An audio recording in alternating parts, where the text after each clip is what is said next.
Do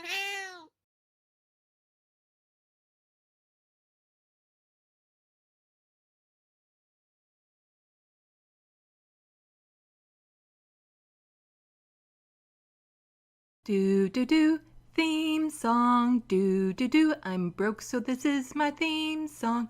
Do do do, just imagine this is an awesome theme song. Do do, theme song. Left of the box.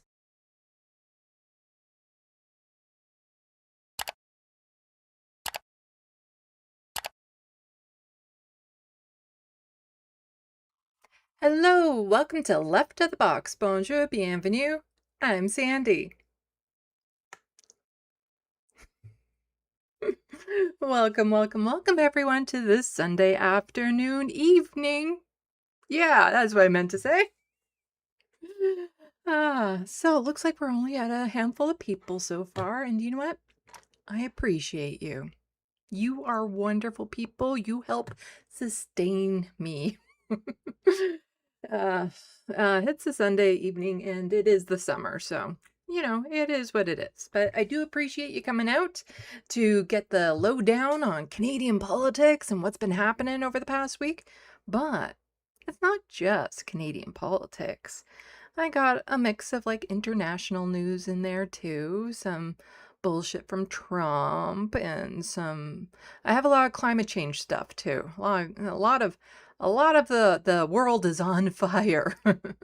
So far in the sandbox, we have Mike working for Green, and Mini Doctors. Welcome. Super appreciate it. Where are you working for Green, Mike? But Mike does appreciate my title. I feel it. I feel my title. I feel it. Especially when Mark Carney was up on stage with saying that, you know what, it's just not sustainable. These short-term goals of the environment we have, it's just not good for the economy. And it's like, don't gaslight me and tell me it's a sunrise. I know what's going on here. Mini Doctor says that I should do a quiz. Okay. Capital of Canada. There, see? I did a quiz. What is the capital of Canada? Hello, Will Sylvan. Welcome to the sandbox. Yeah, I suppose I could do quizzes. Oh, you work for the Green from Winnipeg, Treaty 1 territory. Well, welcome. Yes, in my area. Not in my riding, but in my area. It's Mike Morris. Who? You know, it's trying for the Green leadership, if you don't know. Midi Doctors got it right, Ottawa. The capital of Canada is Ottawa. Okay. What is the capital of Manitoba? And Mike, you're not allowed to answer this one. You're not allowed to answer it. Which means it's between Will and Midi Doctors, and I don't want you Googling it. I don't want you Googling it. I don't want some sort of AI generated response as to what the capital of Manitoba is.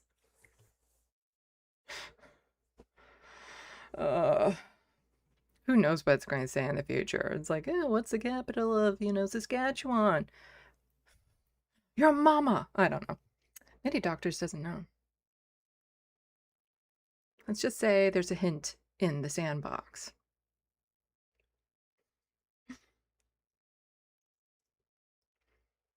No, Manitoba is a province. Manitoba is not the capital of Manitoba. This is in Quebec. Well, you guessed a city, Will, which is good, and that city does exist in Canada. So you get a point. But Calgary is in Alberta. Mike, would you like to give them the answer? Because I said, the answer is right there in the sandbox, but it was kind of my hint. If you want to let them know what the capital of Manitoba is. Mike saying, I'm lowercase g green, but I did meet Mike Morris once. Well, he's been on my channel a couple times. Talking about the disability tax benefit. But yeah. Anyway, I do have a lot of news to get through. Mike, are you going to tell them? Are you going to tell them what the capital of Manitoba is? Winterpeg? Winterpeg, says Will. You know what? I'll give it to you. I'll give it to you because I do like winter. But that's not it. Not exactly. I don't know if you were going for it or not.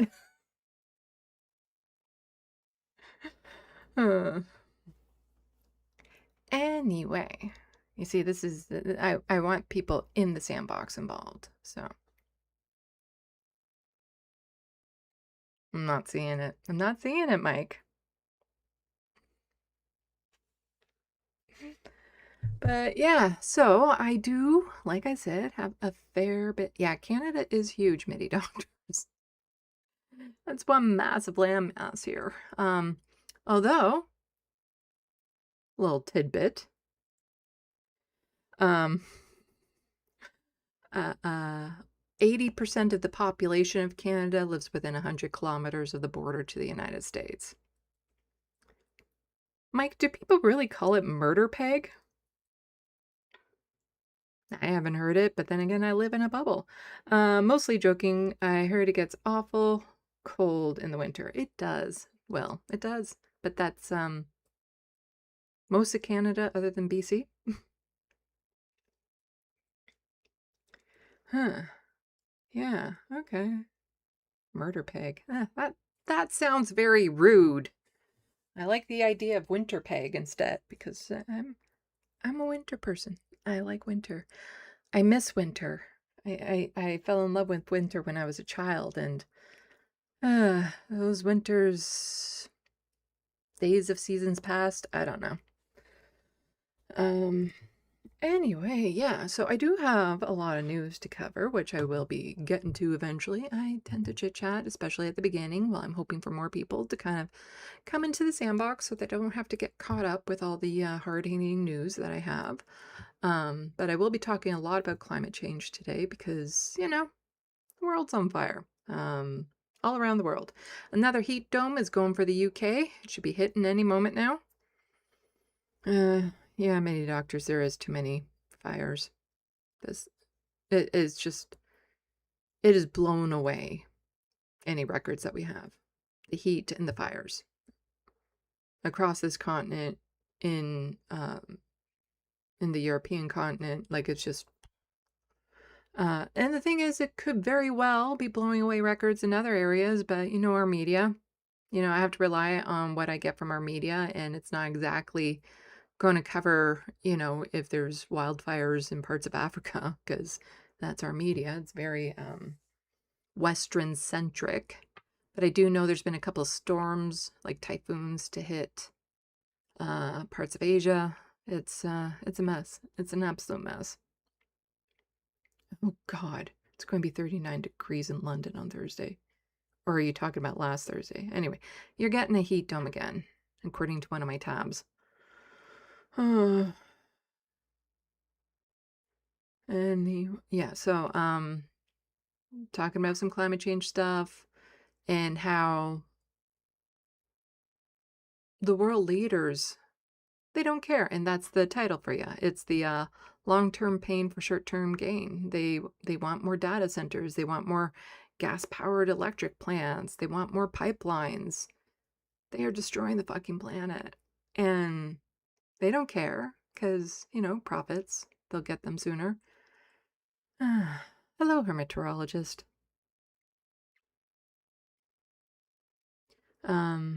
Yeah, so it kind of fits, yeah. But also, I'm very light on just like I will be talking a lot about federal politics when it comes to some international stuff, talking about, you know, what's happening in Gaza and whatnot, and of course the climate change. But other than that, like federal and provincial. I don't have too much open on that. So let's see. This is okay. So that's provincial. Yeah. Okay. And then that's the international. That is federal, which is actually fairly short. And then, yeah, the climate change docket is my largest docket today. Hello, True Democratic North.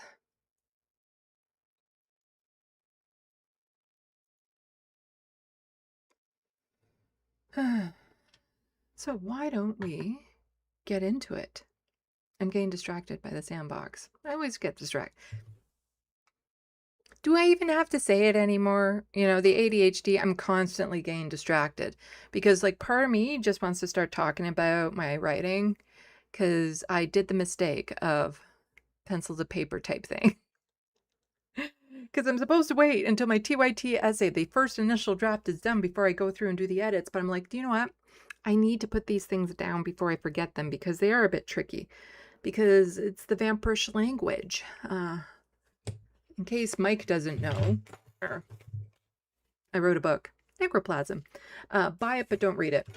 A new edition is coming out soon. And this one here will be a collector's edition. So you will want to buy this one, but just don't read it.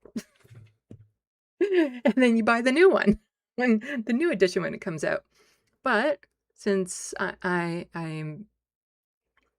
have a bleeding heart, if you have already bought my book because you want to support me or you just wanted to read a vampire book, and you send me proof of purchase, I will send you a copy of the new edition for the charge of shipping, plus an extra gift in it. And what is that extra gift, you say? Well, it will be one of these pride leaves personalized with your name. See, I did these, I made these little pride leaves. I painted these. Now personalize it with your name. And there's a whole bunch of different ones. There's also like pansexual one, or you can get one with pronouns on it. So you can get one of those, or personalize with your name, or this one. It says Free Palestine in the back. You see, these ones I'm not selling. I wanted some for my own. That one there. But I would not feel right making a profit off of these. But, you know, if somebody wants them. And at a bare minimum, anyone who's already bought the book, shoot me an email and I'd send you a PDF that lets you know where all the changes are. Like all the main changes, like little grammatical things, you know. I'm not going to tell you I added a period somewhere. But, and also it's important to know that if you've already read the book, none of the plot has changed. The plot is completely the same. It's just a lot of the little details are being kind of tweaked and manipulated and stuff because of the prequels and the sequels that I'll be writing. But yeah, I've been working, I don't know why, my brain is like, do you know what? You're going to be writing your own language now. Not my language, the language of the vampires in my book, which, yeah, so I got a really nice curse word though, because the words just pop into my head. And when that happens, I need to write them down before I forget them, because those ones can be a bit tricky to remember. So when I come across a word in vampirish, I do need to write that down. So I started writing down a list, and then I was adding more details and all this sort of stuff. And then suddenly in one day I have 3 pages worth of text writing this stuff. And it's all I want to do. It made me feel so good. Like I got a nice little dopamine rush from working on it. So I can't wait to get back to it. But again, TYTSA. And for those of you who are tuned into my live stream on Wednesday on a channel called This Space, you would have seen me freaking out about something. I did some accidental journalism, or I thought I did, and I don't know if I have. So I came across something, I'm on the TYT issue. I came across something, I tripped over it. And at first I thought there was no way I could be wrong about this. Like my suspicion must be right because I'm running all these scenarios through my head. But then I found some information which would strongly indicate that I am wrong. But I have no confirmation of that yet. But the information that was presented is a really, really strong case for why I'm wrong. So, but I don't know how I'm wrong because I'm not seeing any evidence that I'm wrong. If that makes I don't want to talk about like the details of it because if I am right, there could be actual legal consequences. So I don't want to say anything that would definitely get me in trouble if I were to say it. But yeah, so uh, I'm hoping to get some closure on the issue early next week to find out what is going on. And, you know, if I'm wrong about it, it's not even going to be in the video essay. If I'm right about it, it's going to be a fucking expose in my video essay. It's going to be brutal. If I am right about it, wow, just I never thought they would sink that low. But like I said, I just got information that would strongly suggest that I'm wrong about it. So, but I am close to getting the initial draft done. And when the initial draft is done, I'm going to be taking a bit of a break and re-editing this book to put in all those little finer details, like the full names of the vampires and things of that sort. Because I want the new edition ready for when I publicize the TYT essays. And because I'll be promoting my book in it, and those essays, you know, knock on anything resembling wood, will do numbers. And so that'll bring more attention to my book. So I want to make sure that the new edition is out by then. And also, I'll just need a break from the TYT essay. So far, like all I need to do is I'm working on the sketchy money stuff. I'm almost done wrapping that section up. Then it's just like the wrap up, my final thoughts about everything I've learned. And then it's going back through my notes, making sure I've added everything I want to add, and then the initial draft is done. It will be approximately 75 pages long. I wrote a novella, and that's just my dialogue. There are hundreds of clips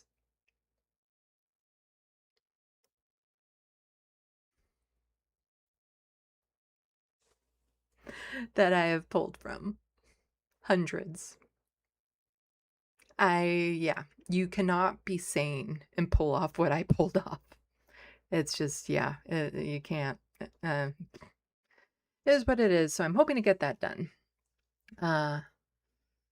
You know, if I really crack down to it, I'm hoping that I can get the initial draft done this week. Fingers crossed. Don't quote me on it because, again, I could fall down in their rabbit hole and who knows what I'm doing because I'm working away on it. I'm like, oh, I'm just going to make a quick note about this. And then I'm like, I'm going to look into something. And then suddenly I look into something and it's like, yeah, and it becomes a lot more big and it takes a lot more time. Anyway, Will, the vampires do not claim Tulsi. She's not one of them. Mm-mm. Mm-mm. Because my vampires have a soul of sorts.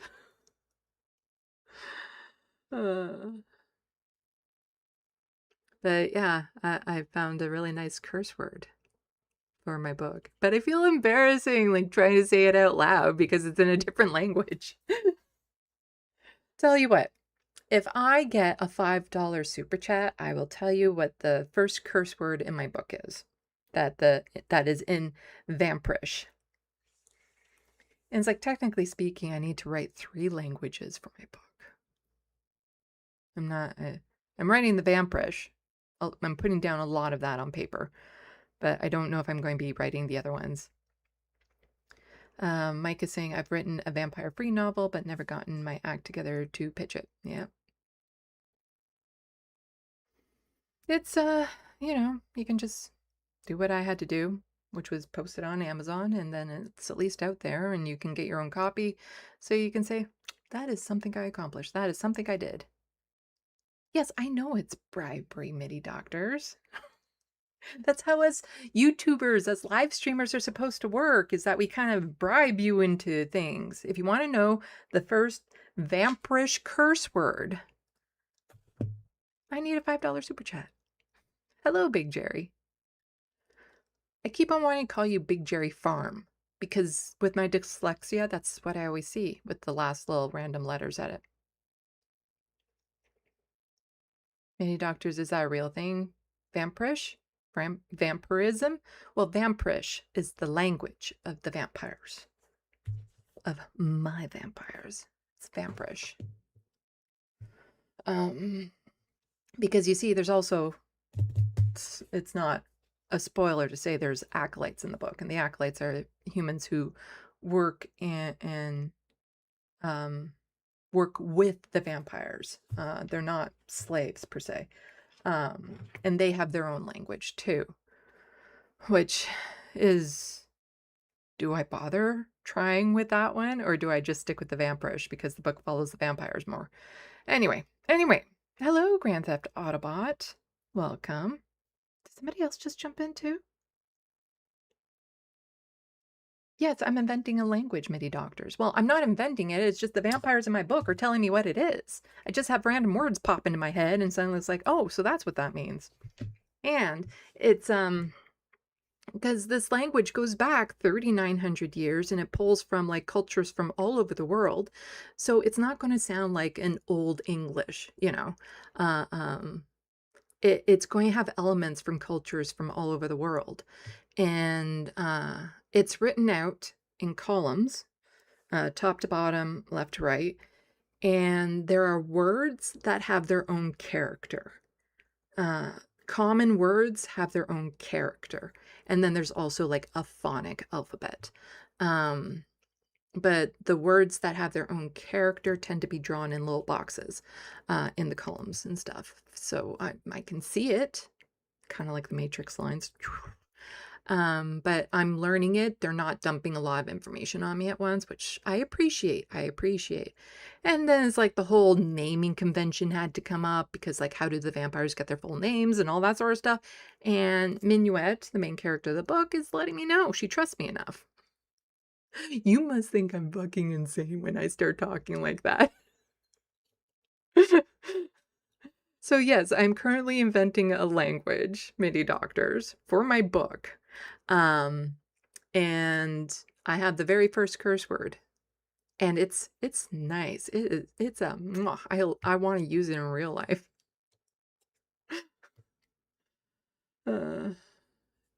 Hermatologist is saying I do have a story, but I have to wait. Yeah. I need to sweeten the deal, MIDI doctor says. I don't know what else I can do to sweeten it. I'll tell you where the word came from. You know, there's an, what is it? Etymology, something. There's a lore behind the word. There's the phrase for that. Hello, real John Litham. It's not like Klingon, but yeah. MIDI doctors.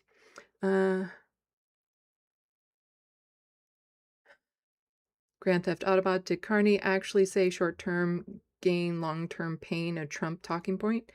Yeah, kind of. Mark Carney said that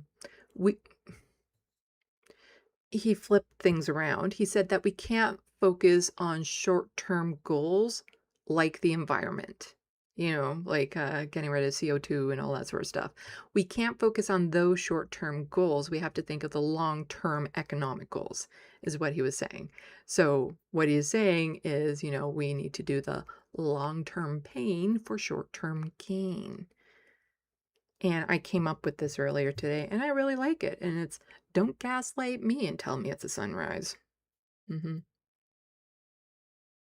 Yes, MIDI doctor, I'm learning off the characters of my book. You see, that's why I'm so interested in getting back to writing my book, is that sometimes as I'm writing it, I'm reading it and I'm discovering things and I can't wait. I can't wait.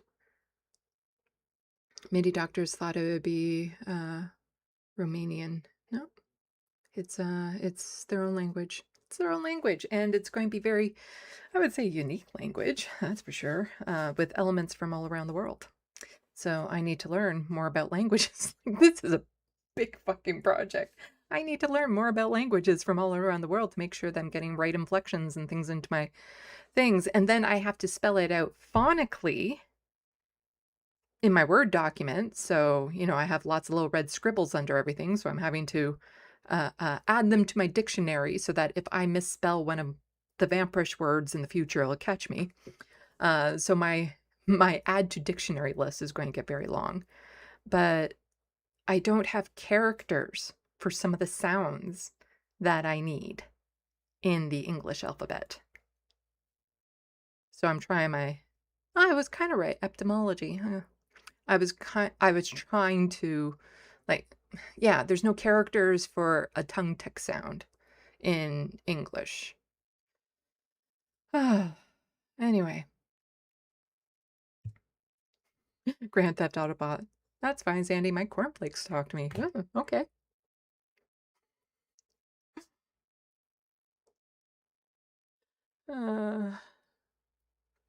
But yeah, for a $5 super chat, I will then tell you what the first curse word is and the etymology behind it. I can barely pronounce most English words, and I'm writing a whole other language, which is actually kind of a benefit to me because I'm the one that gets to determine how everything is pronounced.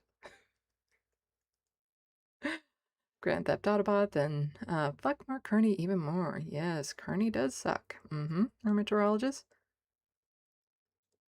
Many doctors, that's mad. The climate is not getting any better. It's getting worse. I know. Like watching his speech talking about like how we can't focus on things like our carbon targets and the environment and all that sort of stuff, because those are just short-term goals versus the long-term economic gains of, you know, these data centers, which will be absolutely useless in a few years, or, you know, the oil pipelines, which will also be absolutely useless before they're even finished being built, especially because China is doing the right thing and the rest of the world will soon follow suit because we have no choice. And so we won't even be finished building and paying off these pipelines before they're obsolete. It's so infuriating. So infuriating. Grand Theft Autobot says, my alphabets talk to me as well. They say, ooh, wait, they might be Cheerios. Did I get a raid? Left IUK, from the looks of it, gave me a raid. You see, I need you all to tell me when I get raided because we don't get the fun little banners or fun big banners we used to get at the top that were gray and bold and you could see them easily. It literally blends in. They're camouflage now when we get a raid. They're camouflage banners. So we can't see them easily. So if I got a raid, then welcome pawn jumpers. I was watching my left eye a little bit earlier in the UK, seeing what's going on over there. And we're going to be talking about some of the same things when it comes to like Gaza and Palestine. So everyone go check out their channel as well. Hello, Bev Crusher. This is a raid. Stand down for boarding. That's a nice name, Bev Crusher. I am also a Trekkie. Got my Star Trek Klingon dictionary right there. Yeah. I'm a nerd. Nerd! Yes, everyone, you know, make sure to like and subscribe. Hello, Doc Davies. I will eventually actually get to news. I just, you know, ADHD, I'm all over the place. And then I started talking about my book, and that's always the worst thing to do at the beginning of a stream because that's all I want to talk about. Yes, I got Raiders, so super appreciate it, my left eye, and welcome pawn jumpers. Yeah.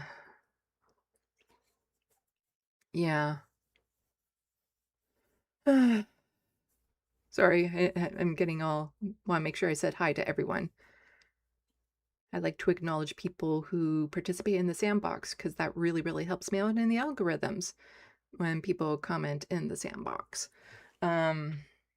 But yes, I was just talking about my book at the beginning of my stream, which is a big no-no. I shouldn't do that because then I get totally distracted, and that's all I want to talk about because I can't wait to get back to working on the prequels and the sequels. And like I said, buy this book, don't read it.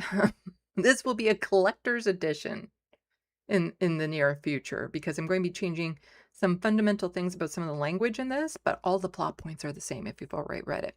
But there's going to be a lot of little detail changes and stuff like that for setting it up for the prequels and sequels and whatnot. So yeah, and there's bonus stuff you get if you have bought it already.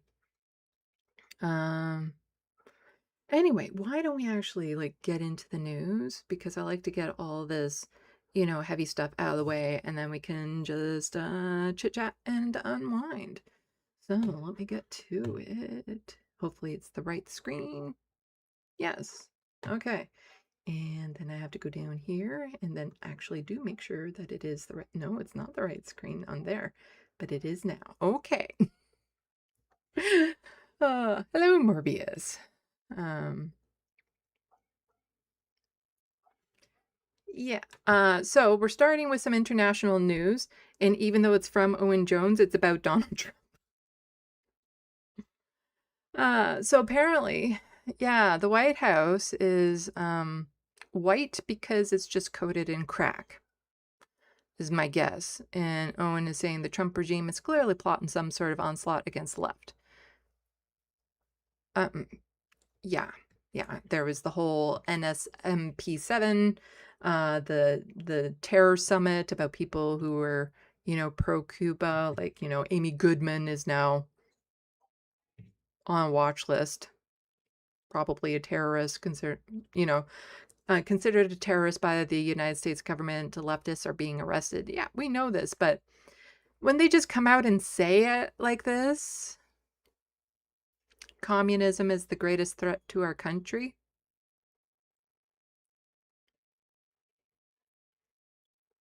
No, the greatest threat to the country is the ones that are running it right now, the capitalists. It's what's happening to the environment. Communism hasn't lost you any homes. Climate change has. The economy, capitalist economy has. This is just, I get so drained seeing this all the time, trying to demonize the left and weaponize the left. Like, am I a communist? I don't know. I don't go by these labels. There's probably things within communism I like, but then people want to argue about the past and all this sort of stuff. Oh, communism was responsible for millions of deaths. Yeah, well, climate change and capitalism is going to be responsible for billions. Like, it's just, every kind of leadership, government style out there has been responsible for deaths. Other than, maybe some island nations or something where they actually care about each other. Like a lot of indigenous peoples aren't responsible for millions of deaths. Let's put it that way. It's the settler colonialism.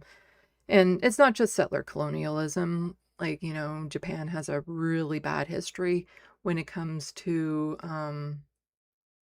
mass murder. And then you go over to Myanmar right now and, what's happening to the Rohingya Muslims and stuff. So it's not just settler colonialism from a Western standpoint. It's all of these regimes is just from people who are power hungry, who want control, who want dominance, who wants a world that revolves around them. And if you don't conform to their ideal, then they want you dead.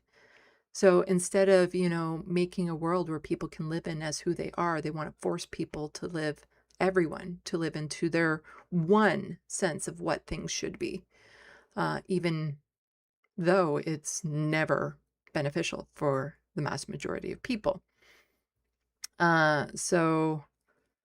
Many doctors, Cuba is pretty remarkable, I think. It could be if it wasn't constantly embargoed. Like, it'd be nice. Like, that's the thing. I would like to see it succeed. I would like to see it, without the embargo. And it's like, you know what? Just let's see where it goes. Let's see where it goes. Because that's the thing with, like, certain leftist governments and communism and stuff, is we've never really got the chance to see them function without interference. It's kind of like whenever you see like a UBI study in a city. I was talking about one last week. Or is it this week? No, I think I talked about it last week. In Halifax, where they're planning a UBI study or something of that sort. And a lot of these studies don't get to be finished, or the results are buried because they work. And when they work, it means that people aren't so desperate that they'll work in this capitalist hellhole. Like, yes, my book is on Amazon. I have no choice. I am forced to participate in a system that's keeping me down. If I was on a UBI, not so much. I'd be free to just be an artist as opposed to like desperately asking people around me if there's a part-time job I can take, even though I know for my mental health, it will be devastating. But somebody else was also commenting on this communism is the greatest threat. This person just saying Hitler said communism was a threat to Germany. He then burned books to control thought, banned unions to break workers, rounded up dissidents to silence opposition, handed the economy to industrialites to secure loyalty, and called every step national security. You're quoting him, copying him, serving the same oligarchs. We remember how this ends. Yeah, that's yeah, the pattern isn't exactly subtle. With the book bannings and the security and the oh fuck, what are they called? The F cameras, the fuck off cameras that are all over the United States. It begins with an F, so I'm just going to call them the fucker cameras. You know, the way that they're trying to break unions to make people so desperate that they're willing to work for less than a living wage. They're interrupting they're disrupting education so that people aren't educated. We see where this ends, but people are still marching forward. Yeah, it's like it's sad because I had this thing about, you know, Canada and the United States. People in the United States like to point at Canada and say we want that. Well, the government of Canada likes to point out what the American government is getting away with and say we want that. And right now that dynamic is the one that's winning. But there's something that's just, I think, even more devastating. That's not the word. More frustrating, gross. Fuck, what's the word? There's a word. Demoralizing. When you have so many Canadians here, we know how bad the situation is in the United States when it comes to healthcare. It's hard not to know. We know it.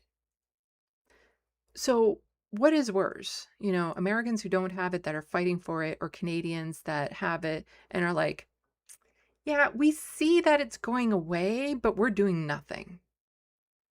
Like, yes, it's nice to have it versus not have it. But what does that say about a people who are willing to just watch it disappear with barely a whisper of a protest? They'll just let it happen. I'd rather not have to fight for healthcare in the future, although we already are having to at this point. It's gotten so bad.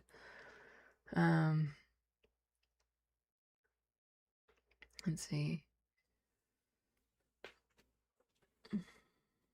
Oh, flock camera.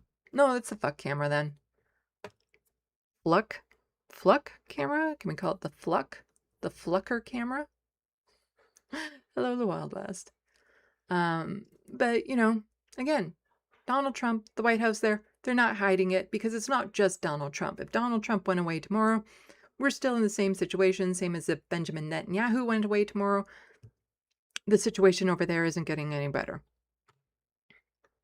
Because Donald Trump is just, he's advertising it. He's making it known what his intentions are, and people are just like, oh, okay. Okay. So Greenland issues strong warning as Trump-linked oil firm prepares to drill. So right now, we do not have governments. We have corporations that run the world. And these corporations are, you know, international. And that's part of the reason why they've been able to take over the way they are, because, you know, governments are confined to our own borders. These corporations, the Epstein class, are not. And so they've been working together for this capitalist hellhole utopia for them. It's a hellhole for us. It's a utopia for them. And they're making it known. They're making it known what they want to do. So, Island's government says no approval given after Greenland Energy brings kit ashore for exploratory drilling. And this is from The Guardian. An American oil company connected to Donald Trump, like that's the corruption is there. It's just they have their name all over the corruption. They're not hiding it. Is preparing to sink wells in a remote Greenland despite not having received permission from local authorities. As the U.S. president renews his threats to claim the vast Arctic territory, materials to prepare for drilling were brought ashore in recent days on Greenland's eastern coast. So he's just going to do it and say, who's going to stop me? That's what it's coming down to now. Trump will just start doing whatever the fuck he wants to and says, okay, what are you going to do about it? How are you going to stop me? It's kind of like the embargo and how that quadrupled down recently where no oil is getting to the island. The island is literally being starved to death because he's doing it and it's just like, okay, who's going to stop me? Who's going to stop the American government from doing whatever the fuck they want? And it's like, they don't care if they don't have the permissions. They're just going to do it. Greenland literally cannot stop them. They don't have the power, the ability to. They can say don't, but as we well know, Donald Trump doesn't care when you say no. So it really does come down to who's going to stop them. The same with Netanyahu. Netanyahu is going to continue the genocide until he either completes his objective or other nations force him to stop. Other nations are not forcing him to stop. And so when you get to who's going to stop me, like who's challenging me, they're just going to do what they want to do. So that has prompted Greenland's government to issue strong warning that no approval has been granted to land the kit. All future logistics matters must be advised and approved by mineral resources authorities before they are carried out, the government said in a statement. 2 days later, Trump made his latest menacing post on Truth Social, showing himself looming over Greenlandic village. Yeah. They're just making it known. This is the goal. It's not one of those things where we didn't see it coming. They spelt it out. They put it on billboards. They made it big because it's kind of like, yeah, this is what we're going to do. Who's going to stop us? Executives at Greenland Energy, a Texas company set up last year, have claimed that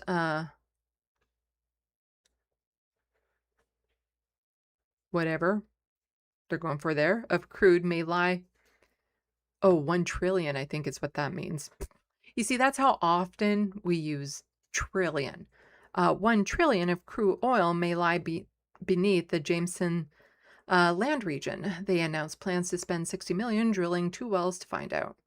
Although Greenland stopped issuing new oil licenses in 2021 on environmental grounds, a UK company called 80 Mile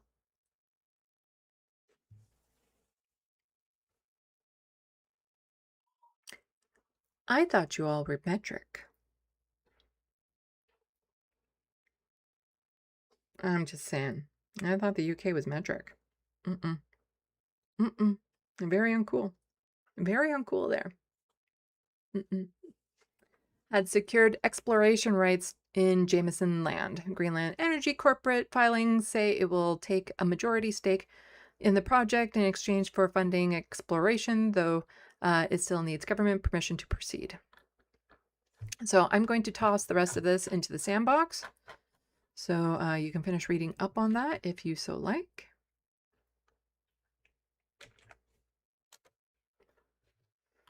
And then we'll move on to,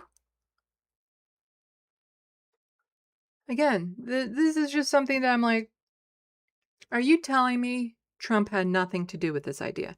That Trump had no involvement, no influence with this really fucking horrific idea of Netanyahu's?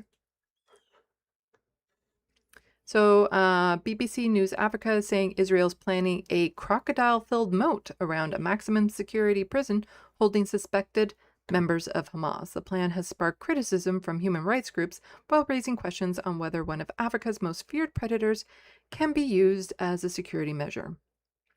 Remember when Donald Trump wanted a moat that went like the entire length of the United States-Mexico border and filled it up with crocodiles? You know, have the wall, but then on the other side is crocodile, so you jump right into the crocodile moat.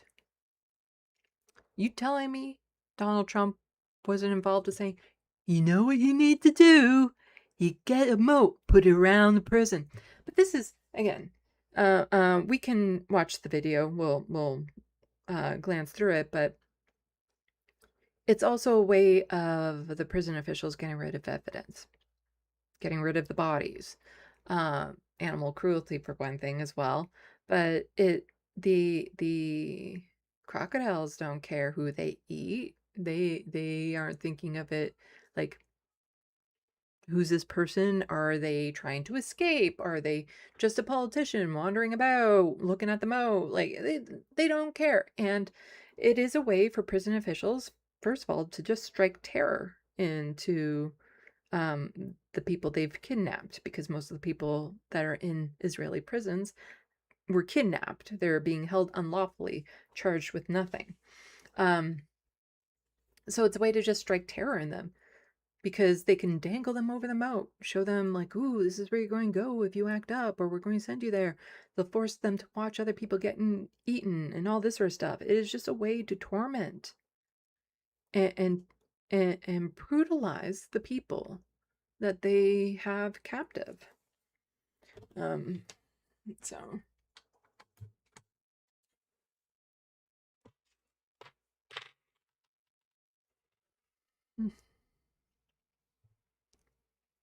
what if one of Africa's deadliest predators became a prison guard? That's exactly what Israel is planning. Israel says it's building crocodile-filled moats around part of a maximum security prison to stop prisoners from escaping. The plan would see Nile crocodiles placed around a prison wing in southern Israel, where suspected members of Hamas... Like, really, part of me believes this can't be real, but at the same time,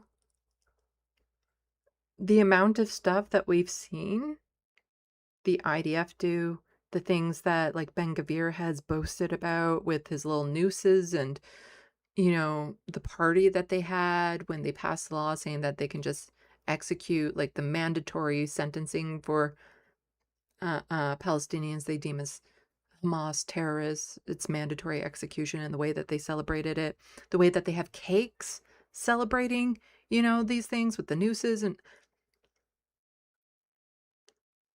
because this just feels like it's so outlandish, it can't be true. But then it's like,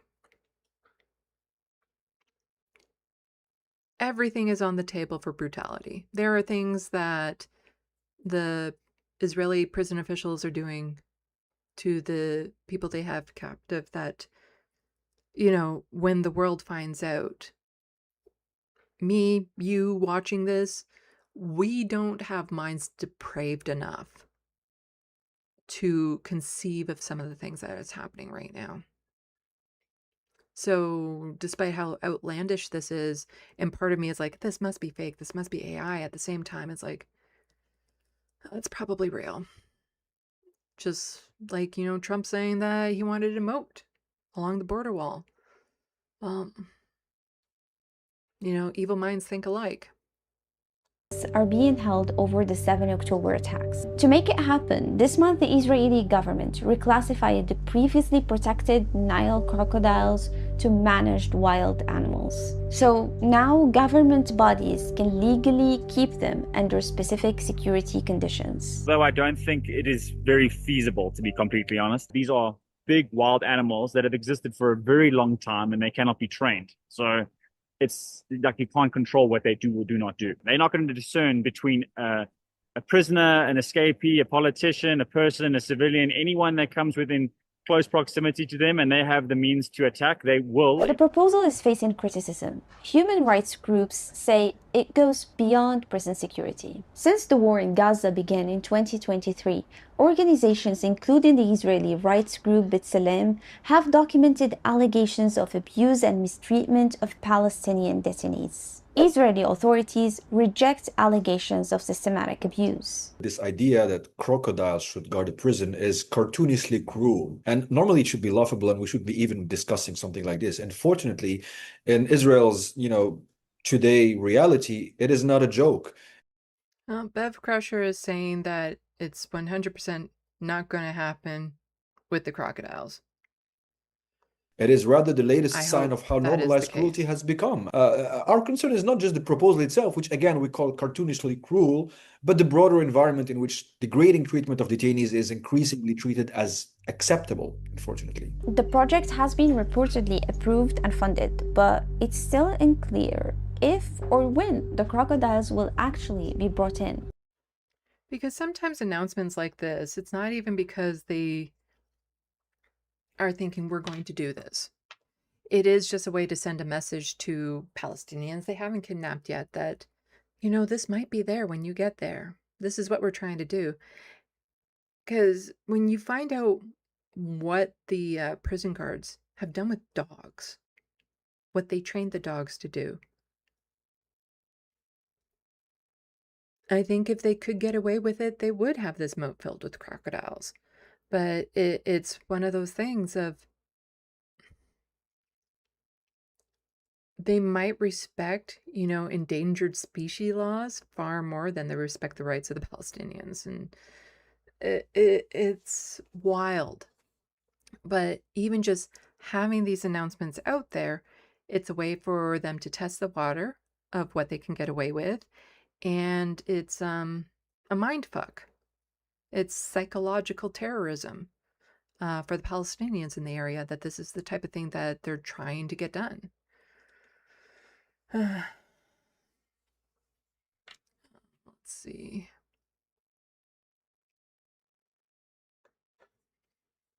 And then you get reports like this. So AP reports that the IDF was about to launch a nighttime strike on a group of men in Syria until the Israeli military saw via drone imagery long curls dangling from the temples of their targets.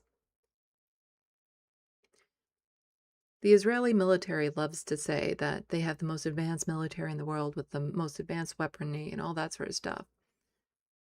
But we'll say that all of these, bombings of hospitals or children and stuff, those were just accidents. We didn't mean to do it.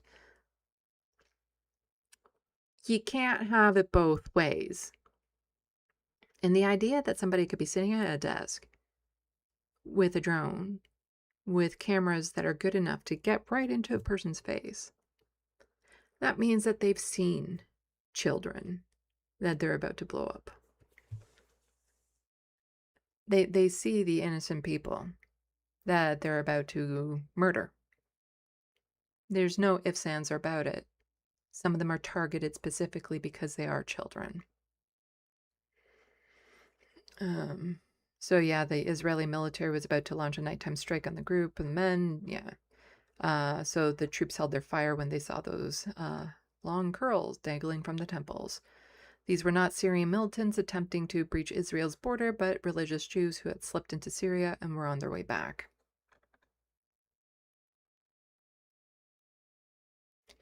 Yeah. It's they can see the faces of the people that they're about to send the bomb to. There is no morality, ethics, like that. There is no soul in these people to be able to do that. Like there is just something so wrong within them because they are treating humans worse than any other thing because they treat animals better. They care about other things, but when it comes to these people, it's like something completely else. And their mind is just absolutely rat fucked when it comes to you know, how they think of Palestinians. It's just, it's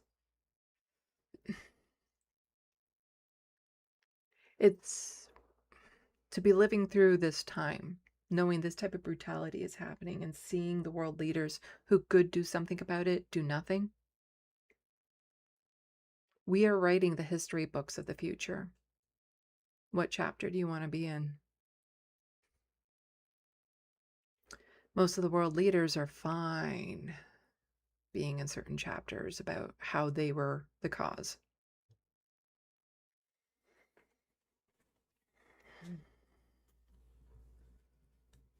So a little bit more from Owen Jones.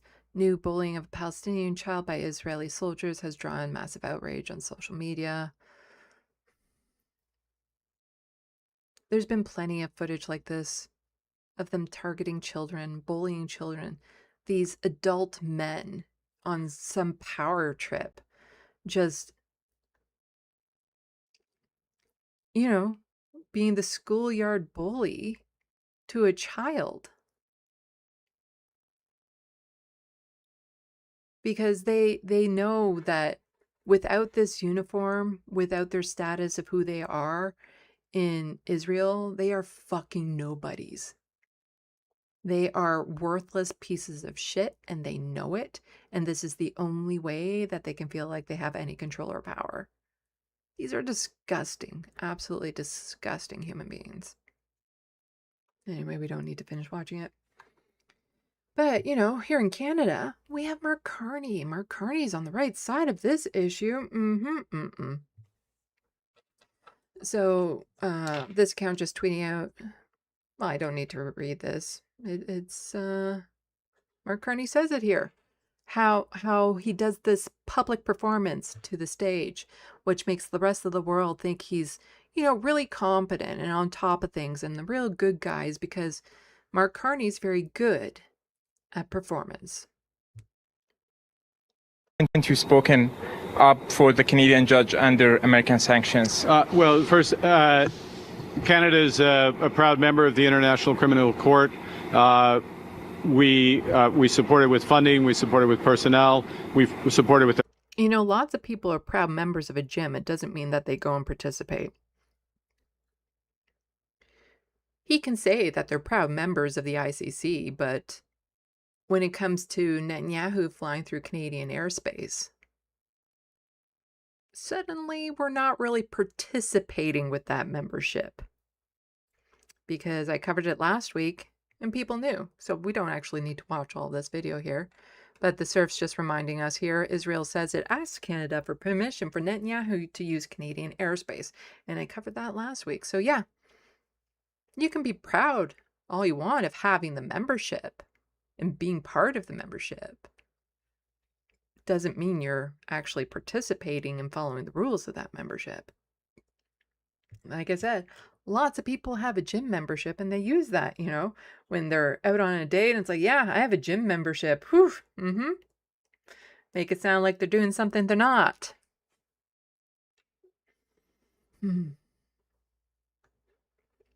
But moving on to the media and how the media likes to cover it. So Canadians for Justice and Peace in the Middle East had to call on CBC. So that's the Corporations Before Canadians broadcasting that we have here. At least that's what I call it, Corporations Before Canadians, the CBC. The way that they cover this news has been, a little biased when it comes to what's happening in Gaza and the Palestinians and whatnot. So CJPM had to call them out. So Impact, CBC issued a major on-air correction after CJPME complaint. During a World Report segment, CBC referred to Palestinian land in the West Bank as disputed territory. Yeah, we know it's not disputed territory. It's Palestinian land that's being stolen brutally at this point. CJPME's Media Accountability Project, MAP, challenged this. emphasizing that the disputed territory misrepresents international law, ICJ decisions, and Canadian foreign policy, which recognize the land as illegally occupied. After initial pushback and an escalation to the CBC ombud, CBC reconsidered and broadcast a nationwide correction. On July 27th, World Report ran a story about violence in the occupied West Bank. At one point, it was incorrectly referred to as disputed territory. It should have been referred to as occupied territory. We shouldn't have to be cracking down on the media to make sure that they're actually reporting the facts. That shouldn't be on us to do that. Because how many people heard the original broadcast but didn't hear the correction? That's always the issue. That's why usually when I do a video, I like to do it all in one big chunk because nobody's going to watch the second one. Or, half the people watch the second one. So nowhere near as many people probably heard that correction. All they walked away with, I guess there's disputed territory, and that's what all the hubbub is about over there. No. The West Bank is being illegally occupied. So says, the ICJ, Amnesty International, Human Rights Watch, the Palestinians who are living there, all of that.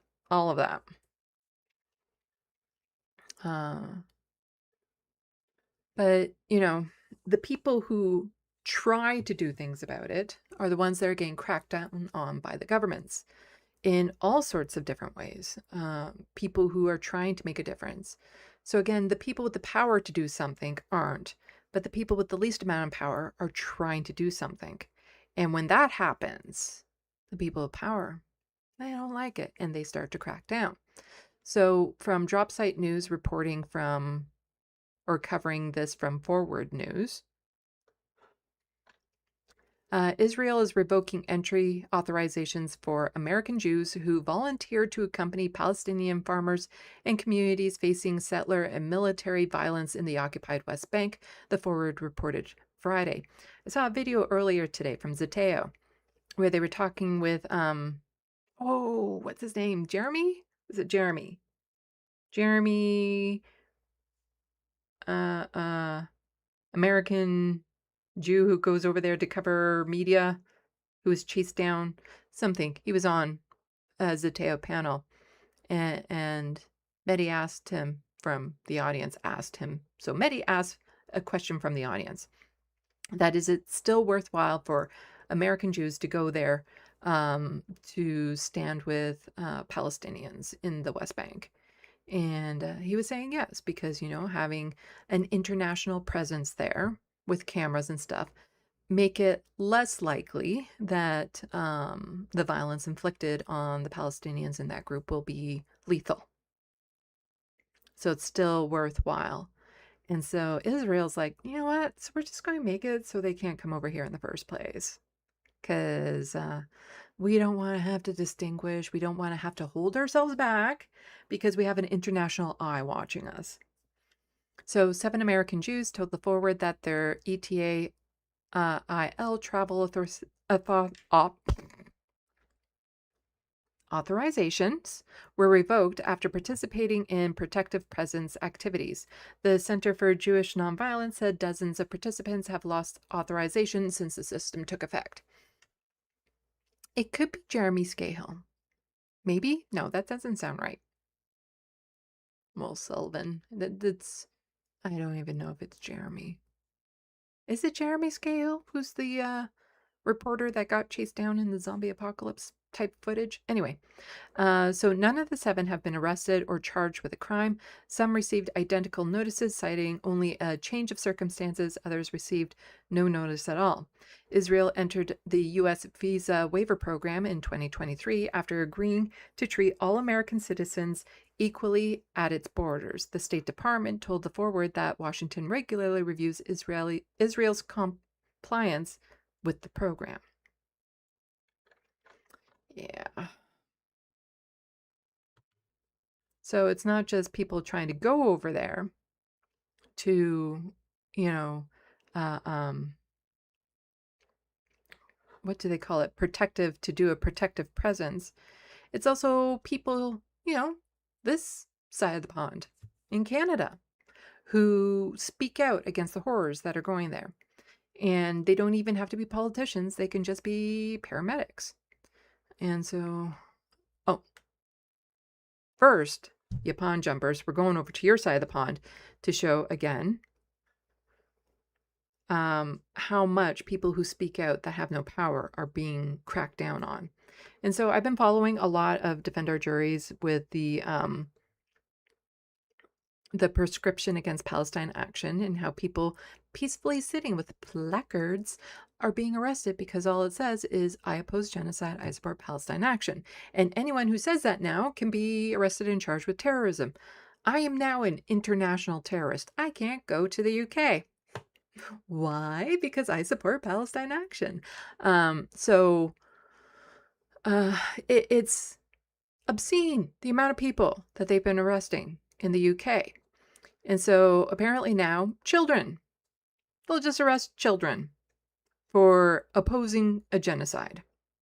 So yesterday in the UK, Bristol police arrested this child under the Terrorism Act for holding a sign with the words Palestine Action Group on it. For anyone who's unsure, it's not yet illegal to mention Palestine Action. So it's if you support Palestine Action, that is the terrorist offense. Yeah, that just says Palestine Action Group. That doesn't say I support Palestine Action Group. It could mean a whole bunch of things. Maybe those are 3 separate sentences, for all we know. And so there is footage of this. So a 16-year-old boy was arrested. This is exactly what people said would happen when Palestine action was prescribed. Yet another wrongful arrest that will make people frightened to say anything about Palestine. And I've covered lots of footage of all sorts of people being arrested. Some for saying it, some for bringing a karaoke machine. Some for bringing a soapbox, like literally put up a soapbox for people to stand on. Some for just carrying a Palestine flag. Yeah.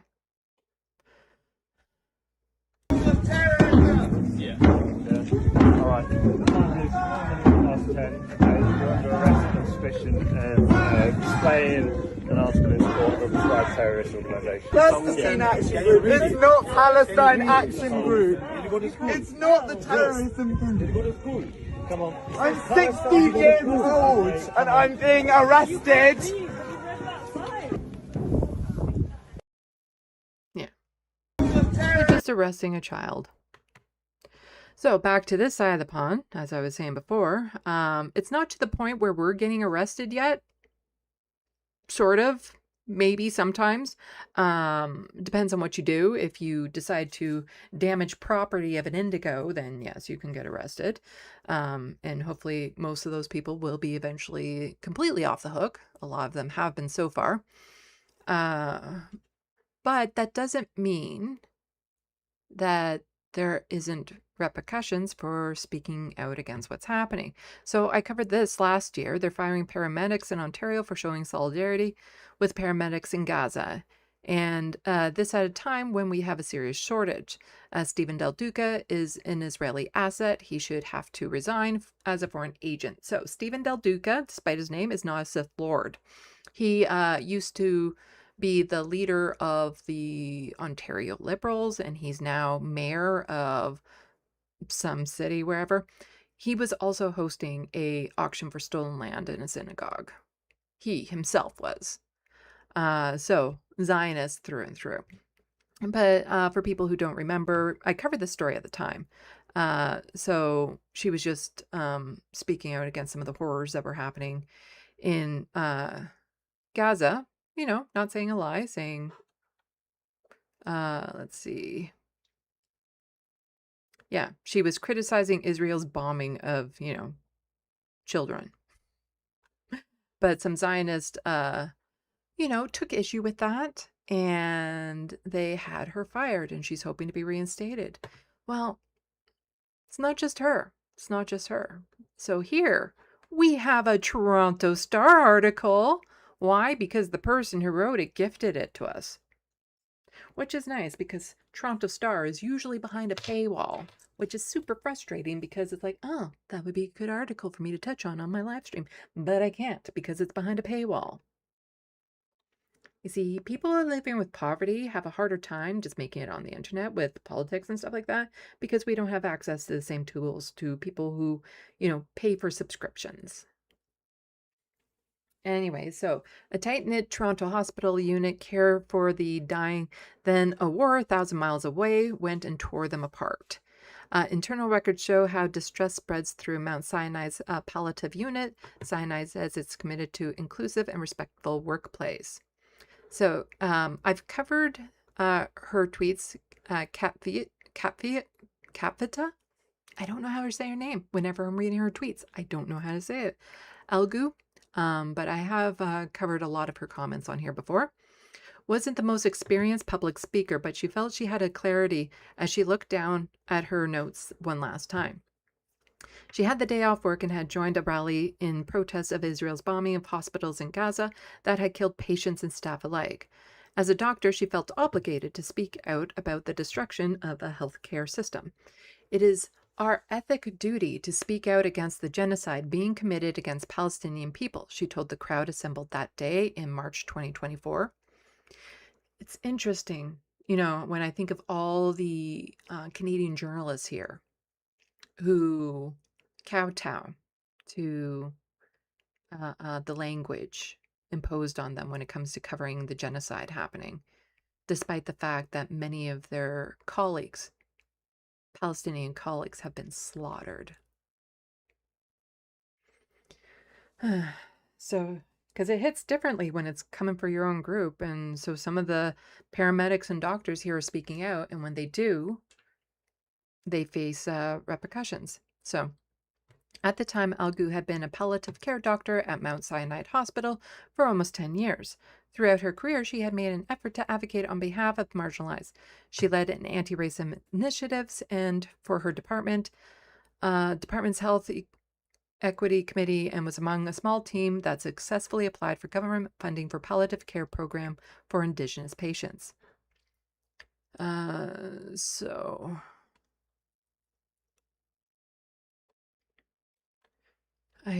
a long article. Let's see.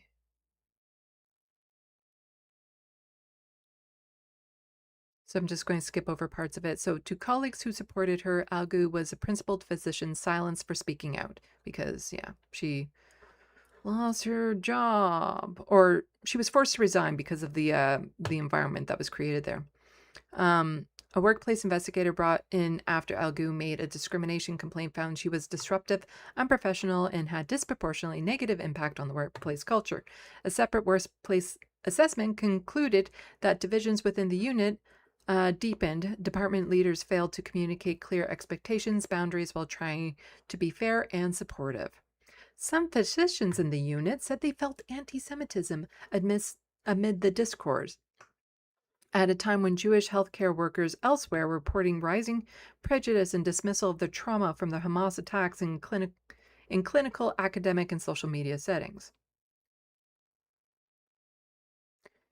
Somebody's saying stop the genocide. That's not an attack on you, because that's what a lot of these people who's like, I feel so scared. There's a Palestinian flag. That's not an attack on you. Wanting people to not die is not an attack. That's not being anti-Semitic. But for not, totally indulging you with your idea that you have to do this genocide in order to keep yourself safe, that somehow it's making it less safe for you. Because which Zionist doctor has been fired for saying genocidal rhetoric? Their jobs aren't on the line. Zionists can do whatever they want. Say whatever they want. Go in the media. Talk about, how they have a right to defend themselves, even if that includes, a preemptive genocide. But should a doctor come out and say, Palestinians, they're people. They deserve to live. Suddenly, that's the threat?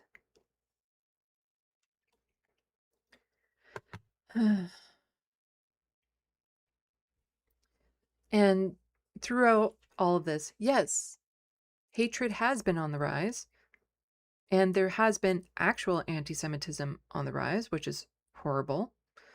But also Arab and other Palestine-supporting healthcare workers were also reporting racism and backlash for their criticisms of Israel. One of those has a consequence of, losing their job. The other, they just get to be cry bullies. So it is a scene that has played out across the country as geopolitical crisis has divided teachers, scholars, and other professionals, and some workplaces are still grappling with the fallout. In Sinai's palliative department, some colleagues were reportedly not even making eye contact with each other. There was a sense of heartbreak at watching the unit once described as family fracture. Yeah, I'd have a hard time giving eye contact to people who thought genocide was okay. So Agu, meanwhile, says she was never told specifically what she did wrong. She has concerns that her complaint about the colleague's post calling her racist was dismissed, and she ultimately felt she had no choice but to leave a career she had spent years building. A Sinai spokesperson wouldn't comment on the case, but told the Star Sinai Health is committed to fostering respectful, inclusive, and professional workplace where all people feel supported and patient care remains our top priority. So like I said, this is a really long, detailed article. Let's see.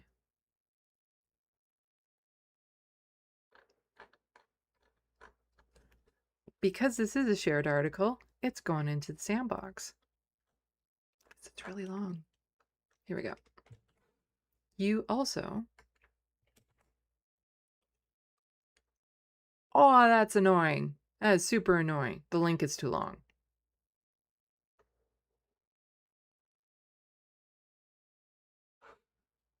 By like 11 characters, the link is too long. Did they do that on purpose? I will look for the tweet that I got this in. So that you can then click on it and get the gifted link so that you can also see it. And read through it. Or I will just slowly scroll through the whole thing and you can... No, okay, that's a bit much. But a little bit more on this. So here we go back, a tweet. So on someone I admire immensely, the brilliant Katvia Algu and the systemic anti-Palestinian racism that is prevalent in institutions like Cyanide Health. Background: in October 2023, I was suspended from my physician job after calling out dehumanizing and debunked anti-Palestinian racism. I identified Israel war crimes and genocide. My criticisms of Israel was accurate and supported by multiple human rights organizations, including Human Rights Watch, Amnesty, the UN, and B'Tselem. But that didn't stop claims I was anti-Semite for criticizing a nation-state committing genocide. So more people getting backlash for stating what has been broadcasted all over social media. It's not a secret what's happening over there. This is the first live stream genocide. We all have eyes. Well, I guess not. But you know what I mean. The evidence is there. The perpetrators are posting it. They're boasting about it. There is no denying what's happening over there. And to call it out, to just say what it is not a crime. And that's not being hateful. You're just stating an observable fact that a genocide is occurring in Gaza, and that the government of Israel is the perpetrators, supported by the governments of Canada, the UK, and the United States. So Samira, she's an independent journalist here in Ontario of Palestinian heritage, says top donors to Toronto Mount Sinai Hospital is Israeli Ministry of Health. Top sponsor to annual UJA Federation's walk with Israel is Ulcer. The law firm hired by Sinai to investigate Dr. Algu, you can't make this shit up if you tried.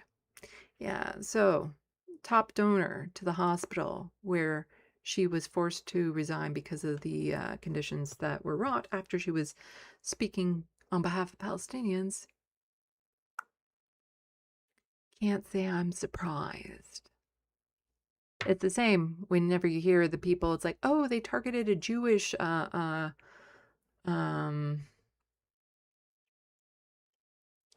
the Indigo was Jewish owned, a Jewish owned company, a Jewish owned store. They targeted that. No, they targeted a store where the owners were giving money to help IDF soldiers. They weren't targeting a store because the owners were Jewish.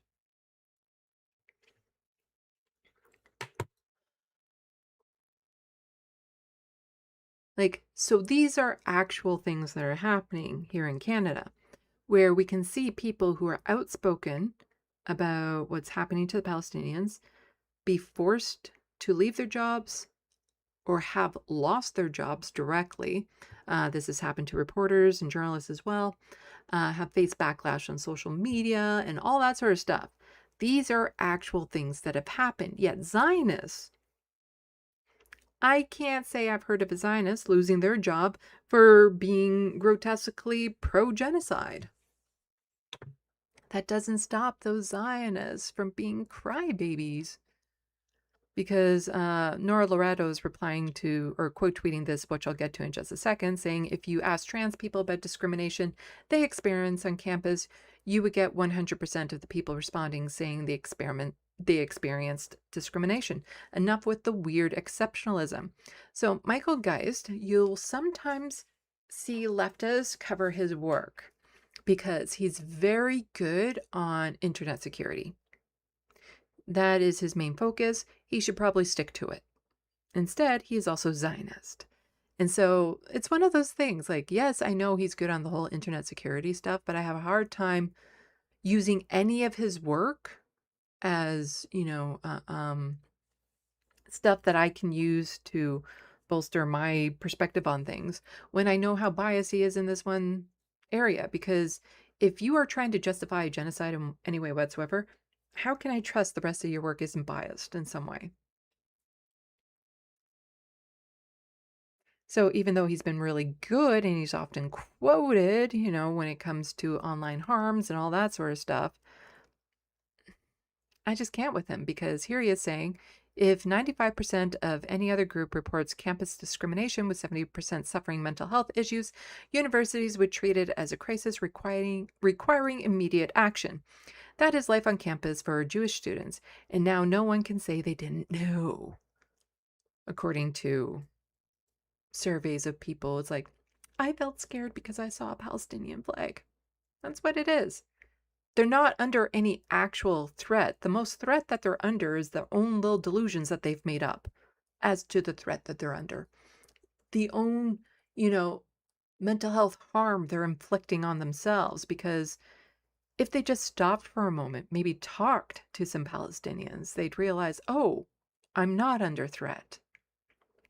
But with all the propaganda and stuff that they're fed, a lot of them do feel like that they are under constant attack.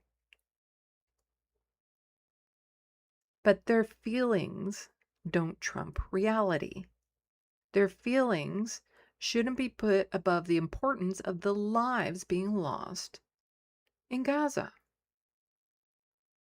Your feelings aren't the things that need to be catered to. Human rights are.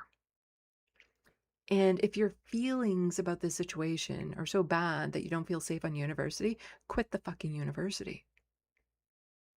Because the threat there isn't real. With trans folks or people of color, Indigenous students, the threat is often real. They are often harassed and abused. That is something that can be seen. But we've seen lots of footage, done lots of reporting, that when there was the encampments on the campuses, the pro-Palestinian encampments, that the violence that did happen was almost all of it was from Zionists inflicting it on the students, on the pro-Palestinian students. They were the ones being abused. It wasn't the other way around. This fear is in their head. You see, that it just deal with reality. Deal with what you see, what you actually tangibly are encountering. Are they walking through the halls and people screaming at them? Or are they just walking through the halls and they see a Palestinian flag and somebody saying from the river to the sea? But it's getting so bad up here, apparently, that they think they need refugee status in the United States. So call emerge for U.S. refugee status as group helps Jewish families flee Canada. If you as a Jewish family think you're better off in the United States than you are here in Canada, go. Go on. Go. See how much better off you are there. Hope your health care. Oh, right. Yeah, that's not going to get covered, is it? Yeah. No, you can go. Because it gives me the vibes of, was it a Canadian family that moved to Russia to be like a more white, to live in a more white culture or something? Or maybe they were American, one or the other, but they wanted to live in a more white area where they weren't harassed as much, and they had to turn tail and run after losing like tens of thousands of dollars because let's just say their fantasy of where they would end up didn't exactly match reality. So if you feel so scared here that you have to go. Because, I haven't seen the articles, and I'm on Twitter a lot, and if these articles were popping off, I'd see them. I would see them. But I have seen articles of a Muslim family up in Northern Ontario being harassed because of an online conspiracy theory that they were doing weird slaughtering of animals at their live animal farm, which wasn't the case. I have seen a Muslim woman in a parking lot being assaulted by a group of people. I do know of the story of 4 Muslim people in a family being killed in a targeted hit and run. I know of a mosque where 6 people were shot to death. I know of these stories. I haven't heard the equivalent of how dangerous it is. And again, I'm not trying to dismiss the fact that there is absolutely anti-Semitism, and that is horrible and it should be tackled. But are you seriously trying to say it's more dangerous for you up here than it is for Muslims? These families? So, Ottawa. A former Ontario man and a conservative U.S. think tank are encouraging the Trump administration to offer refugee status to Jewish Canadians who feel threatened by rising anti-Semitism here.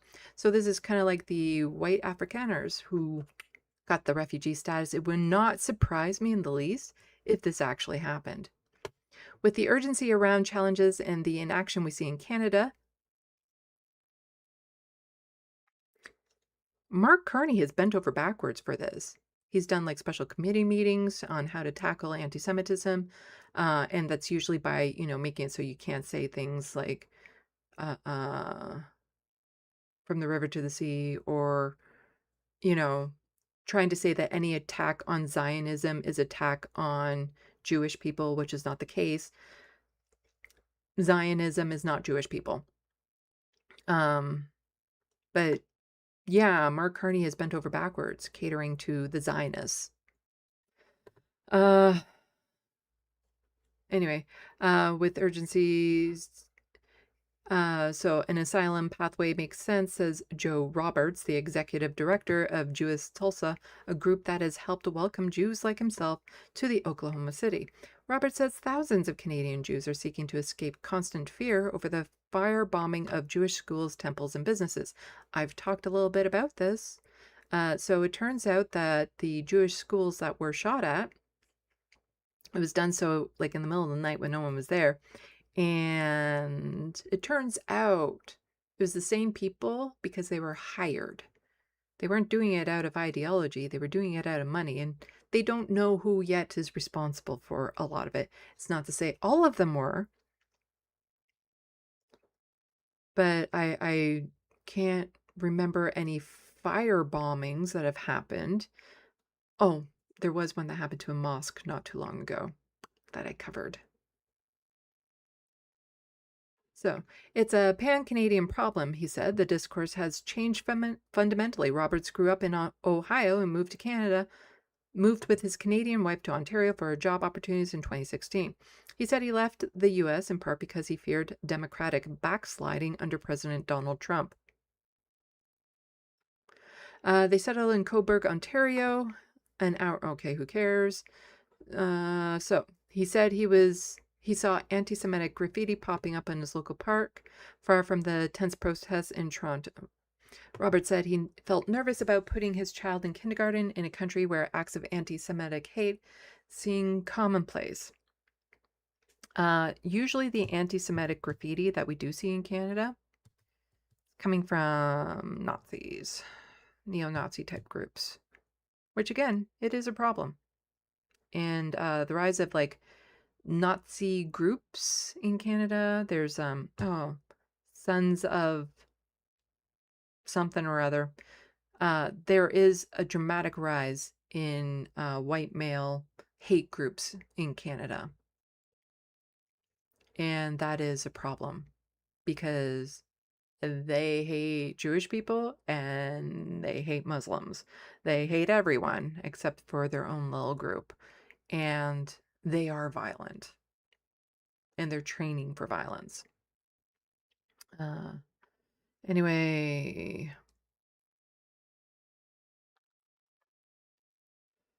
I'll toss... Oh, I don't know if I'll be able to toss this into the SandBox. The link is really long. Let's see. No, I cannot toss that into the SandBox. So if you want to read it, you'll have to, unfortunately, Google it. Just remember to type -AI after you type in the headline there. If you want to finish reading that. And one last thing. So a lot of focus has been on the genocide occurring in Gaza against the Palestinians. It's not the only one that's happening right now. And far less attention is given to what's happening in other parts of the world. Partly, like, I cover what comes across my feed. I don't know enough about this, what's happening in Sudan. I try to watch Democracy Now! Articles about it and stuff. But it turns out, yeah, American weapons are going towards it. If American weapons are going towards it, that means Canadian weapons are also going towards it. That's why we need to fix those loopholes. Like maybe how about we just don't sell weapons? How about we don't sell things that are meant to mass slaughter innocent people? So there's a senator in the United States that's actually trying to bring attention to this issue. And it's important to watch and know that this is still, like, this is happening now. This other absolutely brutal, horrific genocide in the Sudan is happening. And nowhere near enough attention is being brought to it. It could be Sons of Odin. That's one of them, I think. Mike. I just got out of a classified Senate briefing on Sudan. I can't go into any classified details, but here's what I can tell you based on public reporting. We are witnessing a humanitarian disaster in Sudan. And we, the United States, we can do much more to prevent it. Both sides of this terrible civil war have committed gross human rights violations, but the Rapid Support Forces, RSF, has been a particularly murderous group. In fact, it's the only party to this conflict that the United States government has determined is committing genocide in Sudan. Last October in El Fasher, they killed 6,000 people in just 3 days. Now there's another town that's been surrounded, El Obeid, and 500,000 people are at risk as we speak. The primary supporter of the murderous RSF has been the United Arab Emirates, the UAE. And we need to make it clear to the UAE that we will not tolerate them fueling these massacres, this genocide. And so I, along with 20 of my colleagues, have been urging Secretary Rubio and the Trump administration to say that we're going to pause U.S. arms sales to the UAE so long as they are arming this murderous genocidal group, the RSF. It's a simple thing we, the United States, can do to prevent a massacre in Sudan. Yeah, it is horrifying what is happening over there. Okay, so I just got the link here. So this here that I just tossed in the SandBox is the tweet. So unfortunately, you do have to be on Twitter. I think you have to be on Twitter to see the tweets. That gives you the link to the gift article of what I was talking about a little bit earlier. But yeah, I do know that Democracy Now! Covers it. Zateo has covered what's happening in the Sudan, but mainstream media, you don't hear a peep. And the way that they use like rape as a method of torture and just the absolute brutality, the way that a community of like 500,000, I think right now, is surrounded by these absolutely monstrous people. It's the amount of death that's happening there right now. It's it can be overwhelming, you know, especially when you feel like there's nothing you can do. And for the most part, it's just getting informed. And then when you find something you can do, do it. Because yeah, every little bit is needed. It might not feel like it helps, but it's needed. Okay, so that is the end of that docket. So I'll close all these tabs.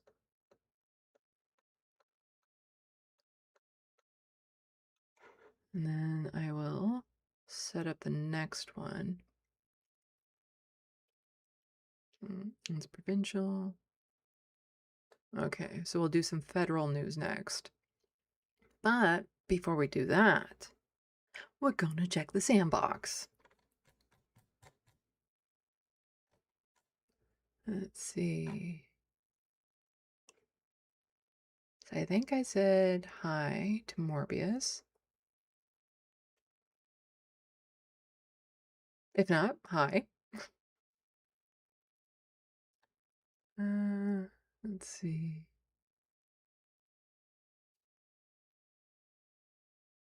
And I think I said hi to the Wild West.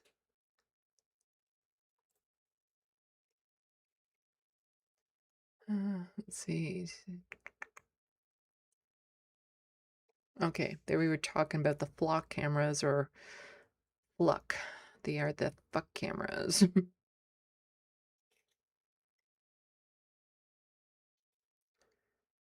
The Wild West saying it's so brazen the greed.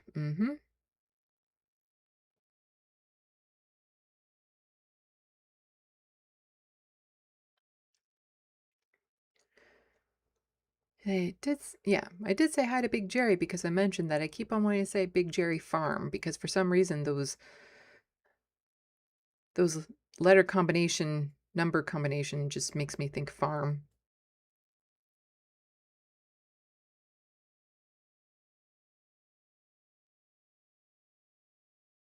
Media Doctors UK is metric. Yeah, I know. That's why I was confused when they said that the company name in the UK was 80 Mile. Just doesn't make sense. Does not make sense.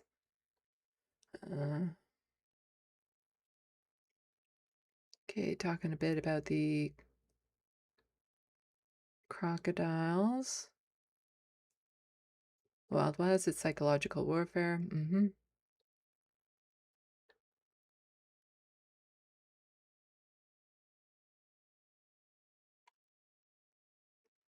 Mike working for Greens. The Canadian state doesn't give a chloroplast and a fig leaf about either its human official enemies or species at risk. Well, we'll be talking a little bit about that when we talk about the climate change aspect. Well, let's just say a lot of animals are dying in the climate change, in the wildfires and whatnot.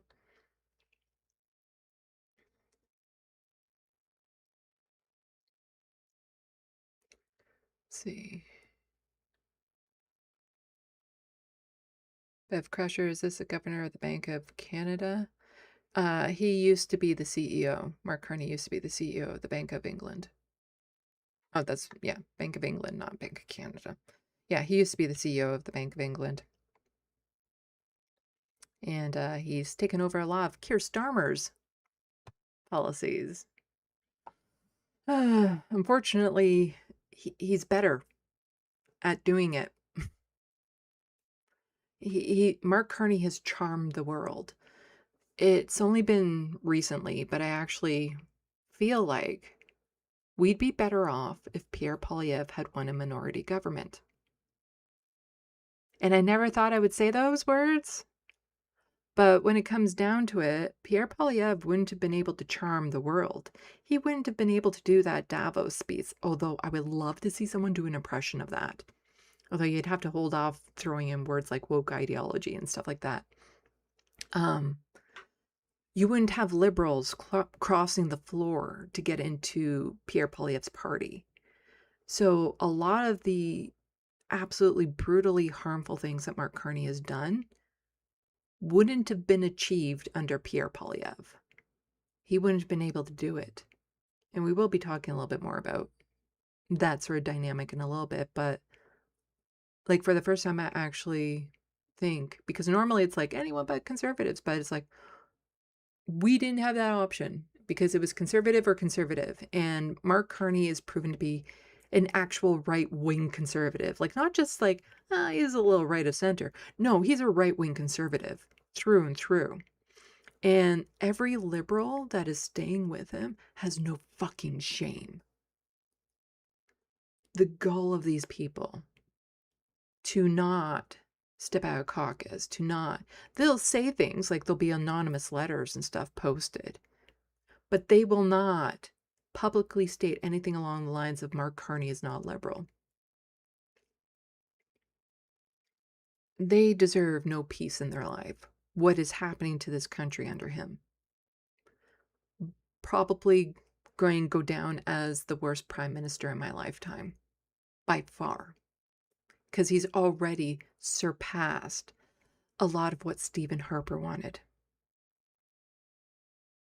Because he has that liberal banner, so a lot of the liberals have just fallen asleep and aren't paying attention. But he's implementing conservative policies and then some, so conservatives love him. But yeah.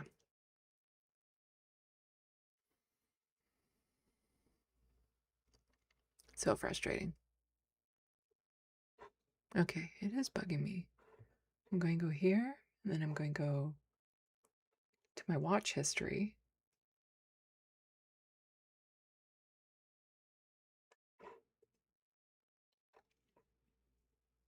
And then I'm going to scroll down.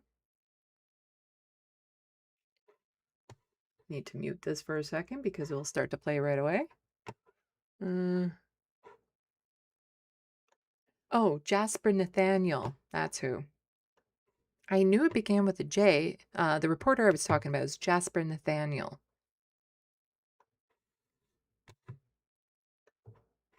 Began with a J. Because I know there's a Jeremy Scale, but I'm pretty sure different completely person. So it's Jasper Nathaniel, who was on Zateo earlier, talking about how it's still important for Jewish Americans to stand with Palestinians in the West Bank. He was also on the Majority Report not too long ago.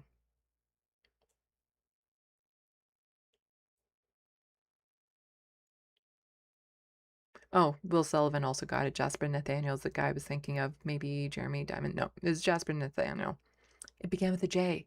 And sometimes, if I just remember the first letter, that's, I'm doing good.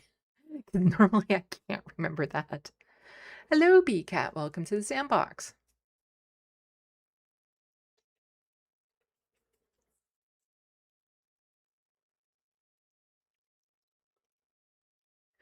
Mike, working for the Greens, my unpopular opinion is that we on the left do need to be more vigilant about anti-Semitism. First, then we will be more moral and more effective comrades. Second, it will disarm the right.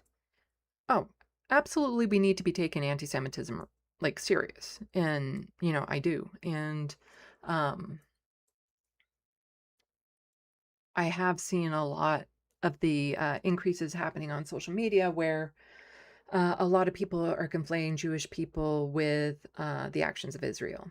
And so they'll start blaming the Jews for all of this sort of stuff. And it's that type of rhetoric is very dangerous to go down that road with. So yeah, like that's the problem with all of this conflation of what anti-Semitism is that it washes out and dilutes the actual anti-Semitism. So it makes it harder to fight and combat that, because if I want to talk about how, saying that, Zionism is Judaism and connecting the two is actually bad, but then somebody's saying, oh, but you held a Palestinian flag, so you're anti-Semitic, it detracts from the actual thing we're trying to say on the left when it comes to what real anti-Semitism is. And, what Israel's doing is causing a lot of that increase. So, yeah. Bev Crusher, what is a Zionist? So a Zionist is an ideology about how Jewish people should have a homeland, and that homeland happens to be where Israel is right now, in Gaza and the West Bank. Like pretty much all of that land, how they were given that land by God thousands of years ago. Now, this isn't just, it's just an ideology, but it's also, in the United States, most Zionists are evangelical Christians. And that's because they want their prophecies to be fulfilled for the, apocalypse. I wish that was an exaggeration, but evangelicals in the United States anyway tend to be the worst of the Zionists. And so they feel like they're entitled to that land. And a lot of the Zionists that have gone there are European Jewish people. They're not people that were actually indigenous to that land. And so they go to Israel claiming that this is their right, that they're indigenous to the land, but they're fucking white as snow. And so they feel entitled and owed the land. And so it's just like on the very base level, they'll say what Zionism means is that Jewish people who feel like they have a right to their own homeland, their own nation. But I'm against nation states. So I don't care what the religion is. I think everyone under a nation should have equal voting rights, be treated equally, doesn't have to worry about being imprisoned for, being a different race or religion or something of that sort. So I don't believe in nation states at all. But some Jewish people feel that's the only way that they'll be safe, is to have one.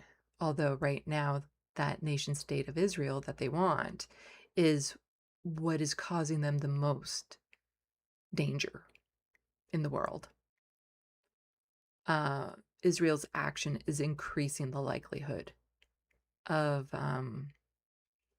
harm coming to Jewish people all around the world.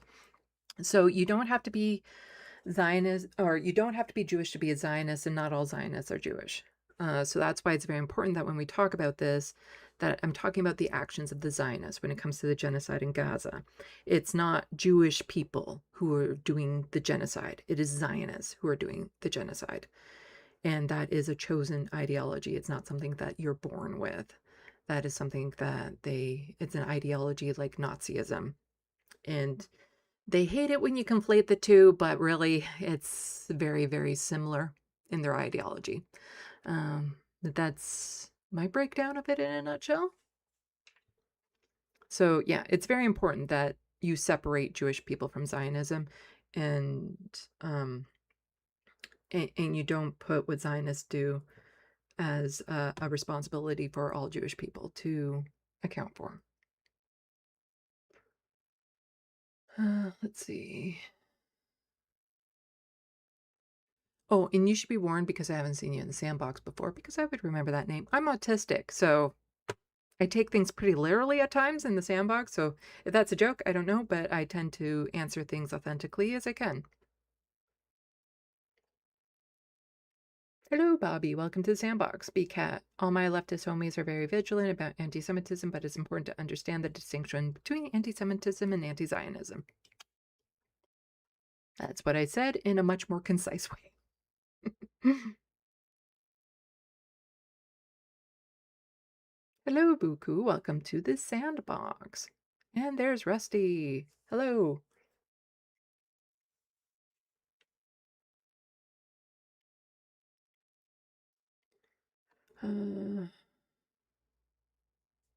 I don't know what a Zionist is.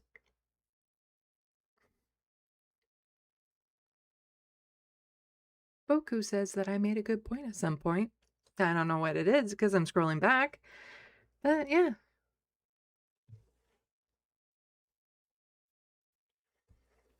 Did he like to do the drawings? What drawings? What are you talking about? What's the context? Ah, I do drawing. That's my drawing right there. I'm still working on my Mehdi Hassan drawing. I haven't gotten to it in a while. I've just been so busy with some other things. But I'm hoping to get it done this week as well. Because it's not like I have much more to do on it for those who have saw the last version of it. But I just got caught up with a whole bunch of other things. Mike working for the Green says I sound like Starmer. No.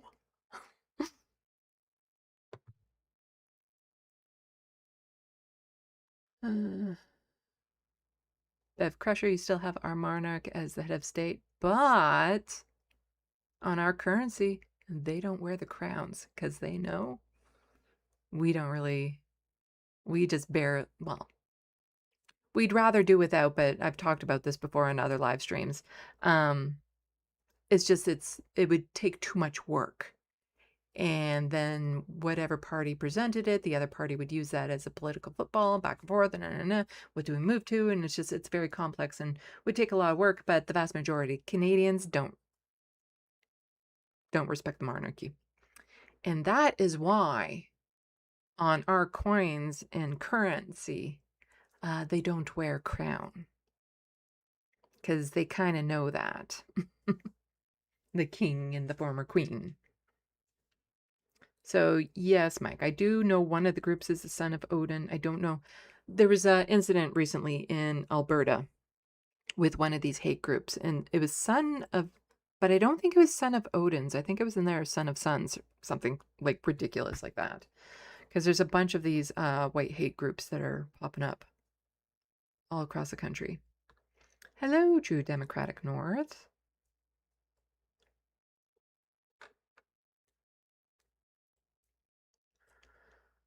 Let's see.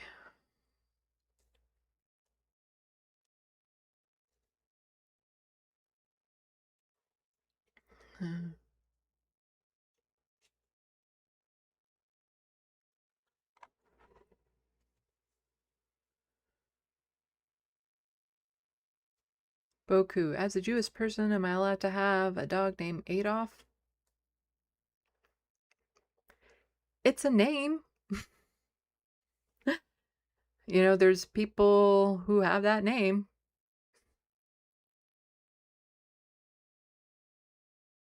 I don't think there's too many people that keep the name of Hitler, though.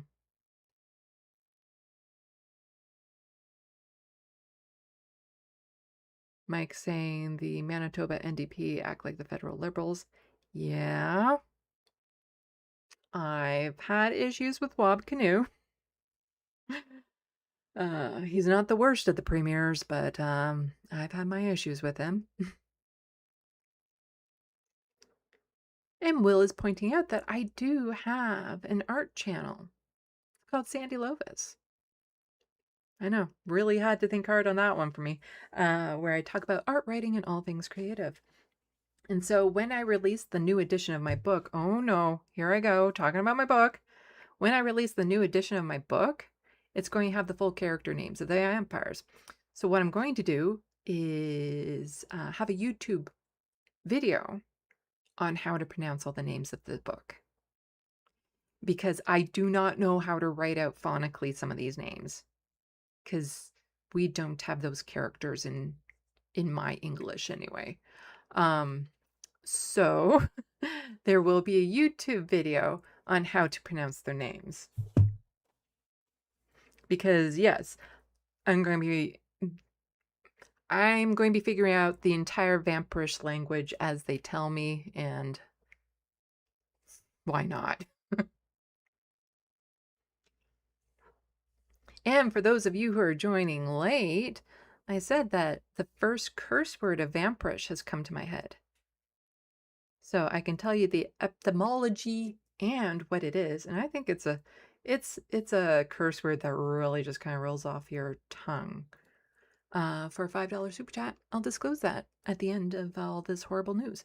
But one of my biggest fears is that I'm making these words up, and yeah, Word doc is like putting a red scribbly under everything because it's not a real word.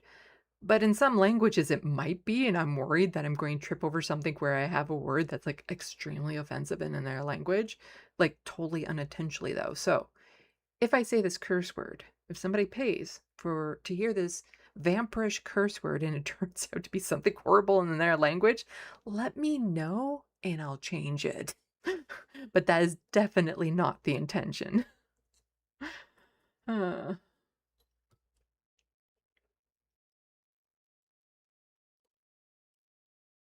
Okay. Boku, no, not the red scribbly. Yeah, I get that all the time when I'm just trying to write real English. And it's so bad because the spell check in Word often can't figure out what I'm trying to say. So I have to turn to Google because Google is better at phonically trying to understand what you're saying. So if I start typing it out in Google, Google will get it far more often than Microsoft Word. Super annoying. Because then, of course, as soon as I hit enter, it wants to give me an AI summary. It's like, no, fuck, I don't want an AI summary of the word. I know what it means. I just want to know how to spell it. Boku, I come from a long line of anti-red scribbly. No pun intended. Hello, Atticus among us. Okay, let's get back to it. Going to talk about some federal news. It's not a terribly long docket, but we might watch the whole breach video. I found it really good. But it's 13 minutes long, so I might skip around and then link it to you all. But the breach does really good news coverage. So let me go here. So, one of my qualms with Mark Carney is he's very pro-military. He wants to, do the whole 5% of our GDP going to NATO and all that sort of stuff. And, lots of weapons manufacturing. And it's not like we couldn't be using this stuff for other things. But Mark Carney is Americanizing Canada at a rapid pace. No offense to the Americans watching. But I really don't want to be America. Nora was just pointing out the Arctic has no food security and we're going to drive armored vehicles across the tundra. Why? Yeah, it's because Mark Carney has here, our defense industrial strategy is about more than keeping Canadians safe. It's purpose-built to create good jobs here at home. We've launched a new partnership with GDLS Canada to build our next fleet of armored vehicles in Canada. We've investing billions to strengthening Canada's Arctic security. We've secured access to European defense markets for Canadian firms, and we're just getting started.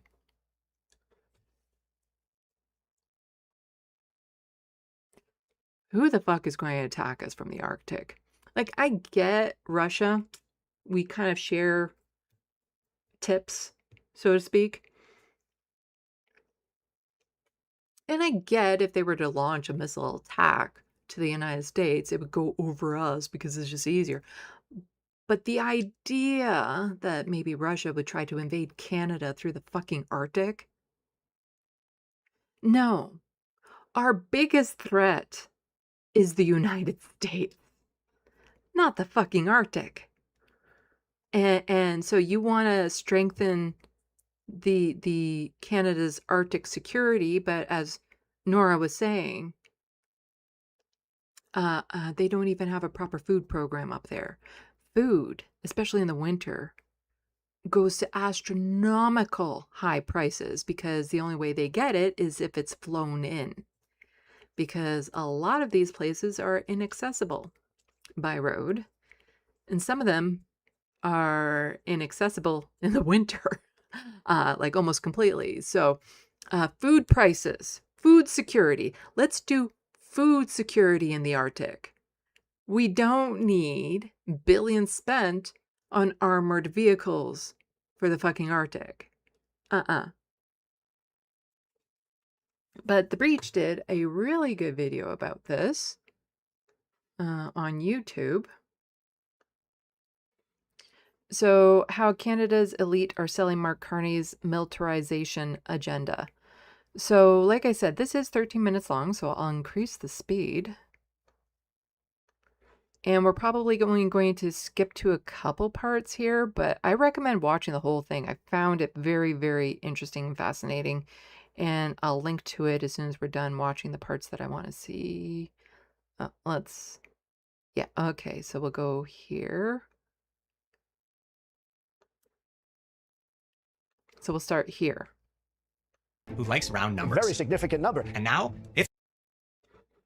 Okay, maybe not 1.5 speed, maybe 1.25 speed.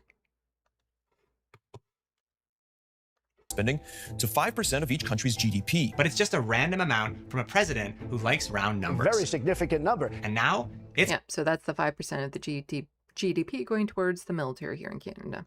Canadian policy. It's not just he's winning the argument, he's won the argument. This brings us to myth 2. Carney is hiking spending by a reasonable and responsible amount.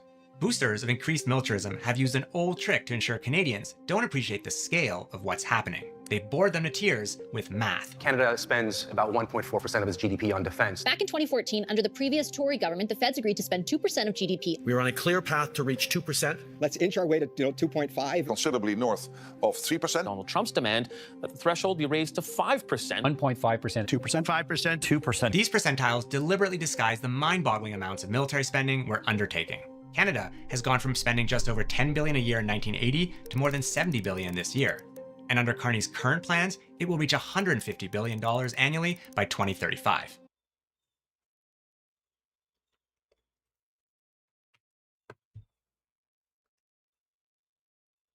Just spitballing here. We could be spending that money better in other places. Like, this is just absolutely fucking ridiculous. This amount of money going to a military. The world should be working towards demilitarization. Not more military.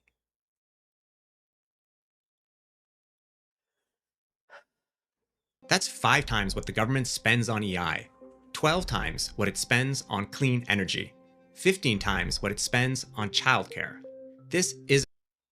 Yeah, we could have universal basic income, all of our universal health care, like actual universal health care, comprehensive universal health care, I should say.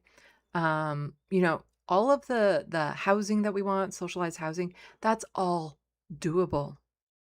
But instead, we're spending the money on the military. And you see, the building of the data centers is a dead giveaway that the housing crisis is artificial. Because if they can build all these fucking data centers so goddamn fast, they could have been building housing. Isn't reasonable. It's a generational theft of public money from other societal priorities. Myth 3. Militarization will be beneficial for Canadians. Okay, so I wanted to get to this part as well. Because those who watch my channel, you know how I feel about polls. You know how much they piss me off. If we did, we wouldn't be able to count on the military. We'd only be able to count on ourselves and mass civil resistance. Myth 6. The Canadian public wants this. It's true that we've seen a rapid shift in public opinion about military spending. 3 in 4 Canadians now support hitting the 5% GDP target. But is it really any wonder that Canadians now appear to support this agenda when the media has hammered us daily with a story based on all those previous myths, that Carney is spending a reasonable amount to build an independent defense industry and a military that can defend us from the US and... Oh, and so more in this video, because again, this is a really, really good video, and I really want, if you're Canadian specifically, to watch this afterwards, the full thing, because he goes into detail about how much interconnection is going on between the Canadian military and the American military, like how absolutely entwined they are. How, you know, we're getting American military equipment that they could literally shut off if they want, and the cross training and all of that sort of stuff. So this idea that Mark Carney is, you know, elbows up, we're going to separate ourselves from the United States. No, no, no. He's betting with them even more. Not embedding. He's betting with them. See what I did there? Anyway. Boost the Canadian economy. To top it off, the polling itself has been slanted, with several polls commissioned by the weapons industry themselves. You don't say. Polls are slanted? That's why you can't trust a fucking poll. Well, he's on my side, so I'm not yelling at him. I'm just saying. Polls never frame the questions as they should. If we spend on weapons, we'll spend less on the services that make your life better. In other words, the public consensus about military spending has been manufactured, and it's a lot more fragile than you realize. Yes, polls manufacture ideas of what people are thinking because they phrase the questions in a way that benefits them. I fucking hate polls. I hate them. We don't need them. Especially when they use like sly little tactics like what he was pointing out. And it's like, oh, are you okay with all this militarization? And people who have been fear-mongered into it's like, yeah, sure. Do you prefer this militarization over your public services being cut, people losing their jobs, your healthcare going down the tank, and all these other bang, bang, bang, bang, bang things? Now, do you like all this? It's like, oh. Where do you think the money's coming from? Because you always like to say that when it comes to things like public services, like where's the money coming from for the post office, all that sort of stuff. But for the military, you're not asking the same question. In a presentation to weapons makers and generals earlier this year, pollster Frank Graves warned them that 3 things could unravel and reverse it. If the public expectation of tangible economic benefits is not met, which it won't be, real-world questions of how to pay for this, something we need to demand our government answer. And finally, if an emerging progressive populist segment finds a home, by which Graves means the vast number of left-leaning Canadians getting inspired by a political alternative, like the NDP. That party, with new socialist leadership, has a chance to make a clear and popular case. To create real security, with homes, not drones, wages, not weapons, books, not bombs, electric trains, not combat planes, fighting wildfire, not for a declining empire. To commit not to war, but peace, and to build the industries not of death, but life. Yeah, really, really good video. Like I said, I'll toss the link into the SandBox, and I want everyone to watch it. In fact, even if you're not Canadian, you need to watch it twice. If you're Canadian, you only have to watch it once. But if you're not Canadian, you have to watch it twice. But The Breach does really good work, and that whole video, really, really interesting. Okay, back to the news.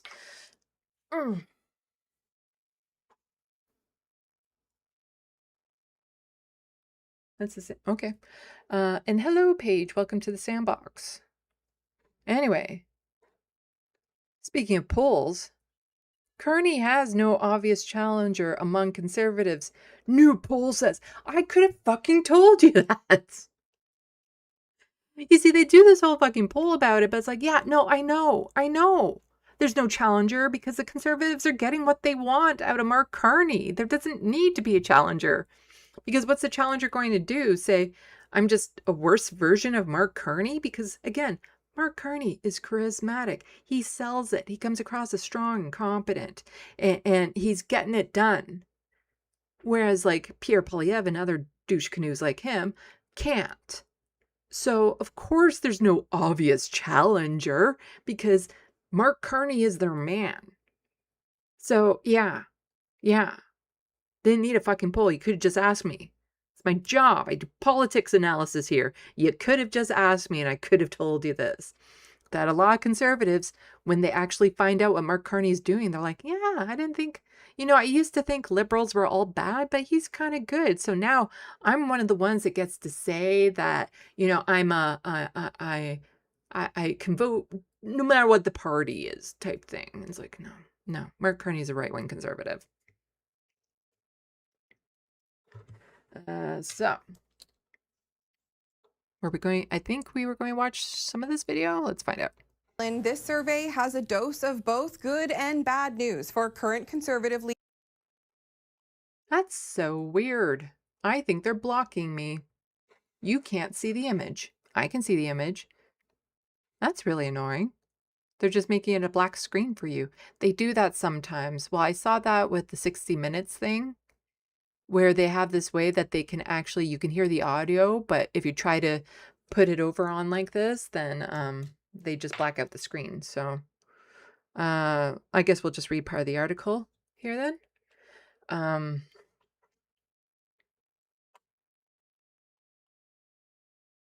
Sorry, got distracted in the sandbox. It's a good distraction. I like being distracted like this.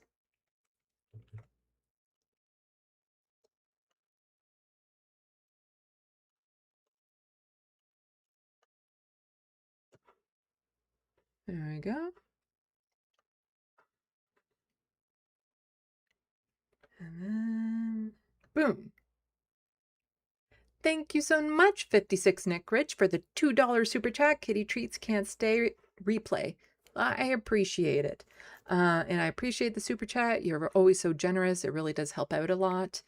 Yeah, and it's nice to see you out in the sandbox. So I hope you enjoy whatever you're doing, and you'll get caught up later on. I have heard, though, that there's some people who try to replay me can run into a bit of a problem because they don't get to speed it up because I tend to talk really fast, which is not a bad thing unless you're like, ooh, 4 hours, I'm just going to speed this up. And then you realize, no. If I talked normal human speed, it'd be 10 hours long. Anyway. Is everything okay, Paige? People are sending you like well wishes and stuff like that. So I hope everything's okay. Oh, there we go. My incision site got infected and it fell today. Oh, that sounds horrible. Well, I hope you're going to be better soon. And that gets all cleared up. Okay, back to the article. So, there is no obvious challenger among conservative politicians in Canada to Prime Minister Mark Carney, according to a new Nanos research poll. You could have just asked me.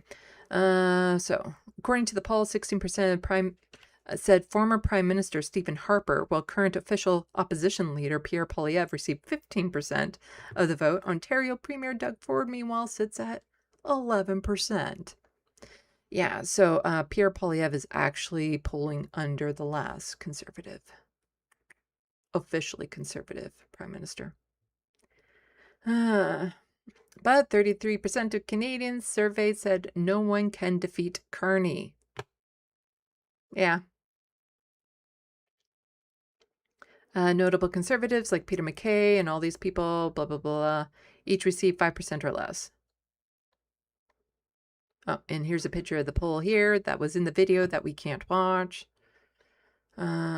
So they usually get into the details down at the bottom. I'll toss this into the sandbox too. Yeah, so Nanos research, hybrid telephone and online random survey from just a few days. Accurate to 3.1 points minus 19 times out of 10. But you didn't say how many. No. Yeah. Okay. So like just over 1,000 people were asked this. And again, this is just people who decide to actually answer the poll. It's not like they force people to answer polls. Anyway, yeah, I could tell you this. Oh man, that link is probably too long. Yeah, that link is too long. Sorry. Unfortunately, you will have to Google this title if you want to read the full article.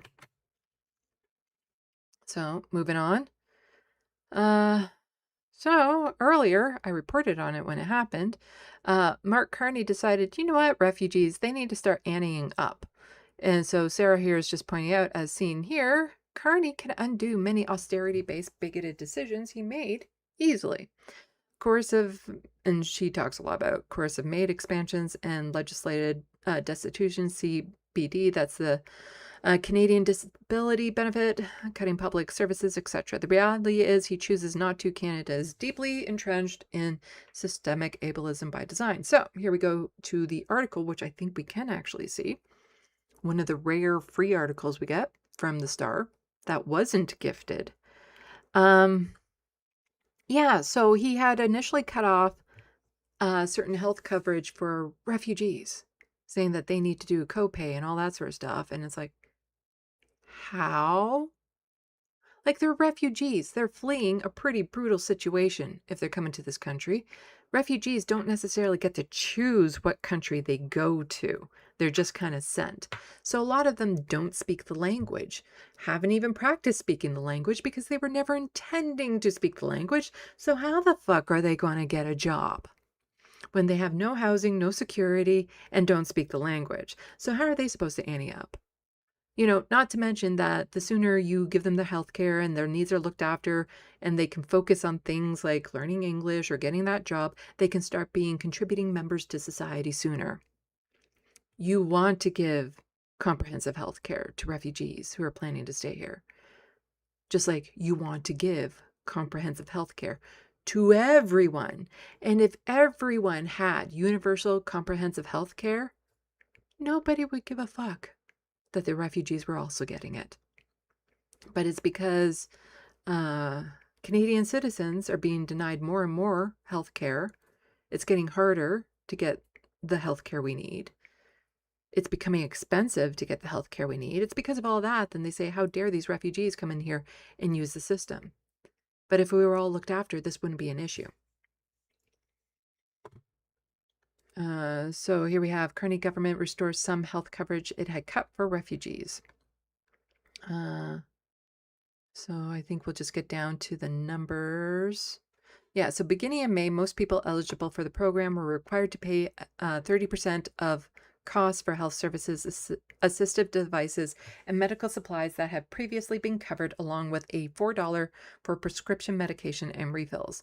But last week, Medville Blue Cross, the program's insurance provider, contacted health professionals with an update. Items and services like feeding supplies, respiratory devices, implantable hearing aids, nursing homes, and hospital-based rehabilitation would be moved to a different coverage tier where co-payments would be scrapped entirely. We welcome any improvements to the situation because these co-payments were posing insurmountable financial barriers to patients who need this care. Because seriously, what's the other option? They come here, they're a refugee, and they just die. We just let them die. Is that the caring, compassionate country Canada pretends to be? Is that what the caring, compassionate Canadians want? Is just to see them fleeing a horrific situation to come over here and just die because they can't get the health care? Because there's so many people who are bitching in the comments and stuff. It's like, oh, now we're paying for their health care. Yeah, we pay for everyone's health care. That's part of taxes. And when they get a job and become citizens, they'll also be doing the exact same thing. But they sound so hateful in that. Again, if they were getting all of their needs met, they wouldn't care. But what's the alternative? They just come over here and you let them die? Well, then they would say they shouldn't come over here in the first place. So they stay in the country where they're trying to flee and die. You just want them to die, is what you're saying. So here we have, but gaps persist because there still aren't many essential medical services and medical supplies that are still subject to.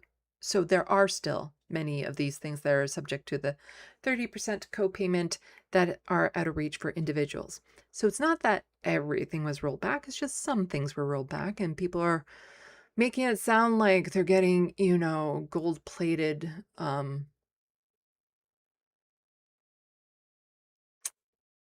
fuck, if I could think of the name faster, it'd be a funny joke. But those things that those pots that you piss in the hospital. Anyway, yeah. So number 2, these things that without them, people would stay in hospital longer. If the hospital cannot discharge you because you don't have your home oxygen or because you don't have a feeding tubes, it means that you would stay longer and longer in the hospital with clearly rising costs. But physicians said this could be another reason for the walk back. The months advocates spent meeting with MPs, holding rallies, and speaking with media to protest the cuts. It includes a star story. Ooh, this link is short enough that I can add it into the SandBox. So here you go. So you can read up on this if you want to finish reading this free Star article. Read the ones that you can, because most of them are behind a paywall. So, spending so much on the military, healthcare, it's being slashed. He doesn't say anything about, the privatization of our healthcare that's happening in Alberta and Ontario when Mark Carney's sitting down with the premiers. No, he talks about pipelines, not about that. But apparently, Canada's economy doing really good. So here we have Canada adds 75,000 jobs in July's summer surge, but uncertainty remains. Oh, you can see this one. Good. Economists are calling this everything from a summer hiring surge to a job market on fire. 75,000 jobs added in July. It is a bedpan, Will Sullivan. That's the gold-plated bedpans is what refugees apparently get, the way that these people online are reacting. Now, 1 month doesn't make a trend, so here are the past 3. A total of 181,000 jobs, and the unemployment rate declined over those 3 months as well. It's now at its lowest level in 2 years. So keep in mind that if the unemployed rate decreases, it doesn't mean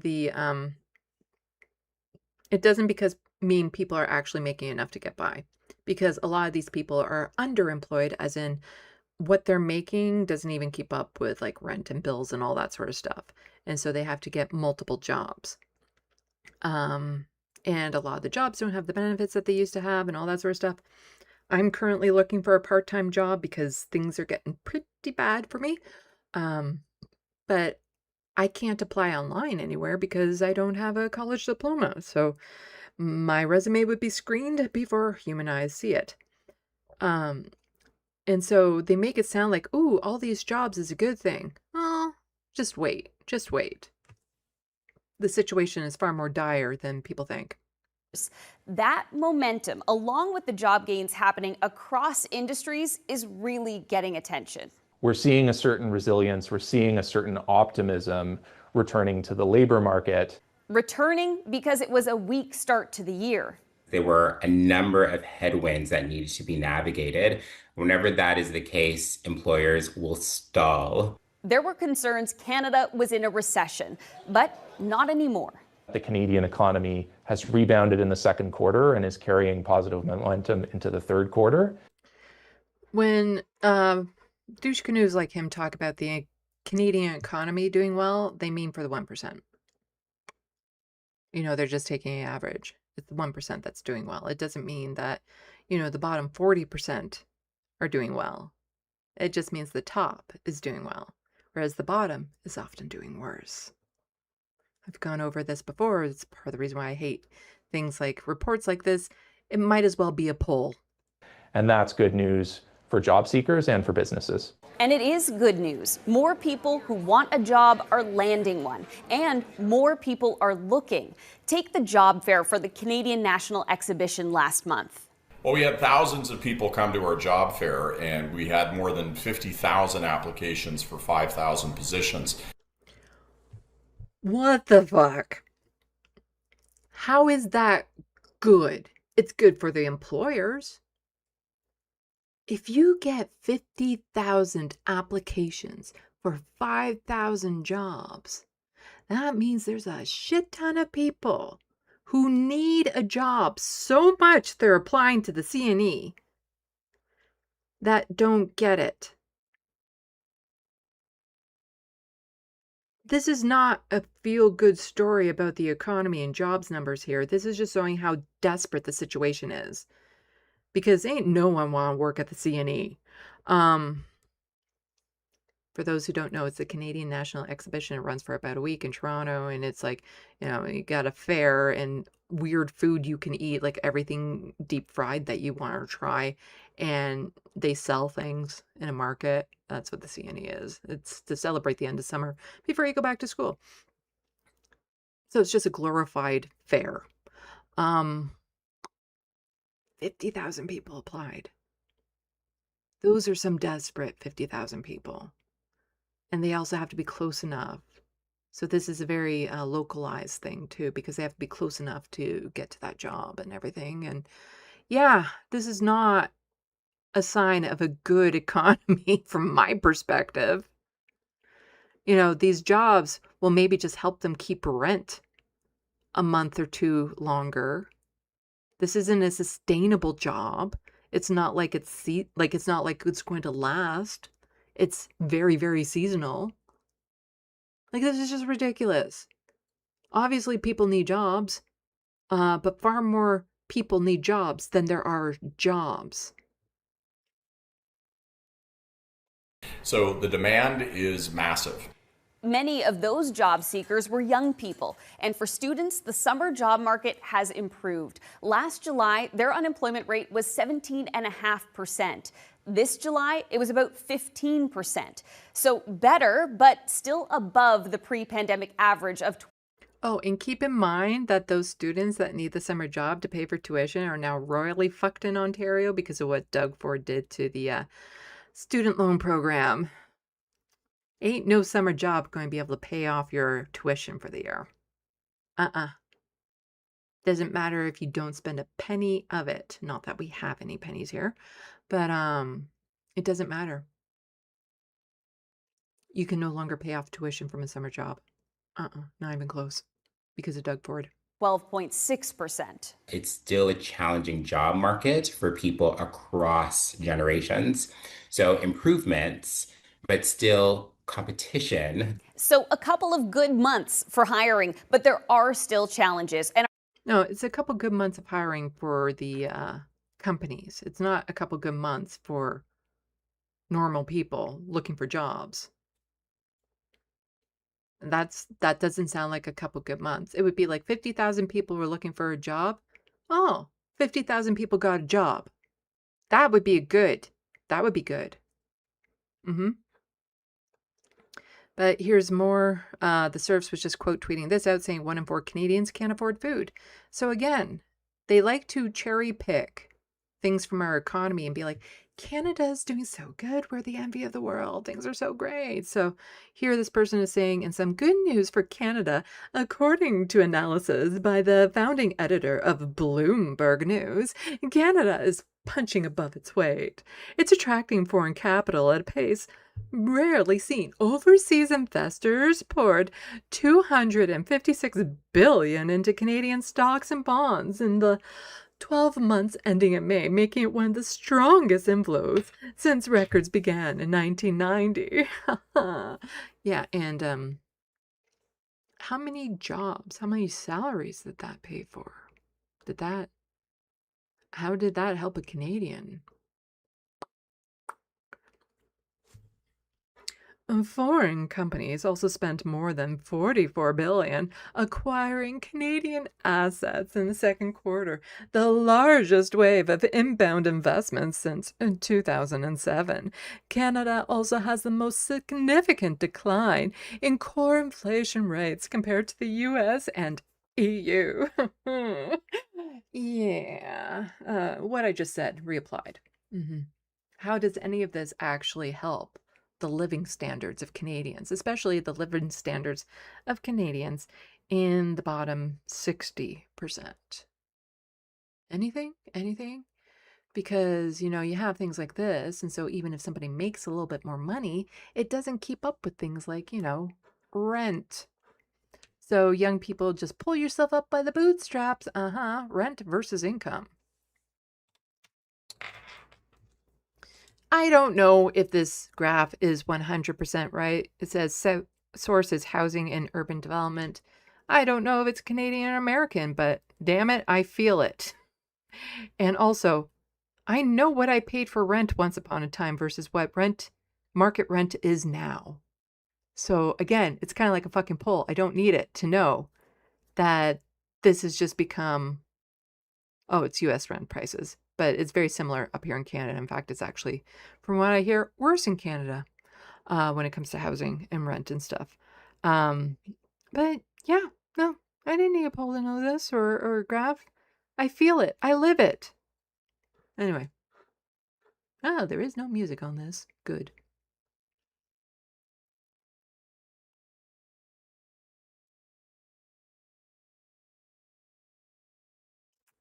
Yeah.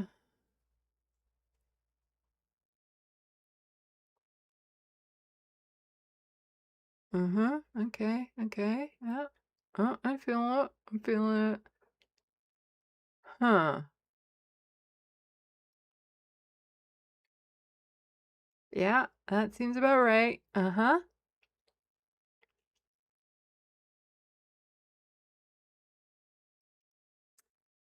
Because you see, I rely on Ontario Disability Support Program, and I know that there once was a time where I could afford a one-bedroom apartment, and if I budget well, then that meant that I could still eat groceries for the month and pay my bills if I budget well for it.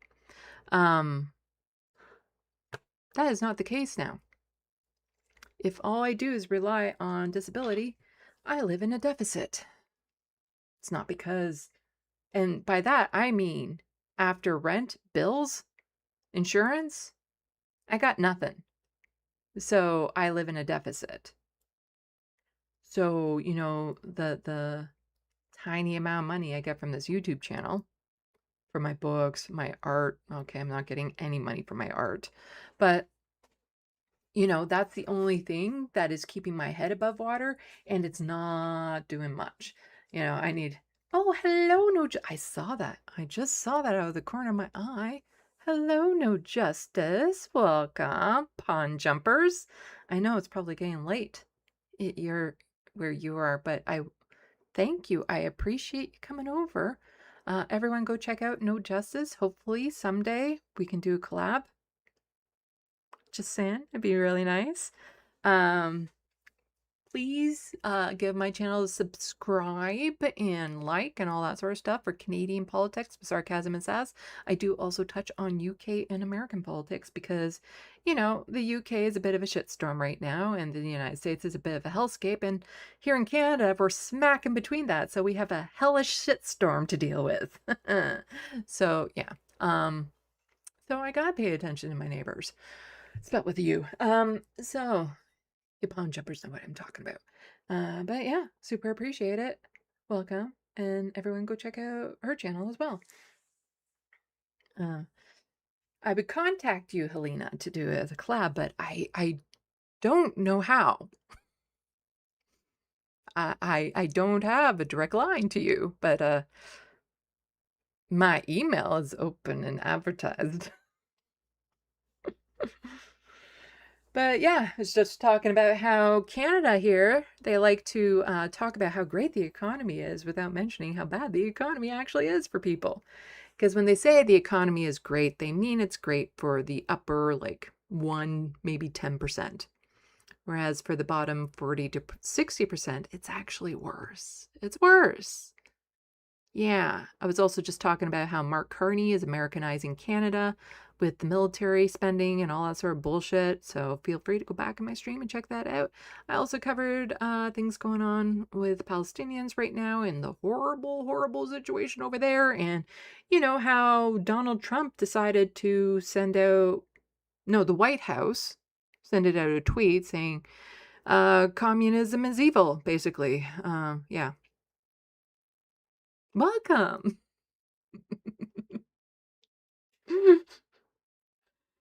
It's nice to know that when the world ends, I have a great community of people around me. Feels like I'm dancing on the decks of the Titanic sometimes. But, if we all do it together, at least we can have a little bit of fun. So I still have a provincial docket to go through, which is not that long. And then I'm going to be talking a lot about the climate change and the fires that are, destroying the world. And our governments. Hey, I'm going to be talking about Zach Polanski during that. So you want to stay tuned for that, you Pond Jumpers, to hear, this Canuck talk about Zach Polanski. Yeah, so I'll be talking about that and climate change stuff. But also, subscribe, buy my book, don't read it. Long story, I'll tell you at the end. Let's see. So, welcome, Mr. Sat of Vantron.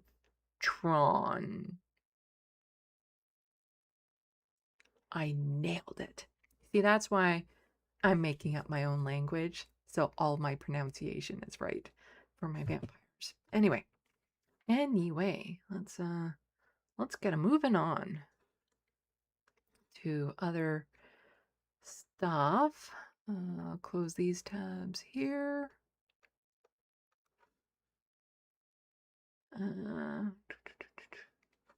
Okay. We're going to talk some provincial news. So we have a little bit here from Alberta, a little bit. Oh, it wasn't this week. It wasn't last week. I was talking about the UBI thing. So we'll be talking about that. And of course, Doug Ford. I'm in Ontario. And really, Ontario is the only province that matters in Canada. If people don't understand sarcasm, you probably think I'm a dick. It's not that you're wrong. It's just, maybe just not in the ways that you think I am. You see, that's the thing about being non-binary is sometimes I'm a bit of a dick. Other times I'm just a bit of a cunt. So, pick and choose. To the news.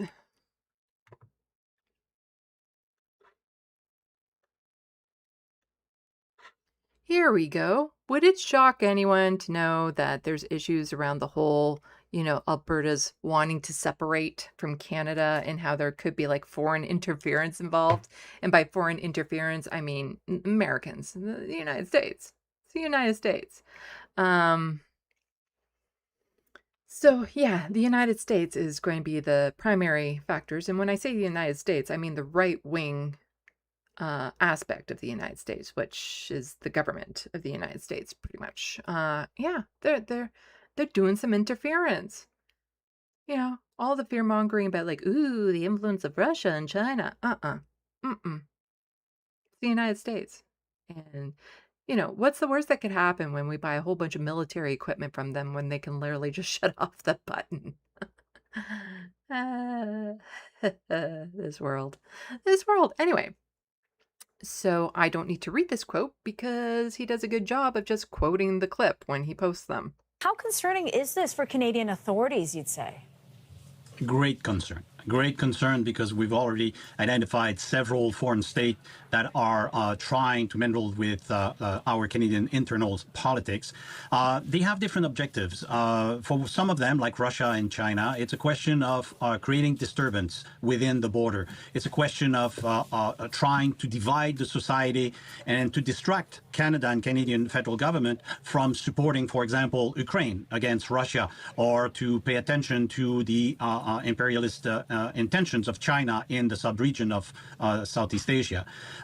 But the more alarming element is probably coming from the U.S. The U.S., we've seen politicians, we've seen lawmakers, we've seen also even political diplomats right here in Canada acting already in support of a division, creating some stirs, and that is coming from the U.S. quite disturbing for us.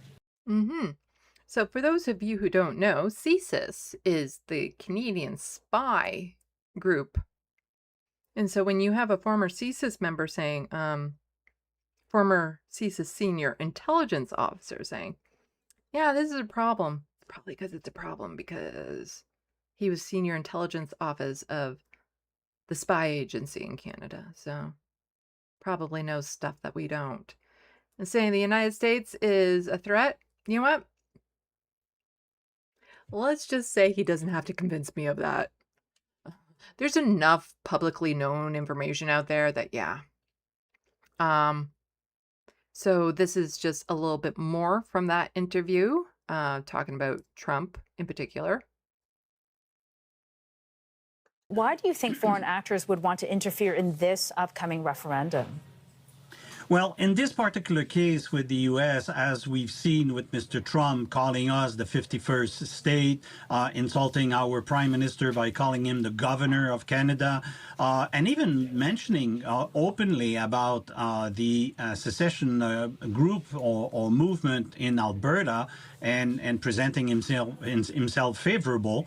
Let's remember also that Mr. Trump, during the occupation of Ottawa with the convoy, offered financial support and asked his supporters at the time to finance the movement. So, and we do know a ton of American cash went into the occupation of Ottawa during the trucker convoy.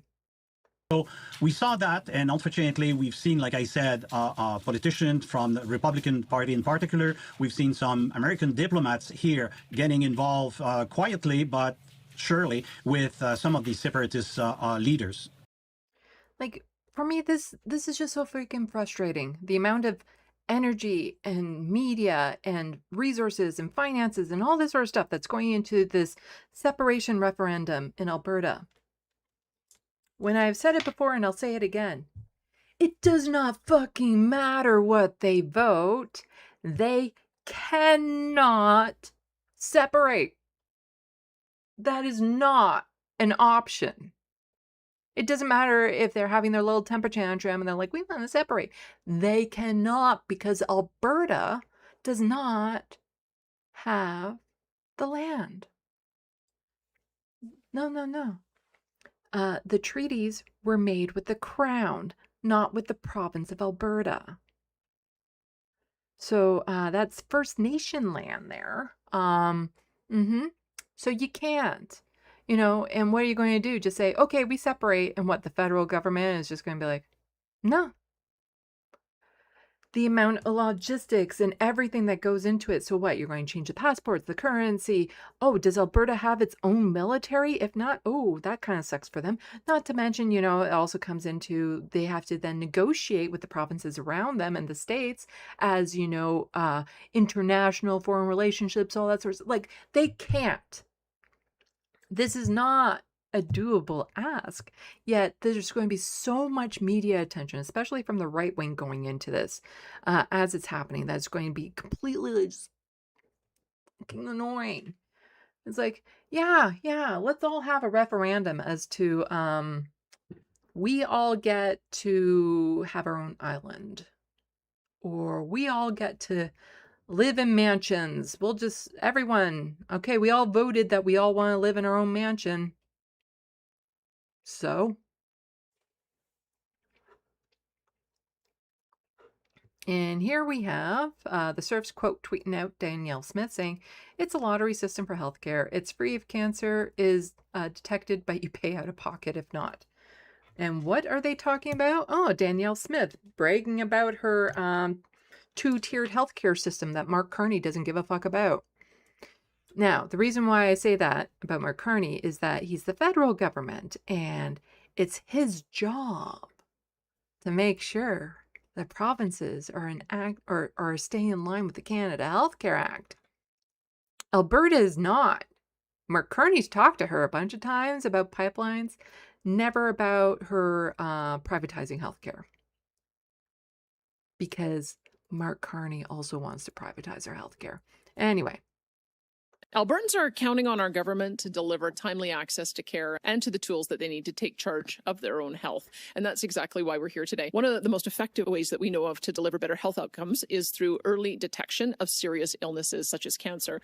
When it comes to treating serious illness, early diagnosis makes everything easier. Treatment is simpler and more effective, and it places fewer demands on the healthcare system. Most importantly of all, patients are more likely to recover if they begin treatment early. That's why, starting July 31st, all of that is true. Albertans will have the option to access diagnostic screening tests, including ultrasounds and X-rays, MRIs, and CT scans to start, directly through participating providers. If private practices, private, yeah. Those tests lead to a new cancer diagnosis, they will be eligible for reimbursement at publicly funded rates. But what?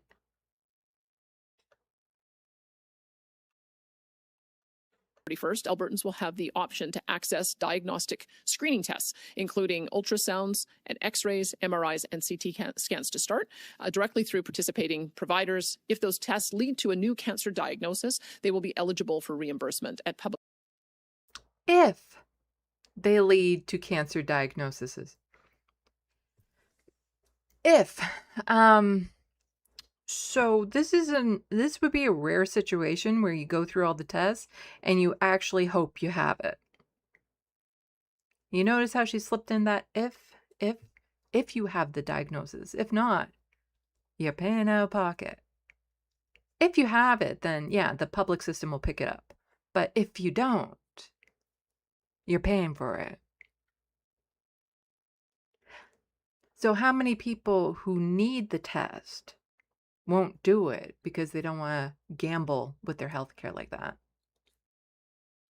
They don't want to gamble that they don't have it. So how many people who do have it and need those tests to have it early detected won't go through with it because they can't take that risk?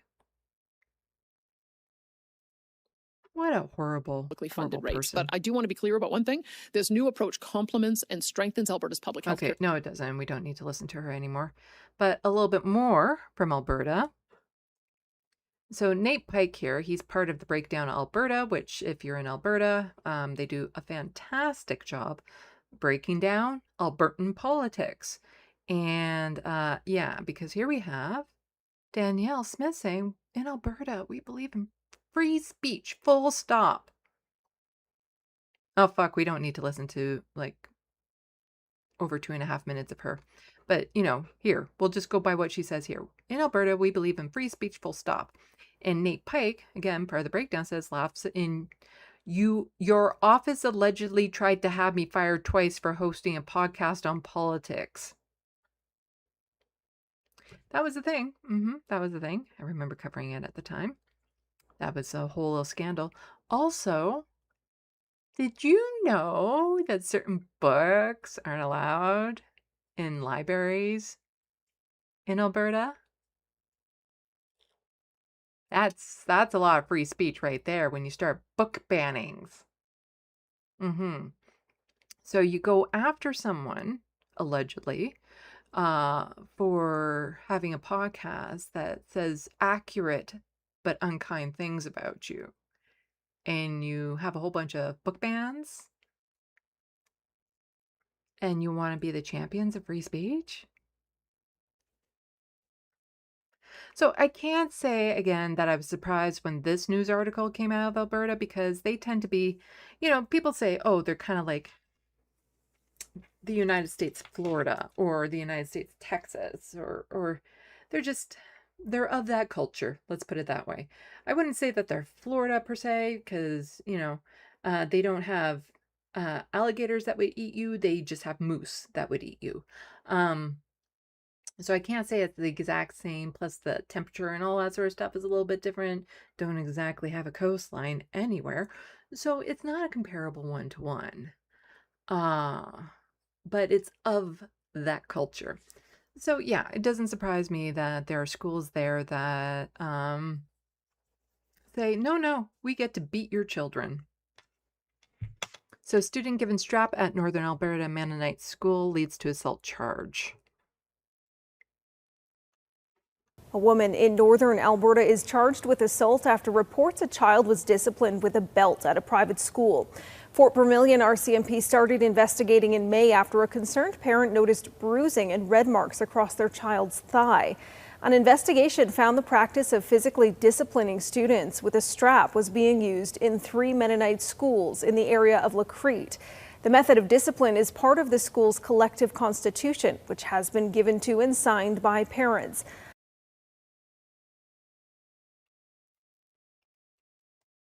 So the parents signed off on it, saying, no, it's okay. You can beat my child. RCMP were also made aware that the educators of those schools are not accredited teachers and are considered supervisors. Oh, so they're not even fucking teachers. They're just adults that you said, okay, you can beat my child. 37-year-old Eva Buchert from Cleardale, Alberta, is charged with assault with a weapon. Assault with a weapon? Huh, I wonder, let's see. Oh, here we go. Officers searched the school in mid-June and said they found a machine belt similar to a timing belt on a motor or another machine rather than a pant-worn belt.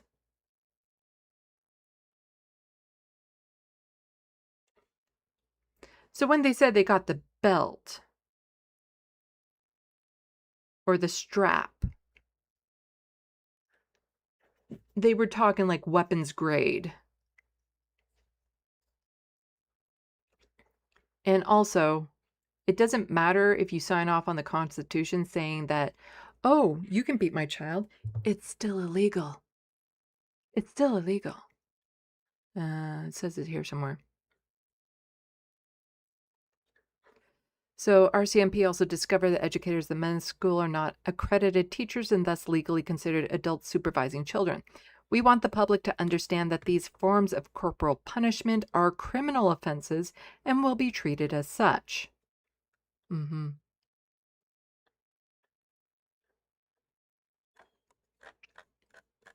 I'm sorry, but I do not think you should be able to beat children.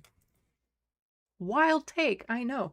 I don't think you should be able to beat them for discipline or anything of that sort. No, you should not be able to hit children. I don't care. I don't care if it's your own. I don't care. You should not teach children that violence and forcing your will on them is a solution to problems, because often, let's just say almost all the time, when a parent hits a child, it's not because it's a discipline or a punishment or they're trying to correct behavior. It's because the parent is mad at the child and venting that anger. That's what it is. And you don't correct behavior by beating a child. How does that even have to be said? Okay, on to Ontario. So Tina Yazdani, still a wonderful reporter, even after City News decided to let her go for alleged reasons that might or might not involve the Doug Ford government. But it's good to know that she gets to continue to be a thorn in their side through the Trillium. And not only does she get to continue, she gets to be like a bigger thorn. I think she has more freedom now than she did when she was working with City TV. So here she says the Ford government has increasingly been staging official announcements without inviting the media, limiting reporters' ability to ask questions during extended summer breaks at Queen Park. The opposition says Ford is running scared. Oh, right, conservatives, free speech warriors. So you have Danielle Smith saying free speech, and Doug Ford will be like, he's all about the free speech, but he just won't let the media know about the speech that he's given out for free. So no one is there to report it. Funny how that works. Premier Doug Ford has increasingly been attending what appear to be government-organized announcements without inviting reporters. And if it's a government event, yeah, reporters should be there. That's, yeah, freedom of the press type thing. We did a review and we found at least 5 examples of this since mid-May. That's around the time this practice appeared to become more common. On those 5 occasions, social media posts show Ford at or next to government-branded Protect Ontario podiums, and corresponding media advisories were never issued to reporters. This really limits reporters' ability to ask the Premier questions, especially during this extended summer break. It's unclear if the microphones at the podiums were even plugged in, because no remarks from these events were ever live-streamed or posted anywhere, and it's also unclear who was invited to attend these events. Most recently, a July 31st post shows Premier Doug Ford alongside Transportation Minister Prabmeet Sarkaria with an update on the Scarborough subway extension. On July 10th, there was another post showing Ford with Sarkaria appearing to deliver remarks on the Eglinton Crosstown West extension. On July 8th, Ford was again with Sarkaria for a shipbuilding funding announcement in St. Catharines. On May 27th, Ford was with Health Minister Sylvia Jones announcing the groundbreaking of a long-term care home at North York General Hospital. And on May 14th, Sarkaria posted a video announcing the start of construction on the Bradford bypass, and in the video you can see Premier Doug Ford approaching the podium, presumably to deliver remarks. On all 5 of those occasions, media only learned about the events because they were posted on social media. We specifically distinguished these appearances from ones organized by third parties. So for example, occasions where the Premier was invited to be a guest speaker or to make a ceremonial appearance, we didn't count. Media advisories are routinely used to notify reporters of the Premier's public appearances, giving journalists an opportunity to attend, observe announcements, and ask questions. The Premier seems to be limiting his access to reporters. Doug Ford is running scared, and he does not want to be held to account. And let's face it, why is that? It's because this is a government that has repeatedly abused the taxpayer dollar. The government is still issuing advisories to reporters in some cases, and we asked the Premier's office what criteria determine which events get media advisories and which ones don't. We also asked whether the government's approach has changed in recent months and why reporters weren't notified of these 5 events. We also asked how much it costs the government to organize these announcements, but they didn't answer that question. Yeah, Doug Ford. So she has a bit of a follow-up. Some political staff have expected reporters to be there. Sources confirm Premier Ford and other provincial and federal officials delivered prepared remarks during most of the recent July 31st events that reporters were not invited to. The audience consisted of politicians themselves, their staff, and small group of construction workers who posed for photos with the elected officials. Yeah. So, Doug Ford. He's very good at playing like the political game. Like when he called for the last election in the middle of a winter in an off season that most people aren't really paying attention to politics. A lot of people are out of the country for vacation. It's harder to get to vote. All when he was riding on the coattails of the whole, 51st state bullshit that he was fighting against and whatnot. And he pulled the election and he won. So he's very smart at playing the game, but I think he's feeling the heat because he had to call 3 by-elections and he probably doesn't want to do that right now because people don't like him. But if you are in these ridings of these Ontario by-elections, you need to get involved. For the past 6 months, one seat at Queen's Park has been empty. Back in February, Dolly Begum, the NDP's deputy leader, resigned her seat to jump into federal politics. That gave the Ford government a... Oh, and by the way, when she jumped into federal politics from the provincial NDP, she ran as a Liberal. 6-month timeline to call the by-election, and political parties at Queen's Park believe the Premier has been dragging it out, waiting for things to improve. I think in his mind he thought, well, we'll just get over this scandal, but they've been cascading for 6 months and the clock has run out. So whether it was a luxury private jet or their hotel rooms or any of the other things that have come up, they wait sometimes because they're trying to get the best time for an election. On Wednesday, the last date possible, the Progressive Conservatives are expected to call those by-elections in 3 ridings. Scarborough Southwest to replace Dolly Begum, York Simcoe to replace Caroline Mulrooney, and Hamilton East Stony Creek to replace Neil Lumsden. Okay, so if you're in those ridings, you need to be paying attention. I don't generally follow too many by-elections because it won't change the power. But it will be interesting to know if they do switch over to Liberal or NDP. If they do switch away from Conservative at this point, it most likely will be to Liberals because the Liberals are polling better than the NDP and the Liberals don't even have a fucking leader right now. Which again, I don't need your polls to tell me that. I could have told you that. Marit Stiles should have stepped down and I will never forgive her for not doing that. And allowing somebody who's more authentically NDP to run as the leader of the Ontario NDP. Because we need a Zora Mandami, an AOC, a Zach Polanski. We don't need liberal light. A little bit more. So from Colin DeMello, Prime Minister Mark Carney on the Billy Bishop Airport expansion, which I have been covering a bit on my channel for multiple different reasons. The way that Doug Ford just took the land from the city of Toronto to be like, this teeny tiny airport, we want to make it bigger so that his private jets, his other people's private jets, could land a little bit closer to their workplace. And so then the federal government came in, well, you have to agree with us too. And we don't. We will say no to this for now. So Carney calls transportation getting in and out of the GTA a challenge. Oh, and allowing slightly bigger jets to go in on the lake. That's going to help. Ooh, that will clear up the congestion in a heartbeat. Going to destroy the waterfront, the ecosystem around there, make it more noisy and, inhospitable to the people who already live in that area so that a bunch of rich douches can get to go to work a little bit faster. But, that traffic congestion will be gone. And says the feds are working on a comprehensive transportation strategy that includes Pearson International Airport and Regional Airport. Billy Bishop is part of a much bigger picture, Carney says, but adds that while Ford's expansion plans were interesting, the federal government did not have a policy. What we had was an idea that was proposed, and then we did what governments should do, which is consult. But, should be noted, forever is a long time, Carney says.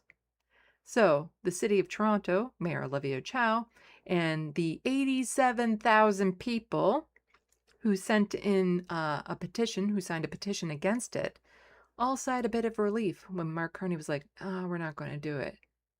Well, now he might. It's just like, forever's a long time. We're just going to wait till you forget about it. So the PM adds that the clear criteria on noise, protecting the environment, he doesn't give a fuck about the environment, on housing, and why Billy Bishop is part of a transportation plan is small part of a much bigger puzzle. Well, Doug Ford also has parts of a bigger puzzle that he plans to enact. So Ford government to review Metrolinx, LCBO, and other agencies amid hotel expense scandal. So been covering that. His MPPs, only conservative ones, have been abusing the ability to stay in hotel rooms overnight, despite the fact that they work only 20 minutes away via car that they are chauffeured in. But hundreds of thousands of dollars on luxury meals, hotels, other expenses. And so while that is all happening, he's quietly doing this.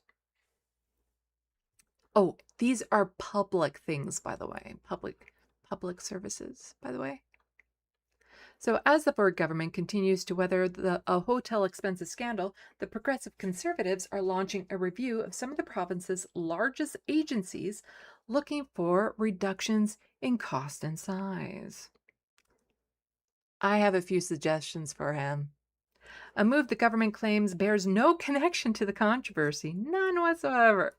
Finance Minister and Treasury Board, who cares, Peter Blethelmany, said the government would kick off a review of 8 agencies, including Metrolinx, the LCBO, the Alcohol and Gaming Commission of Ontario, and Supply Ontario.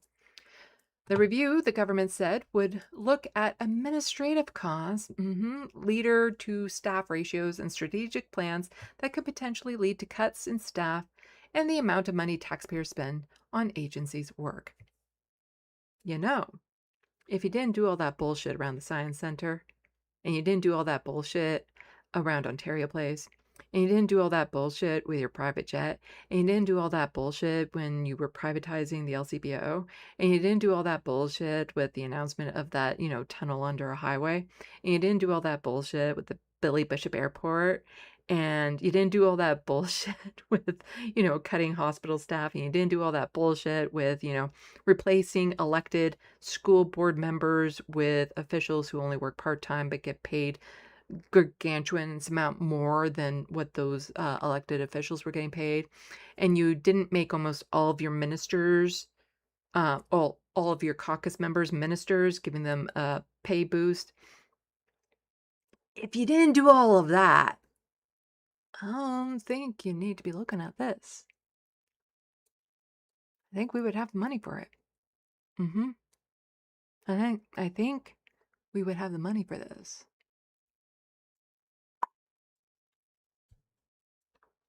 Everything's on the table. I don't want to candy coat it, bluffingly said. Mark Carney said something recently about that with public services too recently. Conservatives. 2 turds in the toilet. Canadians and Ontarians are always looking at their expenses. Governments have to do the same. I could recommend some cuts. The amount spent. Oh, yeah, there's also the exhibition plays. Yeah, okay, there was that too. I know I'm missing some, which is why I'm cataloging all these this time. The announcement comes as the Ford government battles an internal expense scandal. Yeah. Anyway, you get where I'm going with that.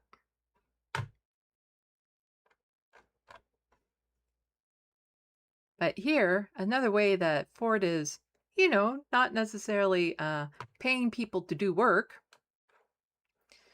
So, yeah, not only has there been a lot of forest fires or wildfires here in Ontario, there's also been some massive flooding that's happened. And yesterday, got a tornado warning alert on my phone. I was in the coverage area of a tornado, sighted tornado.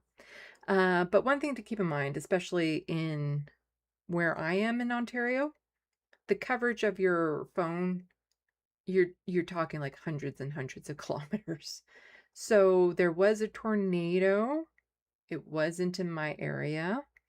It wasn't a very strong tornado. So like there was some minor damage. I don't think anyone was actually injured or anything.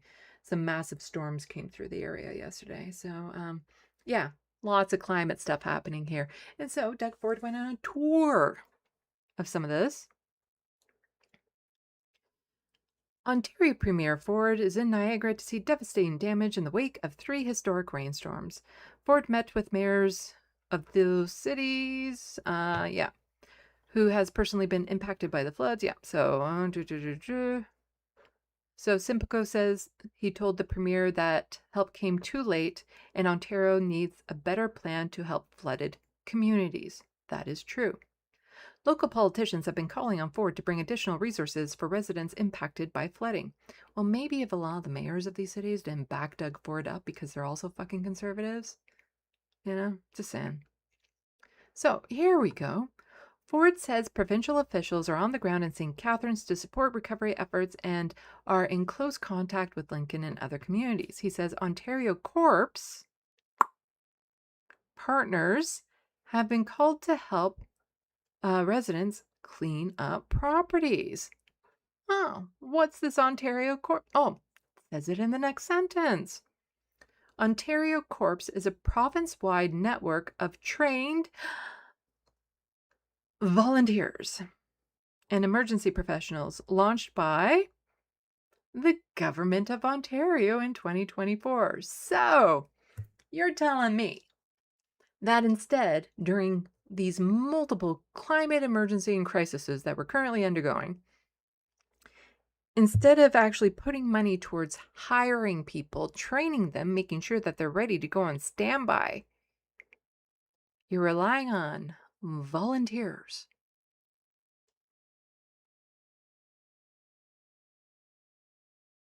Remember how I was talking about we need more jobs?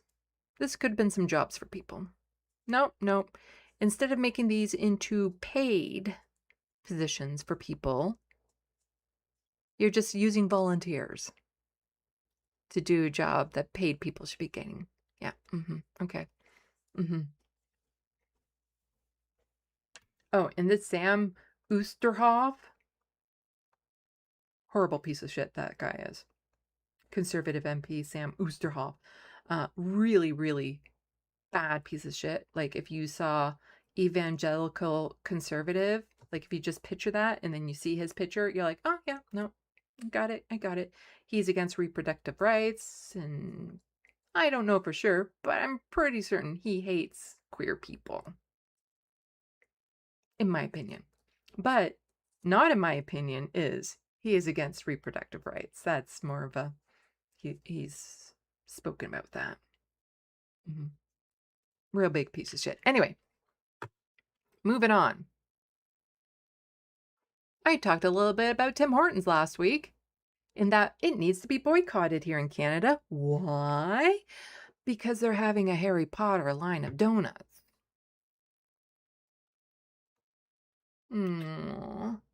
RBI profit jumps despite Tim Hortons' slow sale growth. It just, they're not doing so good.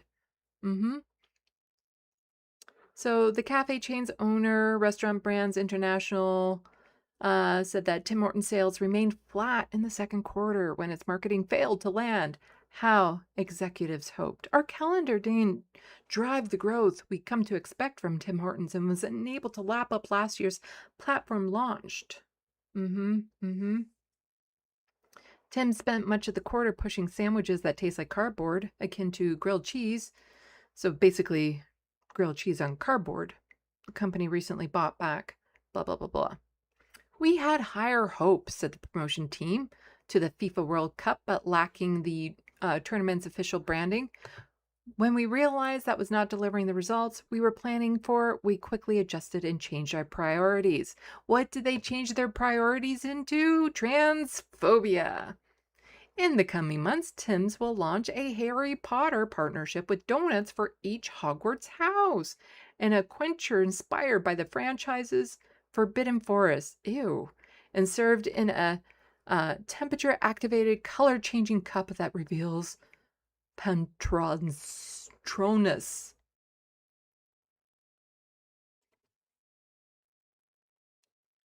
Just a suggestion.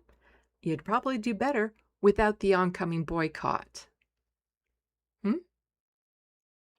You'd probably do better when queer folks still go to your chain. I'm just saying that as soon as the queer community finds out about this, they're boycotting your ass. I am. I do enjoy going to Tim Hortons quite regularly. I'm boycotting their ass because there ain't no way I'm going to be supporting them while they're promoting Harry Potter.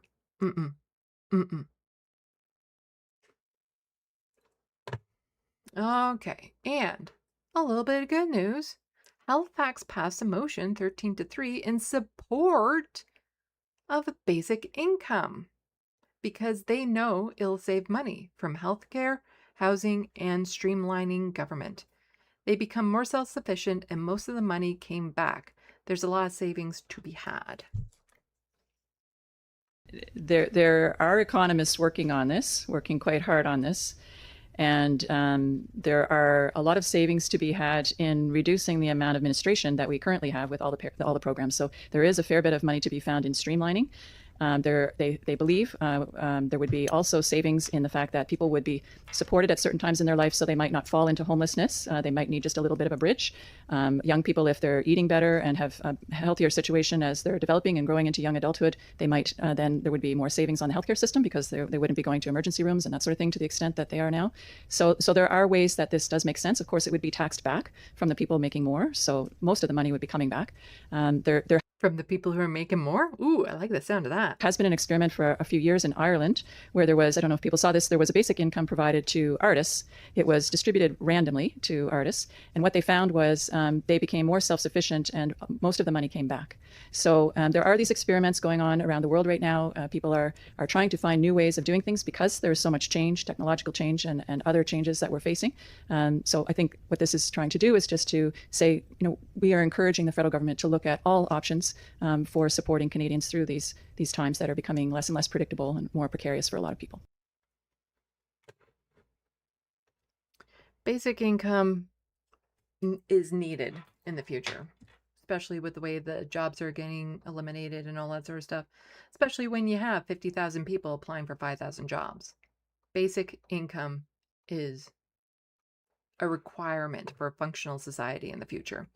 And if you want more artists and more people just doing jobs like caregiving, raising children, going to senior homes and visiting them, all those little things, where you connect with the community, you need a universal basic income. Anyway, so we got one more docket to go. It is a bit longer. It's the one on climate change, but I'll try to scooch through it as fast as I can because I'm running out of steam. I've been doing this for over 3 hours. And I need to do things like eat dinner, and I probably will need to go get in there a drink. But before we do that, you know what's coming up. We're going to check the SandBox.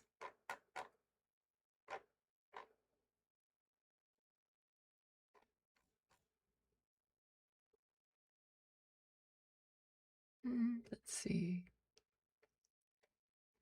Okay, talking about the red scribbly, I know that.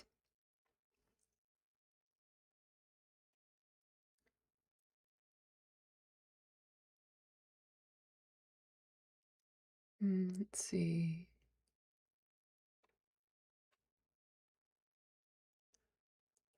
Rusty, is that you in your book cover? No. I did not initially design this book cover. There's a long story behind it. I'll probably post to my other channel, Sandy Lovis, so you can go over there to find out the story behind this story, because there is a big story behind the story. Although when I write it, I do kind of see myself as Minuet, as the main character, as a lot of writers, authors tend to do. It's a thing. It's a thing. Let's see.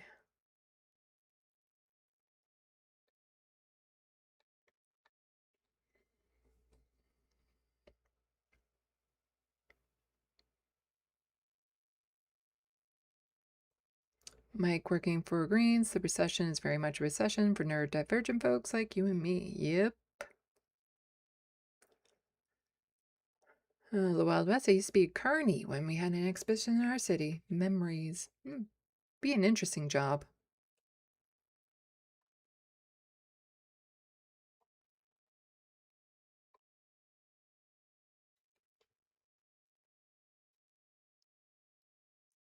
Let's see.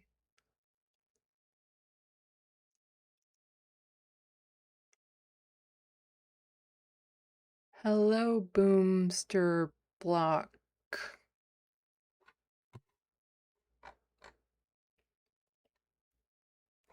Welcome to the SandBox. Just going to leave that on the screen for a moment or two. Because, yeah, that's how bad I am with it, that I have it ready to be pulled up. Let's see. And apparently, a lot of people don't tend to like Danielle Smith. Don't blame you. I don't blame you. Will Sullivan is saying 100, Sandy, and I do believe I recall what that was in reference to when I was saying you don't get to abuse children, full stop. You just don't. You don't.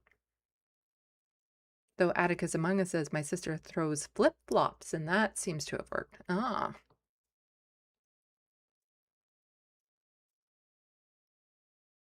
Her kids learn to duck. Quack, quack. Yeah, yeah. Mm-hmm.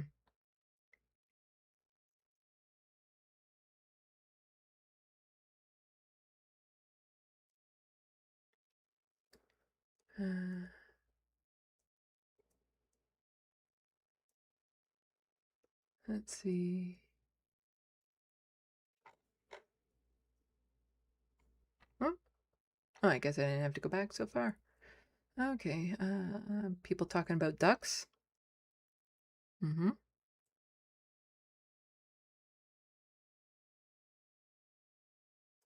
Boku saying journalist, hey, grilled cheese.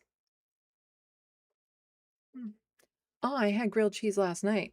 And you see, I have a secret recipe for grilled cheese. What I do is, instead of buttering the bread, I use a garlic spread. So that it has like a garlicky flavor to it. And then I don't use sliced cheese. I use grated cheese. So you have a crispy, garlicky bread with shredded cheese that melts really nice and gooey. And then you get a crispy, yeah, that's how I make my grilled cheese. It's one of the only things I can cook. Oh, let's do this. Thank you so much, Will Sullivan, for the $5 super chat and the dancing lime. I really appreciate it. You want to hear my curse word. That's what you want. You want to hear the vampirish curse word, which I'm saving for the end. Because if I get talking about it right now, we're not going to get to climate change stuff. And the climate change stuff is really important. But you apparently want to hear how to curse in vampirish. I'm guessing that's why you did that, which I super appreciate. For those of you who don't know, I was saying earlier that if I got a $5 super chat, I learned what the first, well, it's not the first curse word, but I learned the first curse word in vampirish. And vampirish is the language of the vampires. No. And they're now teaching it to me because that's how it works. I must sound insane sometimes when I talk about my book. But sometimes words will just pop in my head and it's like, oh, I've never heard that word before.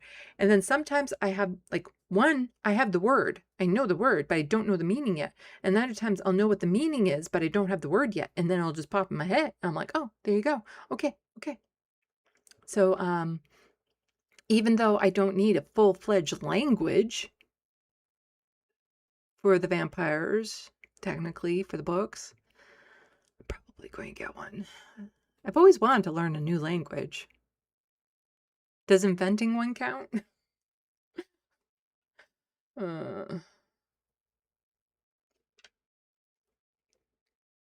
Yeah. So I will teach you the vampirish curse word at the end of this. And hope like hell it's not an offensive word in some other language. Her meteorologist says that their mom uses mayo instead of butter for grilled cheese. Huh. I don't know how I feel about that. Boku says, make America great again. Hello, Super Strike 9. Welcome to the SandBox. Yes, Will Sullivan wants the curse word. You will get it after the climate change stuff.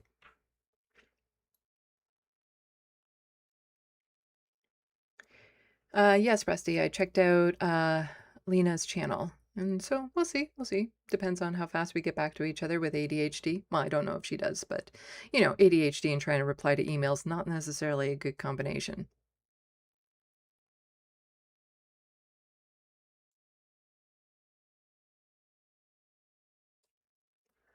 Let's see.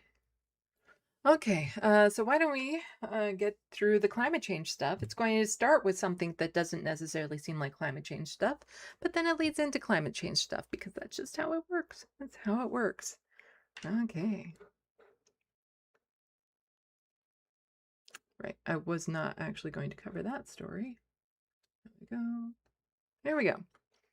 So, in parts of BC, Vancouver in particular, Indigenous land. And so on some of that Indigenous land, they have put actually like really nice housing, affordable, nice housing. We need more of this. So the surf saying housing, land back, hell yeah. If land back incorporates this, okay, I'm for land back regardless if it incorporates this or not, but this is just even more incentive. Let's put it that way. So yes, I'm all for land back. I don't care who my landlords are. I care about like, are they charging, how much are they charging rent? Do I get my repairs? All that sort of stuff. But this looks like a fucking gorgeous place to live. Like that's the thing. We don't have nice buildings anymore. They all look so, we need more of this. And I think they wanted, I don't know if these buildings in particular, but they wanted like vertical forests and stuff like that too on the outside, which would just be amazing. But here we have the first 3 towers of the, no chance in hell I'm pronouncing that. Let's see, Snakwa in Vancouver, a major Indigenous-led multi-tower residential and commercial development project in the Squamish Nation located on ancestral reserved land, meaning the place inside the head of the False Creek. Oh, that looks so nice.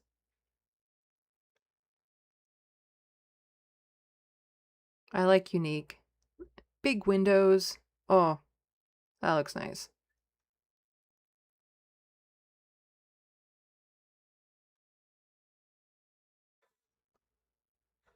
Now I'm leading with that. Why? Because of this.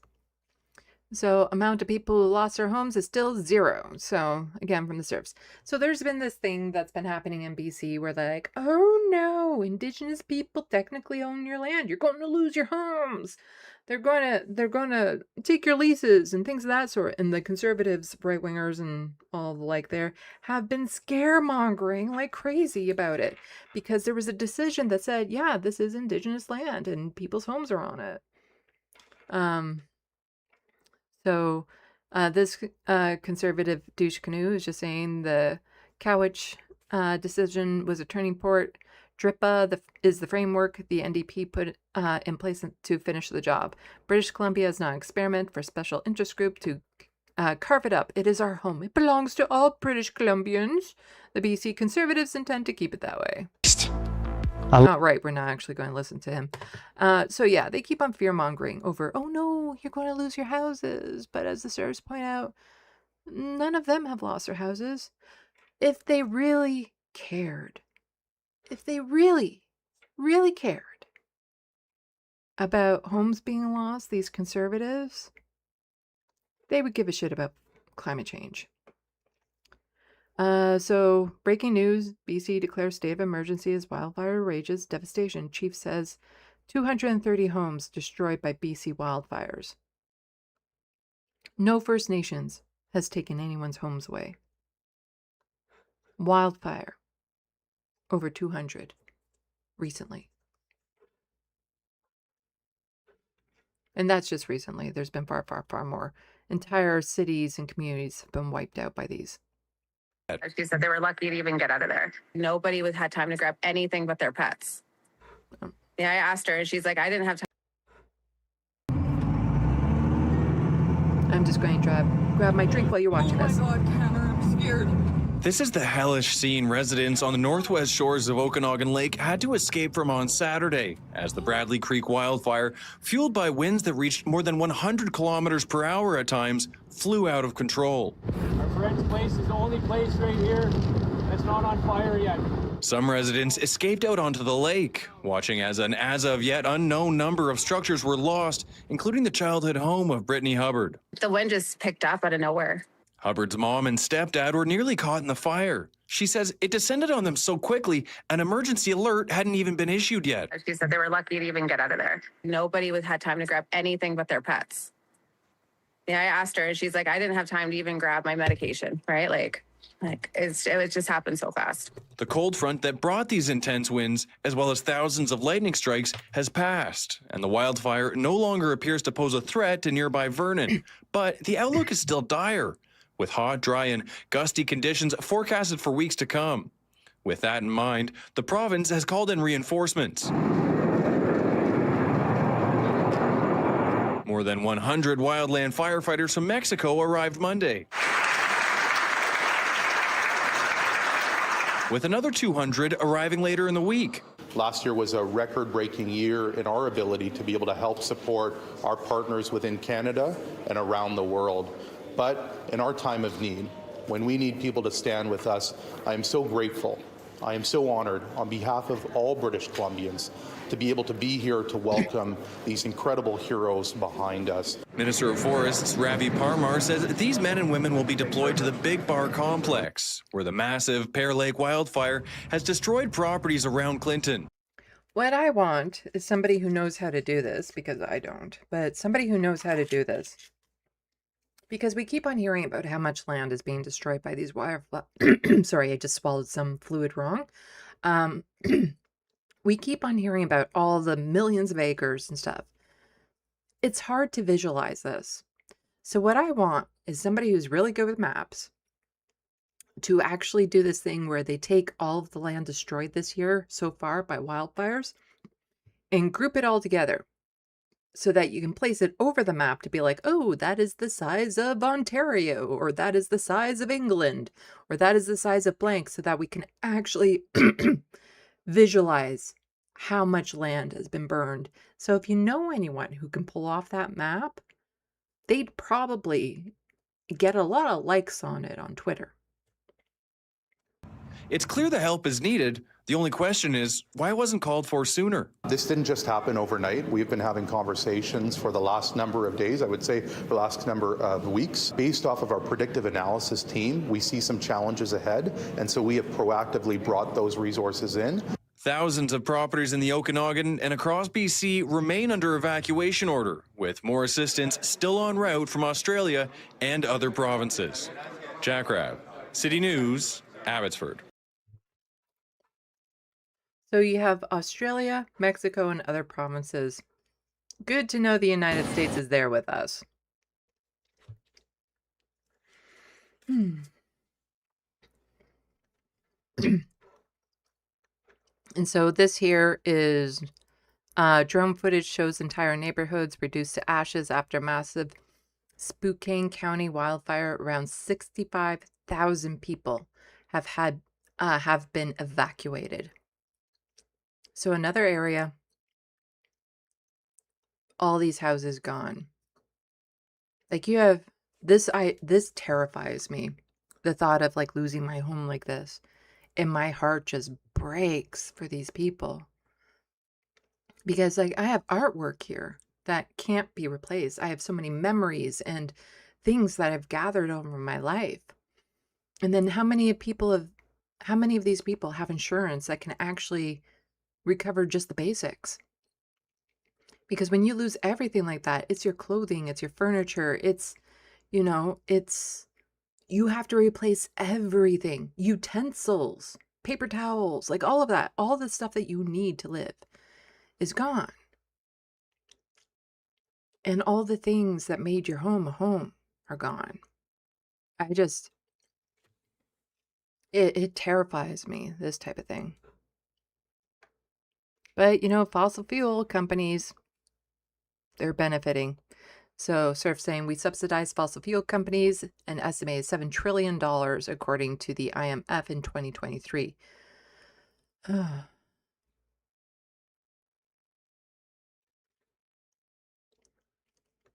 So more insane video capturing the devastating wildfires engulfing Spokane, Washington.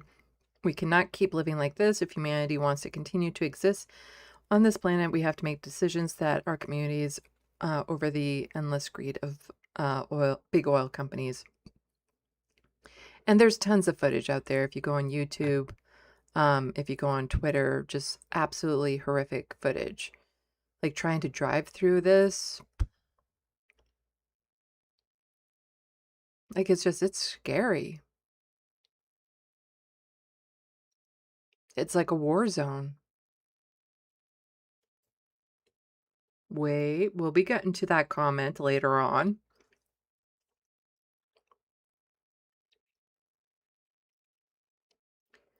This person just saying we need a government that serves people, not big money, big oil. Entire neighborhoods are just being wiped off the map. And all of this could have been prevented if, like, 30 years ago, those in power actually took climate change seriously. So it's not just, fires and stuff. It's just a lack of water in general. So somebody here just saying, this is the first time hearing of this, but it's deeply alarming. It makes my stomach hurt. We will be alive to witness the water wars. The end of water is rapidly approaching, and yet we're not allowed to conserve or plan. We're only allowed to build infinite data centers. And so from the AP, Puerto Rican cities hit with water rationing measures as recorded dry conditions persist. So there's always enough water for like data centers. But for average people, has anyone heard what's been going on in Puerto Rico due to drought? They are cutting people's water off for 48 hours and then they can have it on for 48 hours at a time. Oh my God. The rich get lots of water, but us plebs, not so much.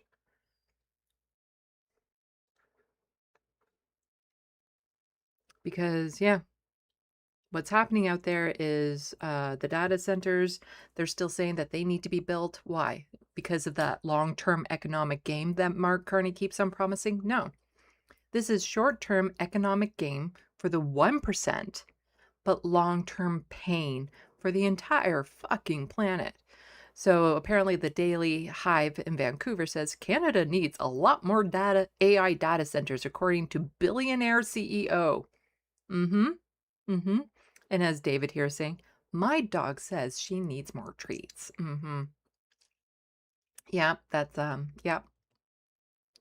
Billionaires would say that because it makes them more money. It doesn't make anyone else more money. It makes them more money.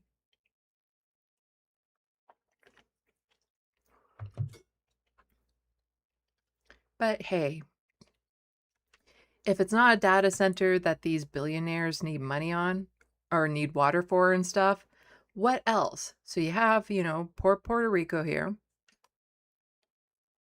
48 hours of water on and off. You have billionaires saying more data centers, which just suck up water dry. What else? What? Oh, right. Golf course. So Ali here is just saying, sincerely believe that if we didn't allow the rich to water their golf courses, far more action would be taken far faster on climate change. Yes. If the rich were actually affected and their quality of life went down a fraction of a fraction, they might actually do something. So while 26 million people in England and Wales are living under a housepipe ban last night, this is happening on a golf club in North London. What am I missing? Because you can't have crunchy grass when you're golfing. Nope. No crunchy grass when you're golfing.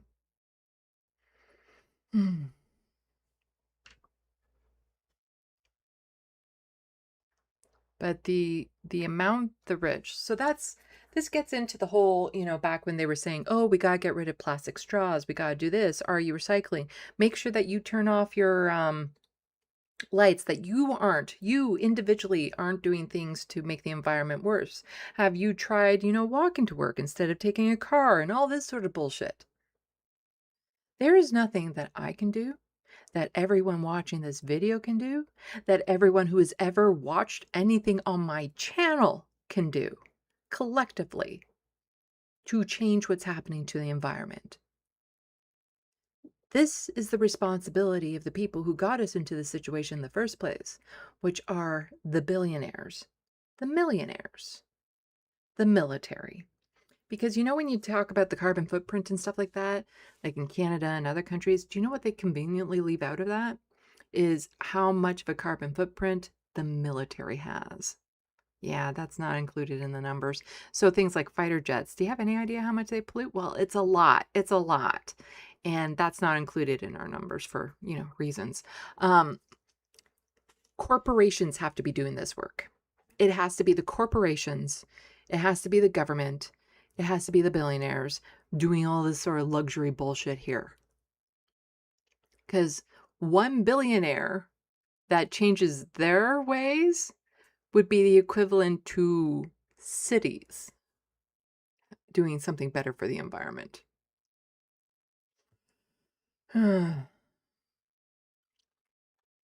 But instead, what's happening, the Trump administration is pushing for a construction of 82 new gas-burning plants to power data centers. These plants would release as much pollution as half of all passenger vehicles in the U.S. So instead of doing something about the climate change, they're like, yeah, we're going to do something about it. We're going to make it worse. Because, the whole short-term gain, long-term pain type thing. And so, of course, the United States is all over that. And so this person just saying it really needs to be more widely understood that the Republicans are not merely climate change denialists, but climate change nihilists who actually yearn to accelerate Armageddon. Quote tweeting this BBC News article, U.S. strikes $1.2 billion deal to pay German firm to halt offshore wind projects. You see, remember what I was saying before about the evangelicals and Zionism? Well, a lot of those evangelicals, they want the apocalypse. They do. It's part of their religious, prophecy type stuff. A lot of these billionaires, a lot of the ultra rich, a lot of these fanatical religious people believe that if the world ends, they get to rebuild it in their image. And basically, the billionaires will be gods. They want the downfall. They want the end of the world so that they can rebuild it in their image and make it into the utopia that they want. They literally want to see billions of people die so that they can have a world that caters to them. These people. But from that article from the BBC, so German engineer company RWE has said it will abandon its offshore wind projects in the U.S. after reaching a $1.2 billion payout deal with President Donald Trump's Department of Interior. RWE says that it will now reinvest the sum into conventional gas projects, including $900 million in liquefied natural gas export terminal project in Louisiana. So, Donald Trump saying we need more gas power plants. So I'm going to take the money away and convince you not to do wind energy so that you can do more gas. Donald Trump just full of gas. So I heard.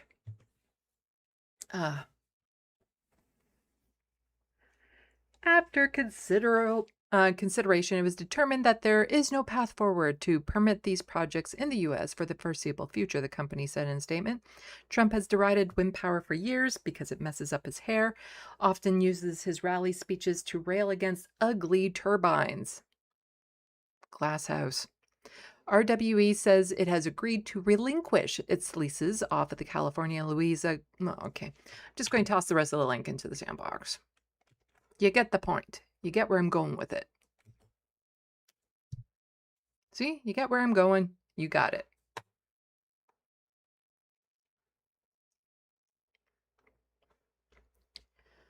But here, again, we could have a politician in Canada that actually cares. Because, again, Mark Carney going to Alberta. Carney government moves towards listing West Coast pipelines as a national interest project. So, remember when he passed Bill 5? I think, no, he did Bill C5. Ontario did Bill 5, which are basically the same things, which say they can override environmental protections and regulations if they deem the project in the national interest. So, even though the world is fucking burning right now, Mark Carney can be like, you know what? These oil pipelines, national interests. So all that environmental regulation bullshit, we don't need to follow. Notice published August 1st marks the start of a 30-day period before decision. So Avi Lewis, leader of the federal NDP, is saying, as I received the news today here in British Columbia, the wildfire smoke blankets the sky, our eyes are burning, and our kid is complaining of a sore throat from it. And we're the lucky ones. Over the weekend, more than 5,000 British Columbians had to flee their homes in 24 hours under evacuation from just 2 of the approximately 130 wildfires currently engulfing the province. What is our government doing?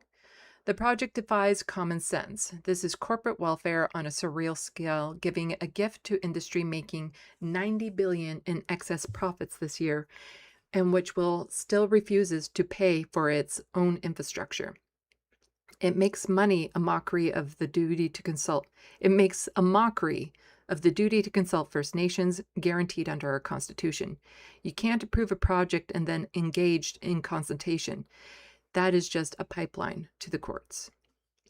And for Canadians across the land, it is a kick in the teeth to call this climate bomb a project in the national interest. It's in the big oil's interest for sure, but it doesn't do a damn thing for the people struggling with the cost of food and housing, increasing costs from privatized healthcare, and of course the daily anxiety of climate breakdown. The rest of the world is racing ahead on renewable energy, leaving Canada behind. Instead of spending at least $50 billion of public money on fueling more climate chaos, Canadians deserve government that invests in building the green economy of tomorrow, creating good jobs, lowering costs, and protecting our future.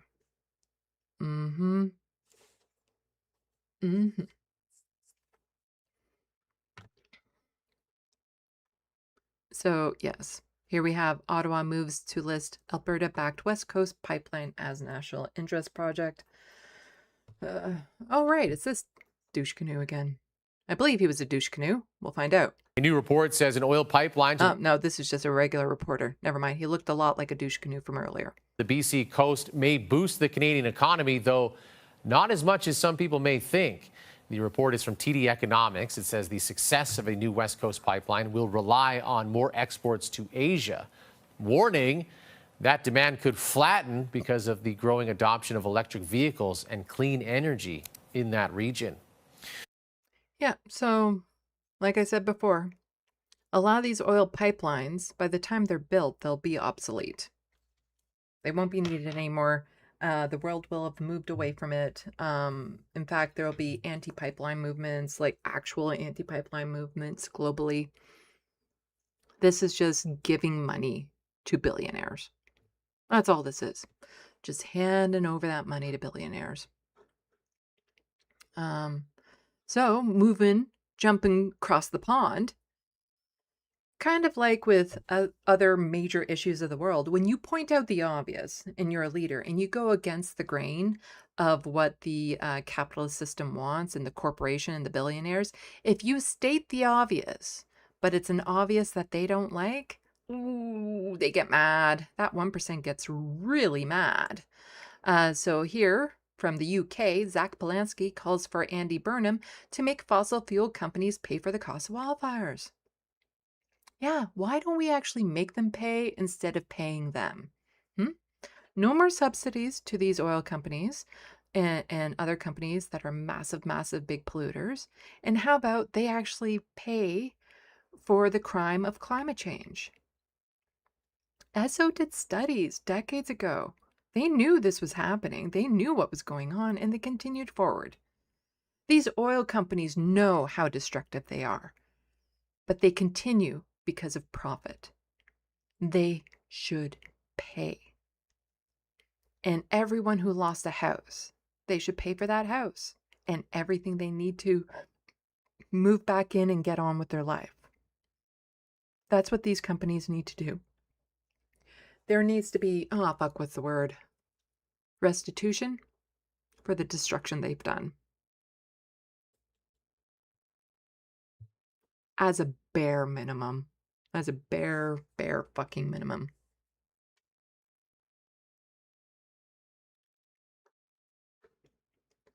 So, more on his comment here. Matthew is just saying, if you think it's an exaggeration to say that climate change will be as devastating as World War II, then you're not paying attention. It will be far worse and it won't end, because apparently Zach Polanski said it's going to be worse or just as bad as World War II. So 2024 was the hottest year in over 125,000 years, long before human civilization rose. David Attenborough warns the collapse of human civilization is on the horizon. Scientists in a documentary, Breaking Boundaries, warned that we risk complete stabilization of the planet. Risk the complete stabilization of the planet. For fuck's sakes, please, God, listen to these scientists who have spent their entire professional lives studying how the planet works. And so here is, his comment was, it will make World War II look like a teddy bear's picnic. And that's caller Mike explains why he's in full support of Zach Polanski's comments comparing climate change to World War II. People have got to start speaking up. And I think Zach has absolutely hit it on the nail. I think the fact that he might be using hyperbole is frankly, it's not disrespectful, but it doesn't reflect the truth and the profundity of what Zach, I think, is trying to say. That it seems to me that climate change is indeed the most cataclysmic thing that humanity is facing. And I mean, if it goes on as some of the experts are predicting it's going to happen, it's going to make World War II look like a teddy bear's picnic. The planet, our only home, is on fire. And that seems to me what's happening. I don't know what the answer is. I don't know how on earth we're going to solve it. But what I do know is that unless we start taking this seriously, the planet isn't doomed, but humanity could be doomed. People have got to start speaking up. And I think... Yeah, like how much land has already been destroyed versus, the bombing campaigns and stuff? How many people have had to be evacuated? How many people have lost their homes? Like, this is just the beginning. 10,000, I don't know how many people, it was in the thousands, died during some of the heat waves recently in Europe, and their heat dome is on its way. Like, this is deadly weather, and it destroys homes, it destroys livelihoods, it destroys the land, it destroys the air we breathe and the water we drink, two of the things we fundamentally need to survive. But, you still have people be like, that Zach Polanski guy is totally off base with his comments. And it's just, he's just pandering to his base when he says shit like that. So Tom here disagrees with Zach Polanski's claim the current droughts are the worst crisis since World War II. Yeah, you always say that it's not the case until it's your home. You can't have no food on the shelves. We've got to be able to grow. I just find this stuff. Drought and what that does to farming, right? There will be food shortages in the world. About this is the worst crisis since World War II, and 3,000 people have died as a result. By the way, very disputed numbers. Yeah, they're probably a lot higher. Totally unnecessary and done entirely for political effort, and done in a way that actually I think has the opposite effect of what people want to have, which is people's attention drawn to this problem. I think people go, "What are you on about?" And anyway, we don't need to hear any more from him. So this is the heat dome that's coming over the UK again. So can we call it a climate crisis now or not, says Alexander. So warning, it's happening again. A new heat dome is building. The 5th heat dome is coming to Europe. This summer is by no means normal. 2026 is revealing an uncertain and dangerous future ahead. Make no mistake, these are not typical summer temperatures. It is a severe atmospheric anomaly.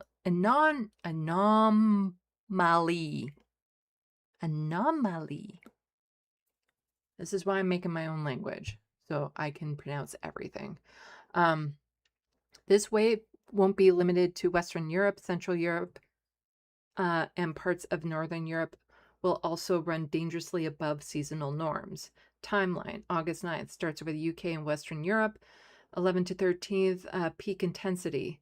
Late week expands strongly to Central Europe, country by country breakdown. So you can see it here on screen if you want, but we're talking up to like 40 degrees Celsius, which is just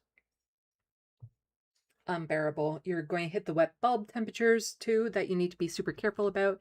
And what that means is that the heat, sorry, sweetie, you're trying to eat the headphones. You need to go down.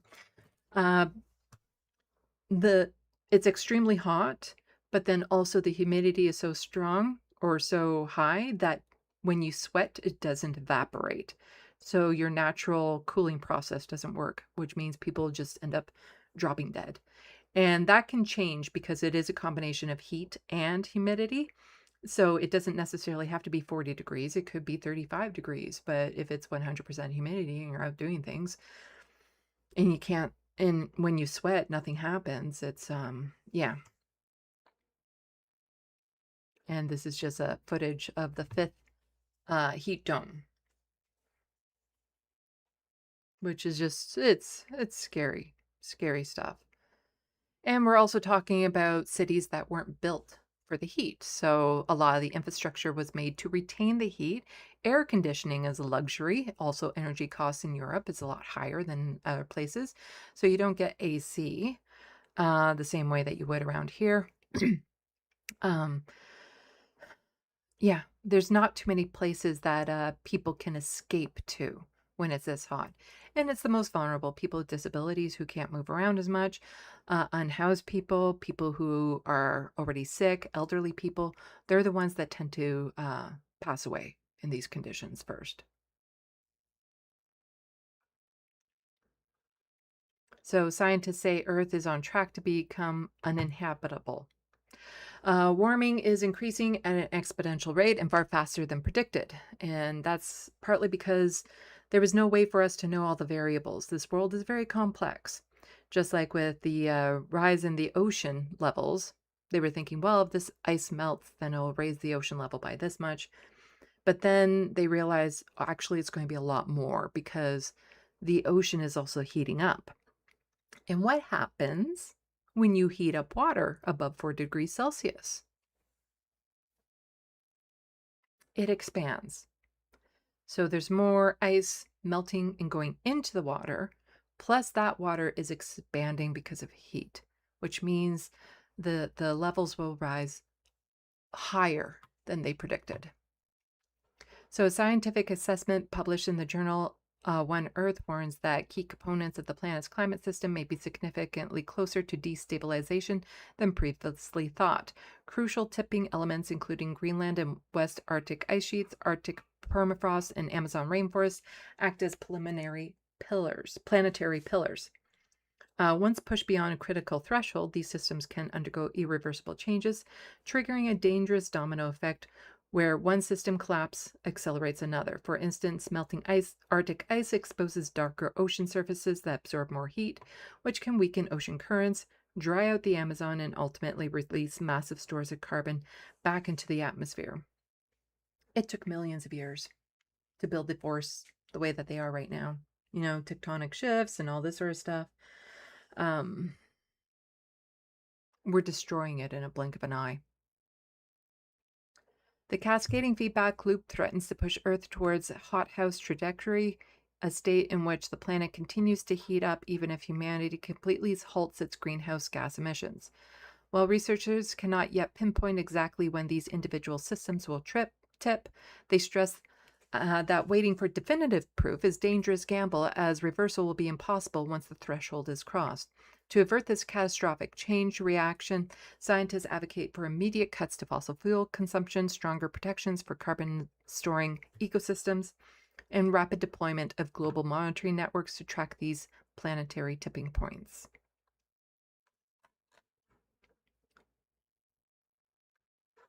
Again, and what did we do here in Canada? Oh, right. Mark Carney has scrapped consumer carbon tax, scrapped oil gas emission cap, cut 1.3 billion from Environment Canada, weakened industrial carbon pricing, axed 2 billion tree program, approved 1 million barrels day pipeline, weakened greenwashing laws. And just another graph.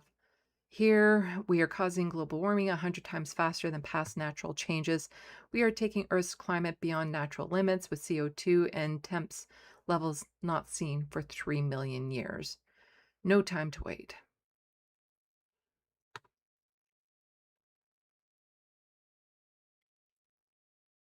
So, yeah.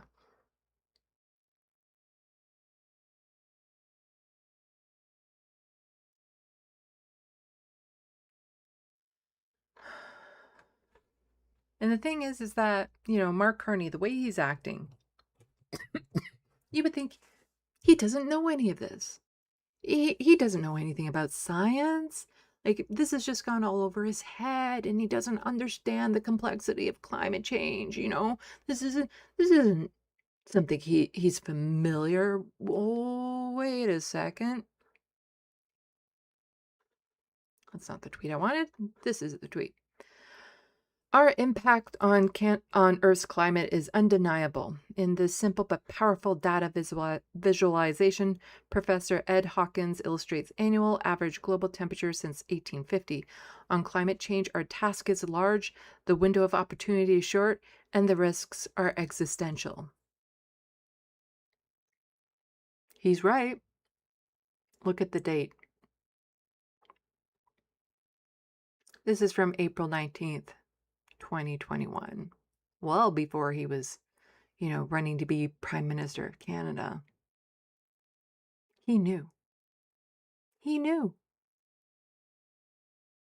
And he's doing everything he can to make it worse.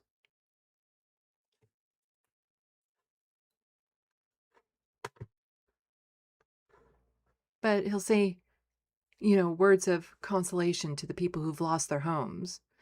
You know, if he loses his home, he still has other homes to go to. But when a lot of those people lost their homes, they have nowhere to go to. They'll never recover from it. But he'll say all the words that he needs to say to, you know, come across as the good political leader that is the envy of the world. He says thousands of people in Summerland, BC are being evacuated as intense wildfires threaten their community. To the brave firefighters and first responders working tirelessly to keep people safe, thank you. The federal government stands ready to help and support the government of British Columbia in these efforts. I'm keeping everyone forced from their homes in my thoughts and hoping they can return safely soon. Hey, Mark, there's nothing for them to return to. It's gone. It's all gone. There's nothing. It's destroyed. And you knew that this was going to happen years ago, and you're making it worse. And yeah, you're all about ready to help and support the government of British Columbia, but what about all the First Nations that you've ignored completely throughout this situation? What about Callings here in Ontario, where the entire population's First Nations, but you refuse to name the community that burned down as a First Nation community, which would open up extra help and support for them. What are you doing to fix the problem? To actually fix it? Not just words, you know, thanking people for doing their job. What are you doing about it? Well, Rachel Gilmore has some thoughts. So I'll link to her full video on YouTube. This is just the first part of it. I recommend you go and watch the whole thing. It's well worth it. But she tends to post the first part of the clip on here, so we'll watch this. And then, like I said, I'll link to the rest. So she says, as Canada burns, floods, and deals with other impacts of climate crisis, I find myself asking, why is Carney doubling down on fossil fuels? Well, Enviro Defense just gave us a very big clue. The federal government met with fossil fuel lobbyists more than 1,300 times in Carney's first year as Prime Minister. As Canada is burning from wildfires, flooding from storms, and dealing with other extreme weather exacerbated by the climate crisis, I find myself asking again and again, why is this government doubling down on fossil fuels? Well, it looks like we just got a very big clue as to a potential answer to that question. Fossil fuel lobbying has exploded during Prime Minister Mark Carney's time in office. That's according to a new report from Environmental Defense, which found that in this government's first year, from May 2025 to April 2026, the federal government was lobbied by the fossil fuel industry, quote, at least 1,318 times. That's the equivalent of 5 times per working day. I don't even speak to my mother that much. Although I guess her expectations might be higher if I was an entire government. On top of that, the environmental advocacy group says that Natural Resources Minister Tim Hodgson has met with the fossil fuel lobby 83 times in the government's first year. All while the minister, quote, has refused requests to meet with environmental experts. This isn't the norm either. It's a massive uptick.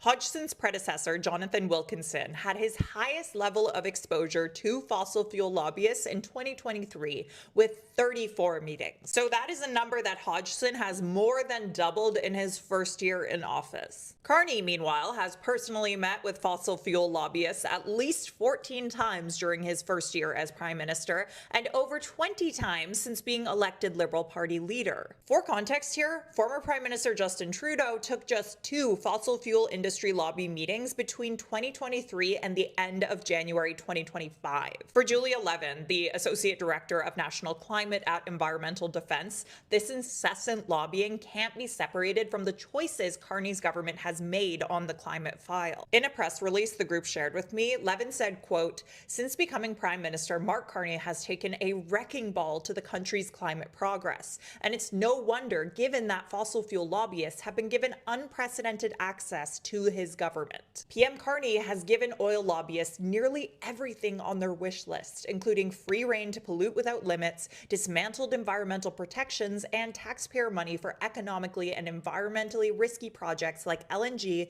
carbon capture, and pipelines. As for how they found all of this out, Environmental Defense's methodology is sound. The group provides ongoing tracking of fossil fuel industry lobbying using the Federal Registry of Lobbyists, publishing an annual report on what they find. For this latest report, they specifically broke down the meetings that 45 oil and gas companies held with the federal government between, as I mentioned earlier, May 2025 and April 2026. There are limitations to what they can follow, though, ones that Okay.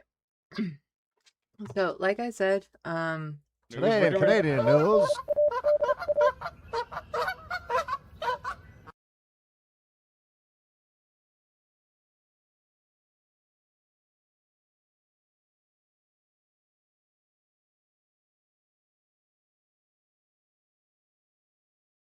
I totally hit the wrong button there. This isn't breaking Canadian news.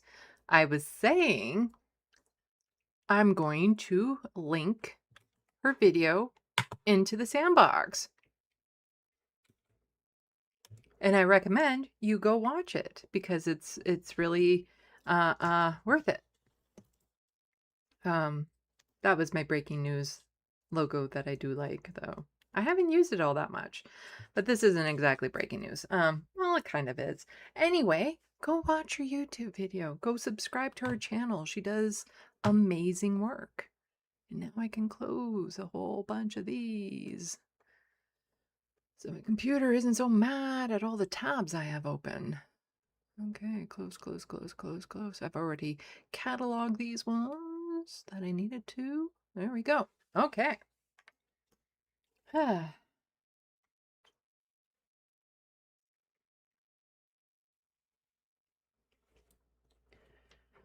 So, yeah. So that wraps up everything that I was hoping to get to today. My next live stream will be Wednesday for this space, not on here, but on this space, and I'll be talking about AI stuff. I know, shocking. Sunday, again, next news live stream. Yeah. But, yeah, I promised somebody, hey, stop. Don't eat the wire. Come, no. Abernathy. Abernathy. Stop it. Stop. Stop.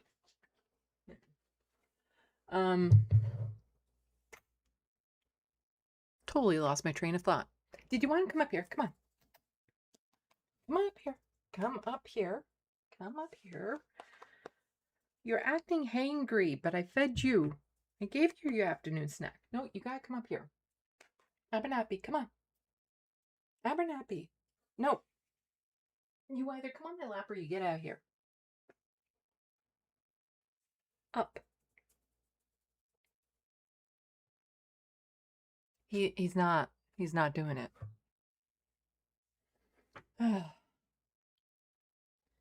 Anyway. No, Abernathy, stop it. Go. There we go. Kitty cats, love them most of the time. So, yeah, my book. Somebody did pay the fee to learn what the curse word is. So, as I was talking earlier, here we go, talking about my book again. The vampires in it have their own language. Most Abernathy, my God, get out of here, go. He's like, but this wire looks particularly tasty. Yeah, anyway, vampires have their own fucking language. And sometimes I'll learn the words, especially like when I go out on my walks, and sometimes the word will pop in my head. Other times I'll kind of know what the definition is, but I don't know what the word is, because there's technically 3 extra languages in the book. And so there's going to be like a little bit of spoilers going on here. But you know about the acolytes, if you know anything about the book. Those are the humans who work with and serve the vampires. Not slaves, per se, but, yeah. So, they have their own language. That way they could be transferred from retreat to retreat. Retreats were where they used to live before they integrated with more human populations for reasons. And so they could take acolyte from one side of the planet, take them to the other, and they could still interact with the other acolytes. And that was also a way for them to understand each other or find them in the public, in the human population. Lanier, don't you start. Here, Lanier, come here. Come here. Come here. Come here. You just come up on my lap. Yeah, so the acolytes also have their own language, which is also very malleable. It doesn't stay the same very long because it's influenced a lot by, global culture issues and things of that sort. Whereas the vampire language, it's been pretty static since they created it. And a lot of their words originate from the language of the elders. And the elders are the first vampires, but they're not really the same vampires. They're vampires. They're considered vampires, but they're not the same. Anyway, the ancients made them. Okay. So the vampires have their own language. The names of the characters, they're pulled from the elder language, much like how a lot of our words are pulled, or names are pulled from Latin. And they don't really think of it these days when they name someone. The same way, like, most of you don't know what my last name means, but it actually has a meaning. Lovis, but it's just a word. It does have a meaning, though. And so there's a lot of names, like they'll name somebody that because they think it sounds neat without necessarily knowing the history of it. So while I'm figuring out their names and they're telling me, I have to then learn what those names actually mean. Like Minuet, her second name is Minlunlai, which means the brightest moment of the full moon. And then her kin, Raphael, who gets mentioned in this book, but he's like a massively big character in the prequels and sequels. So I think I need to give him a larger presence when I'm doing the new edition of this. He needs to have a little bit of a larger presence in this book. His name is Raphael, but his given name is Endelyn, which means love personified. And then his third name is the given name of his mentor, which would be Minlunlai. So it's Raphael Endelyn Minlunlai. So there's little things like that. And so I already knew what some of the curse words would be. Oh, right. I need to check the SandBox before I totally get off the rails with this. Will's like, just tell me what the curse word is. We'll get there. We'll get there. But I don't want to get too distracted that I ignore people in the SandBox.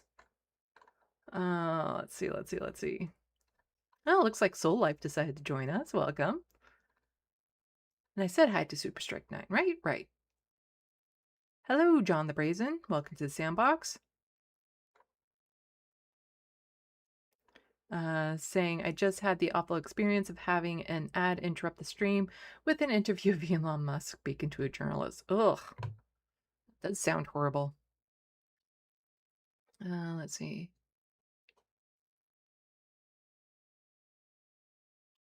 Now, I would never suggest that you switch over to Firefox, where you can use a certain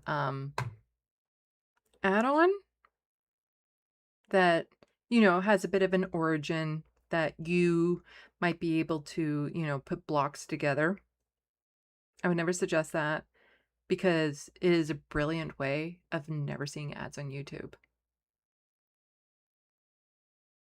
But as a content creator on YouTube, I would never suggest that. And I would never say that, you know, you will kick yourself in the ass for not doing it sooner once you switch over. Never. Not coming out of my mouth. Let's see.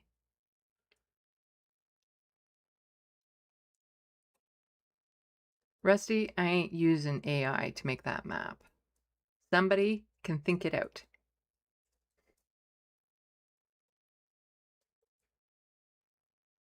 Somebody has the brain for it.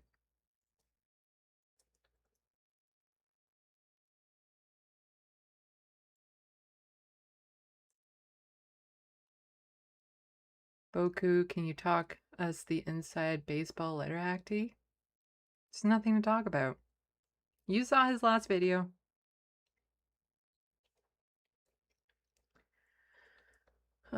Let's see.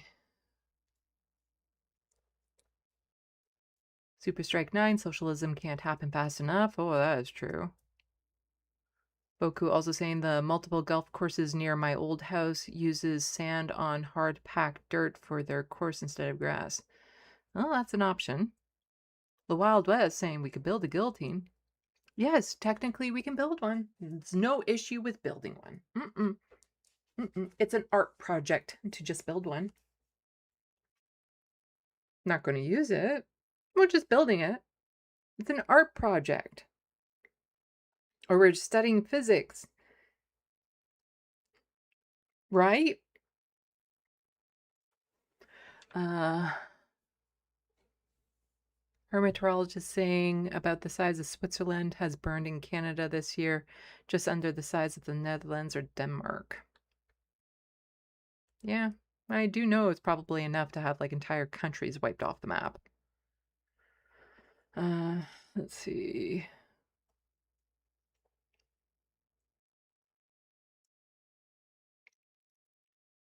John the Brazen also saying UK military leader was at a conference warning politicians about climate change. Yes, the military kind of cares because of the threat it poses to national interests and stuff like that.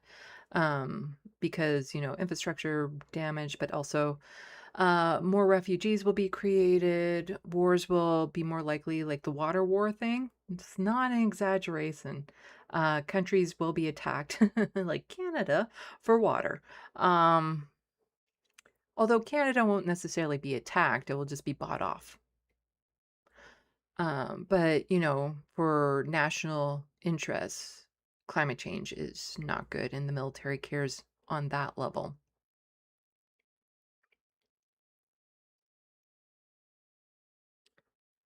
Hello, GeoFlab.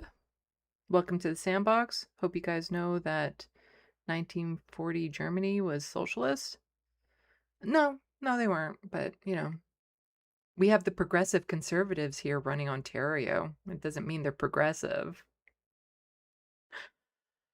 Let's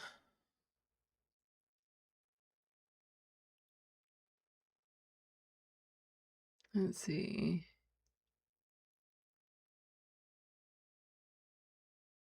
Boku, I didn't know that a jet turbine power plant is just a giant airplane jet engine that boils water into power?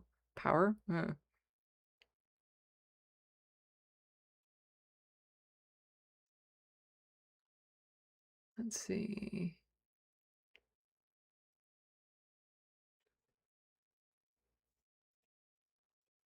I didn't vote Carney into power. GeoFlab. I didn't. And I wasn't advocating for Carney. I was just saying anyone but conservative. And that still applies. Carney is a conservative. Vote anyone but conservative.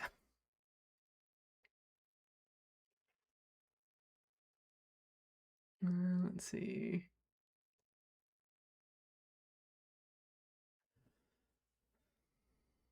Mike working for Greens. Who did they have a monopoly on understanding national interests? Mm-hmm.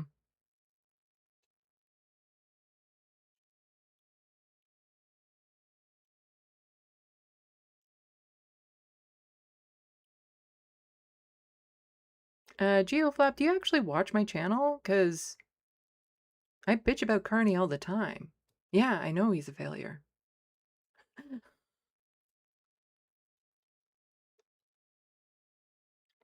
He's a right-wing conservative that is just filling out the agenda that Pierre Poilievre could only dream of.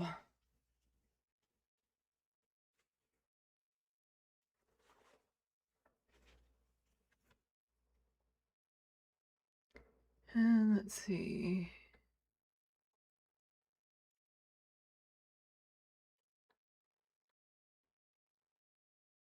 GeoFlab, you have to understand there's a difference between the best option and realistic, reality. The best option would have been to vote the NDP in. Realistically, that wasn't happening in most ridings. So you can wish cast all you want. I think the best leader for Canada is me. Doesn't mean it's going to happen. So, you can wish cast all you want, or you can deal with the cards that you have in front of you.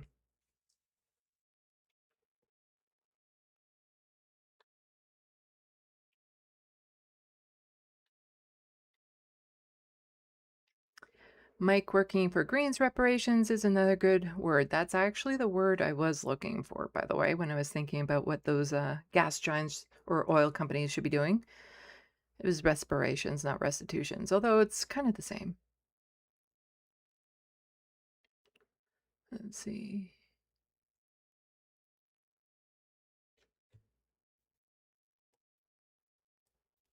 Oh, looks like we're getting a few people that just aren't here to actually learn about politics. That's nice. Thank you for participating in the SandBox. It really helps my channel and the algorithms.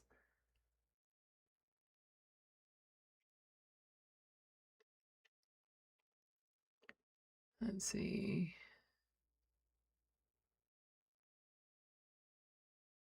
Boku, how do teddy bears have a picnic? They have no fingers. Hmm.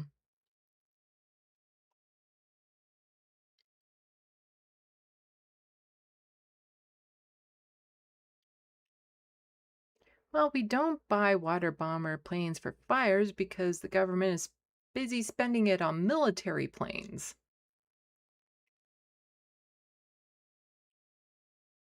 That was sarcasm. It's true, but I don't approve.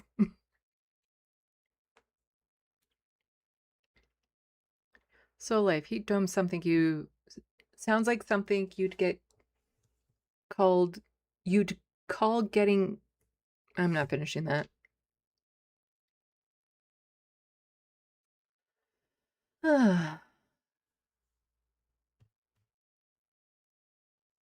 Let's see. Peachy Land, welcome to the SandBox. Oil companies in Alberta can't even clean up the mess they've left there. Something like 134 billion or more to clean up abandoned wells. And the oil sands is a big problem.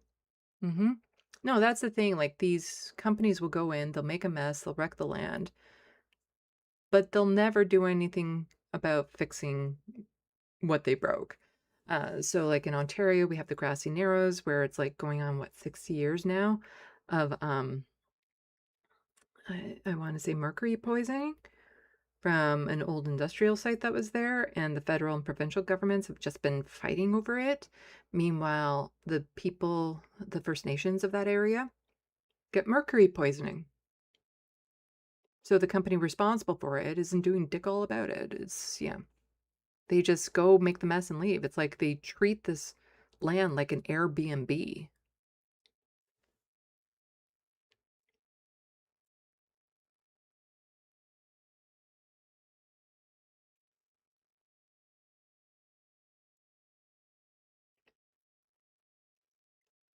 Let's see.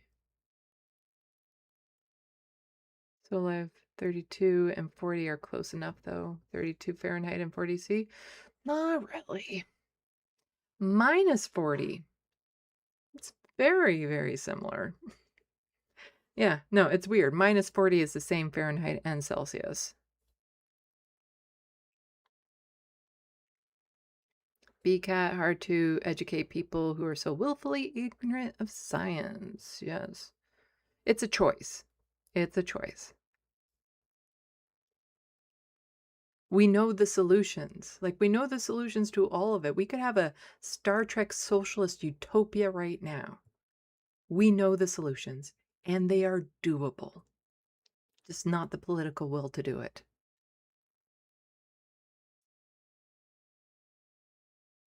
Mike working for Greens. Oh, right. I was going to talk about that. How important is prevention relative to curing? Well, part of the reason why I'm covering all this is, like, it might sound very doom and gloom, and it kind of is, but we're at that point right now where we need to prepare ourselves.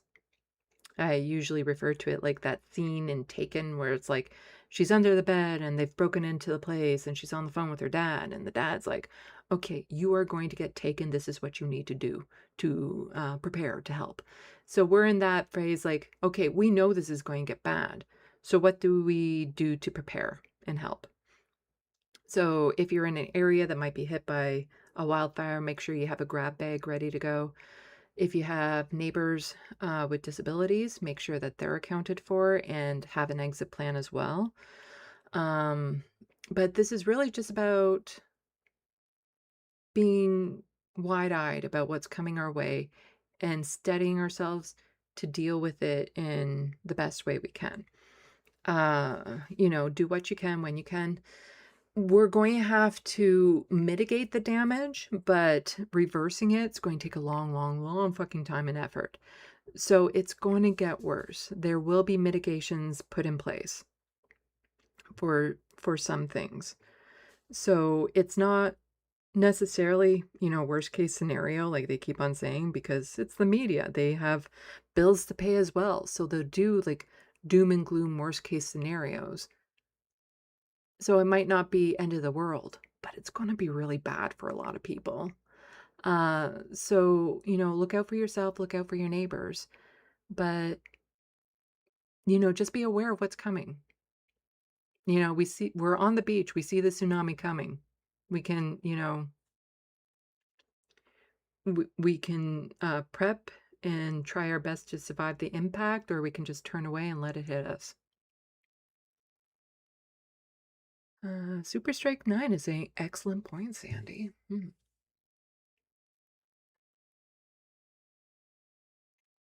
Also saying we gotta get Abby Lewis elected as PM and the NDP more seats. I would love to see the NDP as a majority. Because, you know, we keep on voting in conservative and worse conservative. It'd be nice to actually vote in somebody left of center. See what they do.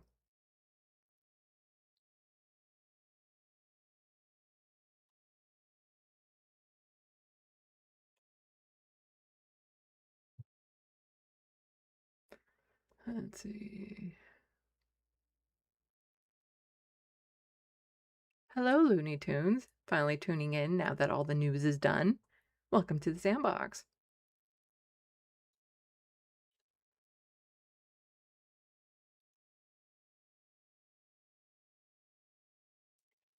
Speed 4 is saying, I'm going to take a lot of flack for this, and I'm here for it, but what has Carney been destroying, and why do we not like him? I apologize, my ignorance, been too caught up in fighting Trump.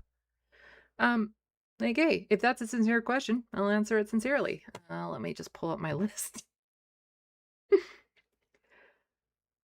I've been trying to put together a list of things that he has been doing that I've been keeping track of, because when the next election comes down around, I want to be able to like bang, bang, bang, bang, bang, hit on them and put them in place. But, you know, other than making a minister of AI and encouraging more data centers and passing Bill C5, which allows them to bypass environmental regulations, First Nation consent, and all that sort of stuff, and even worker rights regulations, if they deem the project to be in national interest. And for him, a lot of these data centers are. And so he's working with like Danielle Smith and Doug Ford to make more oil pipelines and data centers. Meanwhile, he's not bothering to talk to them about the healthcare that they're privatizing in their provinces. He also didn't say anything to Danielle Smith about her attack on trans children in particular, but trans people in general.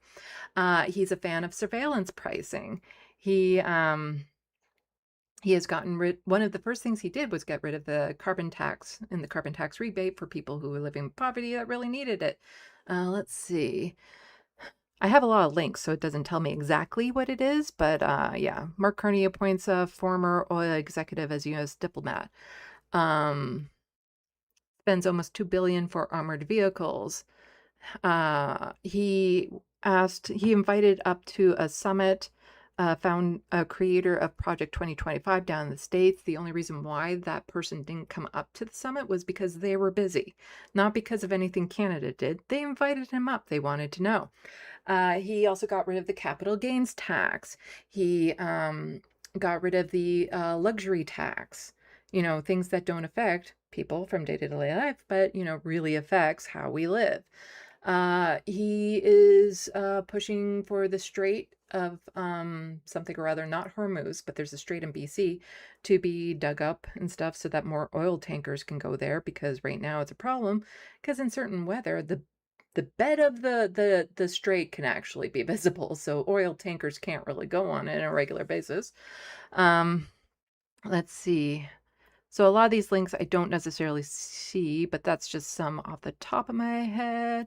Oh yeah, they're taking a fresh look at the online harm bills. So all that stuff about banning kids under 16 from social media and stuff, that's coming here. And all studies have shown that it doesn't actually ban kids because they find workarounds, but it's also dangerous for kids instead of actually, you know, going for the companies that have the harmful algorithms. Because here's the thing, if it's dangerous for a 15-year-old's mental health to be on social media, it's dangerous for somebody who's 35 too. And that's an issue with the company, not with just trying to ban people.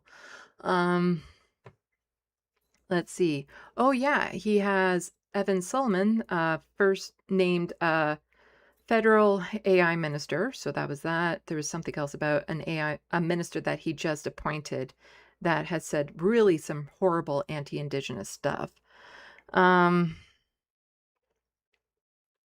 Sorry if I'm rambling. This is just stuff that, yeah, just the beginning.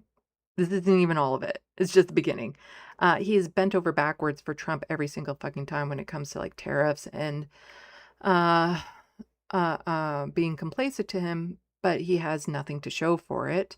He hasn't actually helped our economy. He's only helped the top 10% with our economy. But everyone else is suffering. Let's see. I have to click on a lot of these links to actually know what they're saying, but I'm just trying to catch some off the top that I can read through the link.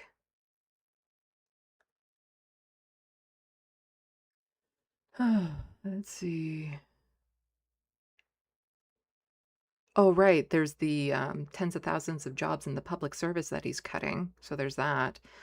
Telling them that they need the whole bootstraps thing. So people are losing their jobs that way. He cut money to the environmental agency that we have here, like 130 million he cut there. He's also getting rid of the post office. Well, he's working towards it. So he's underfunding that and underfunding the CBC, which is something that the conservatives threatened and Mark Carney is following through on. Oh, right. He did a rollback of pesticides regulations in Canada. The first time in history allowing what were banned pesticides to be used if the farmer says, you know what, I think it will be good for me. Oh, it's the Vancouver's Burrend Inlet that he wants to dredge to make room for oil tankers. Let's see. So with some of those pipelines in Alberta, he said it would be privately financed and would be contingent on oil sand companies reducing their emissions. But now it'll be 90% taxpayer ownership and no enforcement of their carbon capture and emission reduction. Carney scraps emission cap that Danielle Smith wanted or didn't want. Anyway. Oh, he's slashing billions from healthcare. There's that too.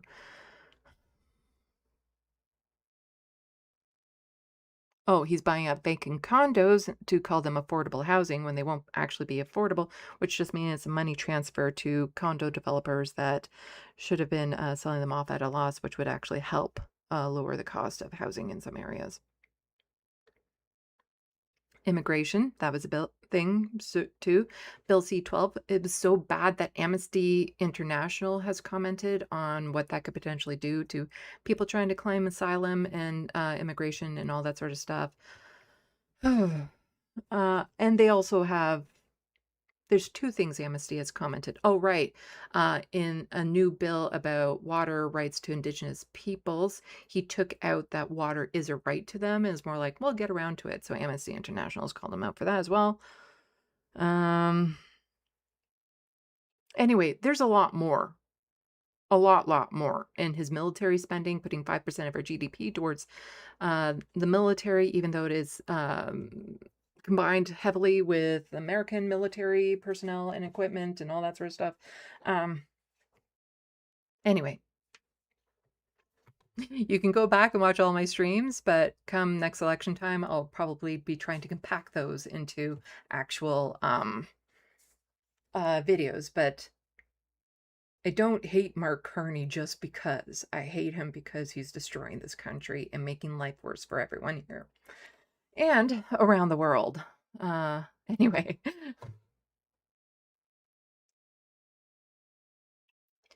Let's see. Come on up, Linear. Are you going to come up? Yeah, Jagmeet Singh wasn't a really great leader of the NDP. I had high hopes for him when he first got in, but yeah. Will, are you still there? You're the one that paid for the curse word. I want to know if you're still there. Okay, there you are.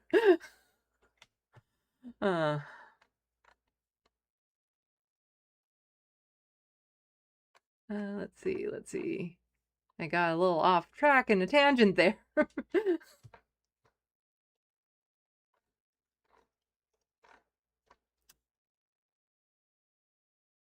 Okay, where was that?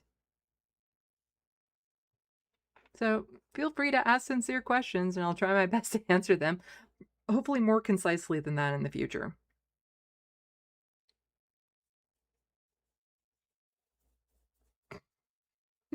You get cat shark butt right now.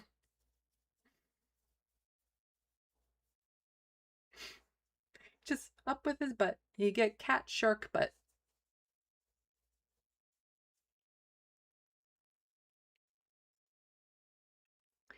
Let's see. I hope I answered your question a little bit, Speed 4.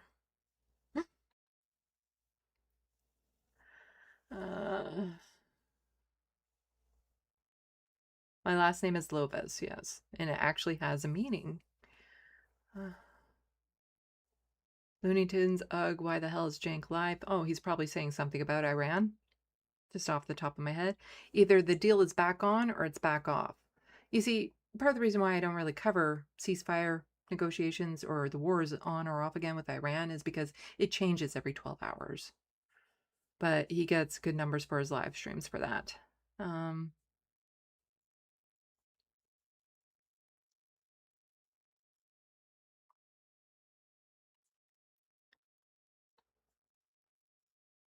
Let's see.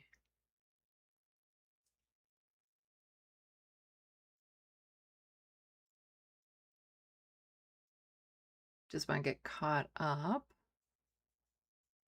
so that I can tell Will what the curse word is. Nobody else can hear it, only Will. Because they paid for the super chat.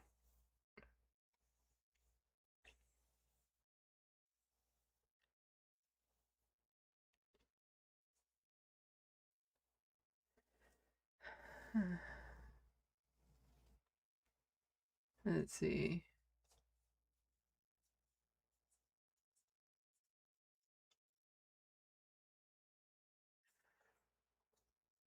I support our neighbors and allies, Speed 4. I try to aim my vitriol at those who have earned it.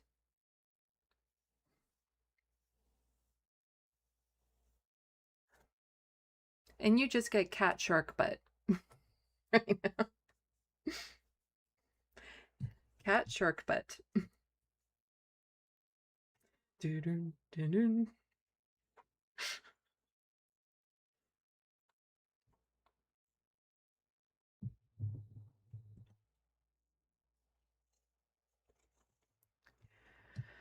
Oh, okay. Speed 4, thank you. We Americans need to hear this. Many of us are aware of these things and have just been fighting these things, but I just want to be clear. Most of our love are Canadian siblings, yeah, and stuff. Yeah, no. Mark Carney has charmed the world. He's very good at that, especially after his Davos speech, which I was one of the few people to call out at the time. I'm just saying. That was a bunch of bullshit. I don't care what he says. I care about what he does. And I knew he was just talking about replacing the sign in the window with another sign that said almost the exact same thing, but in a different font. Let's see. Whoops.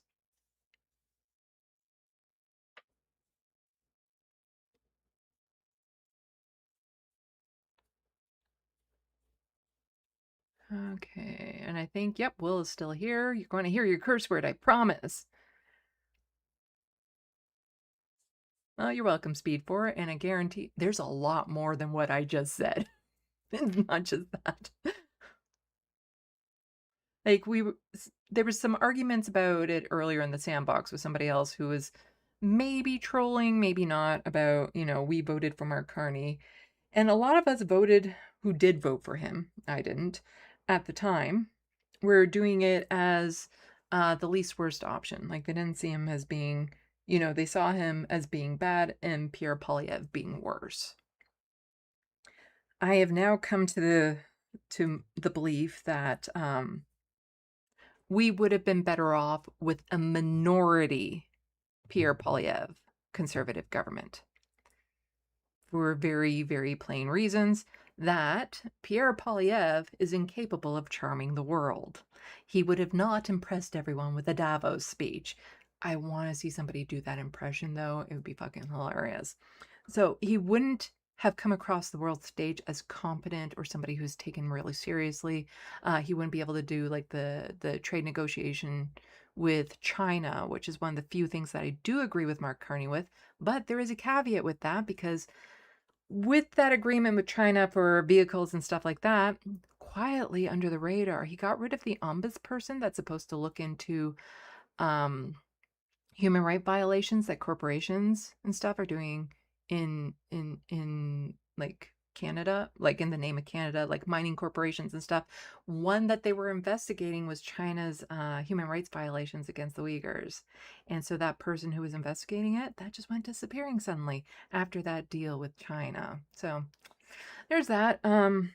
So Pierre Poilievre would not have been able to charm the world. Also, many conservatives crossed the floor to give Mark Carney the majority so that he's passing all of these things. No liberal would have crossed the floor to join Pierre Poilievre, so they would still be in a minority position. So all these things that Mark Carney is passing, Pierre Poilievre would not have been able to pass. Not only that, more attention would have been brought to them, because if just for performative reasons, if he were to propose 30,000 public sector cuts, the Liberals would be making that front and center and going against it.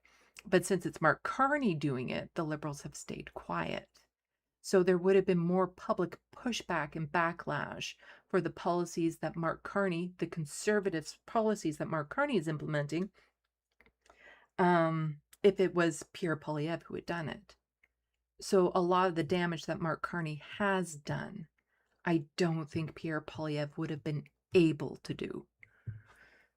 Anyway, that's enough of that.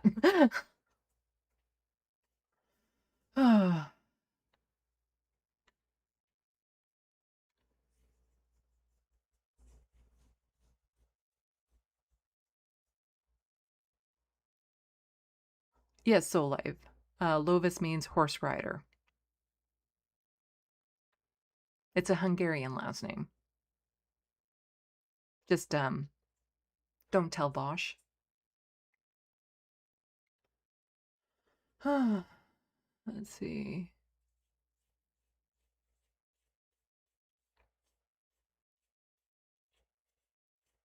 What? Oh, yeah, Cenk is talking about Iran. Most likely.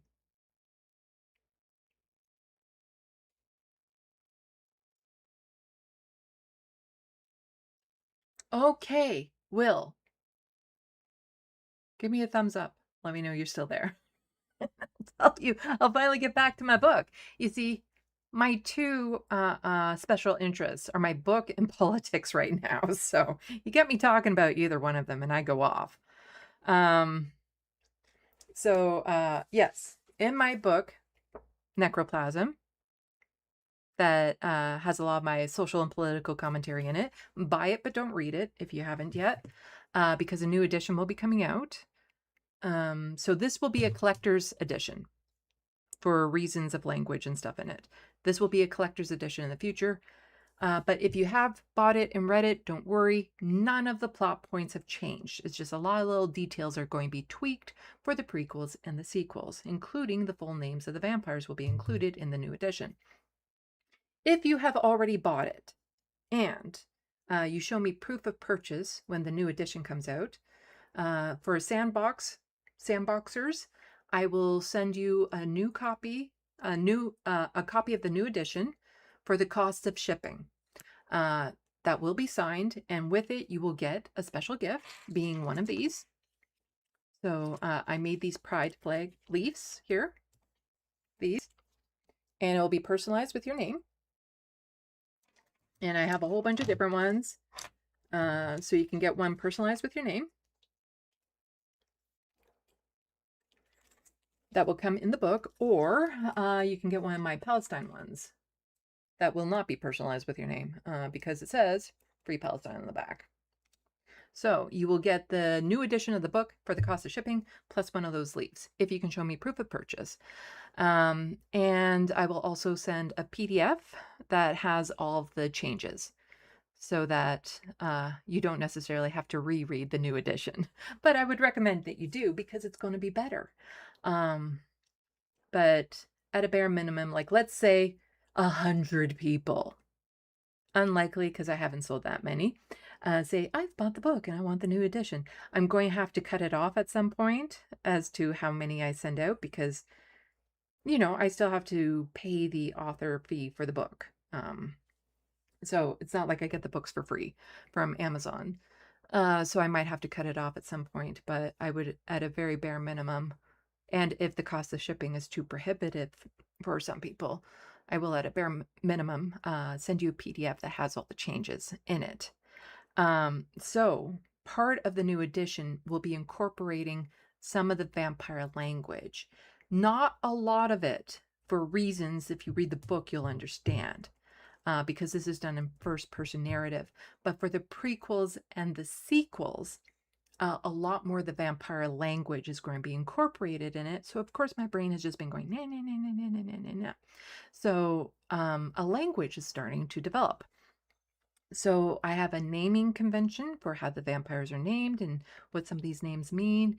And I knew about what some of the curse words would be, but I don't know the words for them yet. But one popped into my head. It's a curse word. And it has an etymology with it. So hopefully I don't fuck it up, because part of the problem is sometimes I'll hear the words in my head, but I have problems pronouncing it. Also, I apologize in advance too if this is a real word. Part of the problem of making up words is that it could be a real word in a different language. All I know is Microsoft Word says that I spelt it wrong. So that means I spelt it right. So when I'm making up new words, it's entirely possible I trip over actual words in different languages. And if one of the words that I make up happens to be like an offensive word or something, please let me know and I will change it. But it would be completely unintentional. Anyway. Oh, now I'm nervous. Now I'm nervous. But I really love this curse word. It really... Vespre. That's the word. Vespre. V-E. The E is pronounced like the E in test, est, with the roll. Vespre. And what that means is before the trials, when the vampires were a little bit more brutish, they had what were called torture pits, which were called vespres. And these torture pits was where the most severe torture happened, the worst of the worst. And it was done in a pit where others were forced to watch as a statement or to set an example. The vampires that went into these pits for punishment never left alive. And that torture could last for decades. The human equivalent to it would be hell. That would be the English word for it, would be hell. But Vespre, V-E-S-P-R-E-Y is how I'm spelling it, is the curse word. So that word, which would be hell in English, has turned into like a full-fledged curse word for the vampires. And so that's how they would do it. So V-E-S-P-R, how did I spell it? I'm a horrible speller in English. Yeah, V-E-S-P-R-A-Y is how I'm spelling it. But of course, there's a written language for the vampires that look nothing like our alphabet.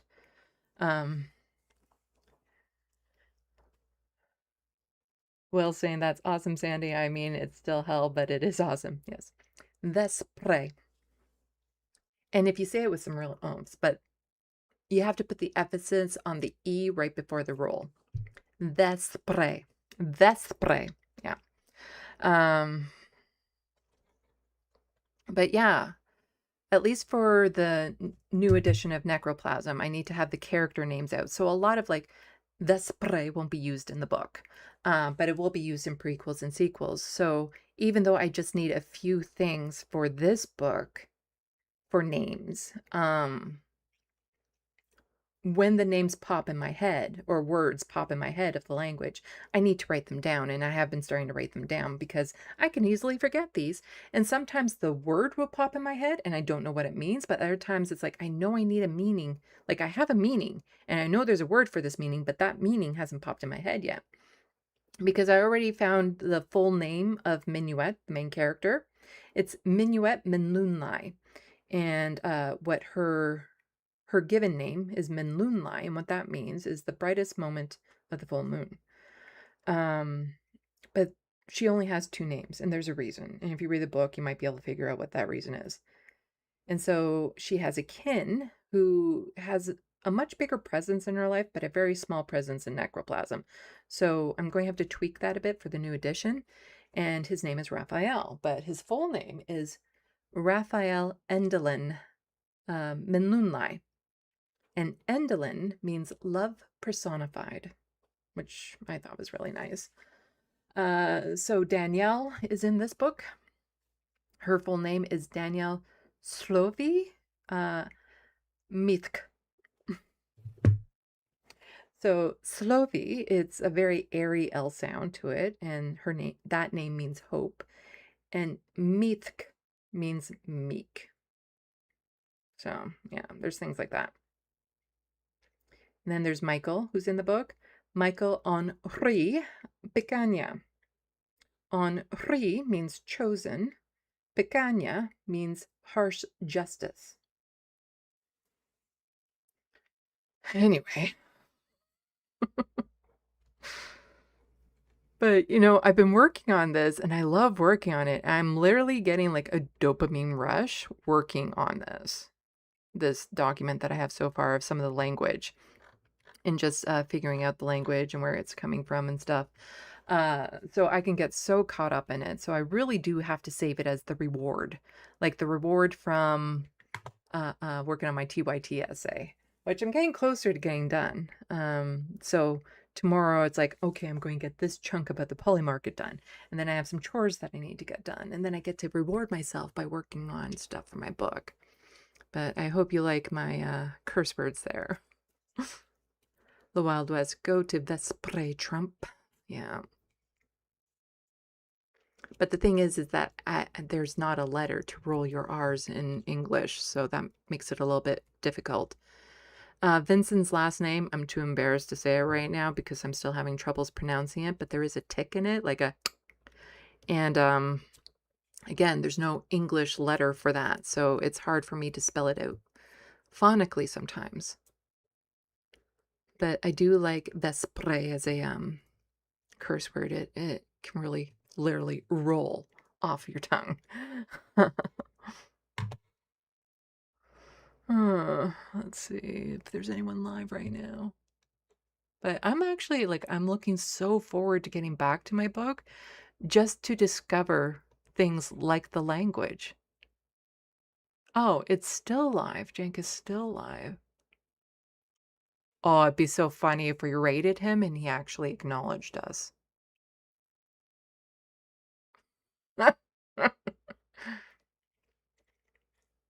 But all I see is breaking more disastrous. Okay, it's about Iran. It'd be super funny to rate him and he'd be like, oh, thanks, LeftoftheBox.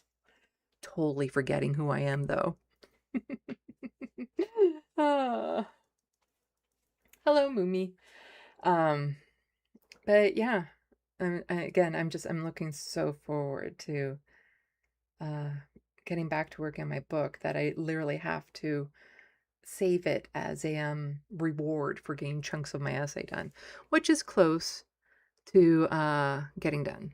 The Wild West, bro, let's rate it. Yeah.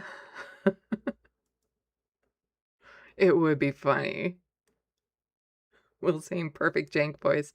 Considering how much I've had to listen to him for these essays, it'd be, yeah, I might be able to do impressions when I'm not thinking about it. The instant I think, it's like accents. The instant I'm thinking about an accent, I can't do it, but I can do an accent if I'm not thinking about it.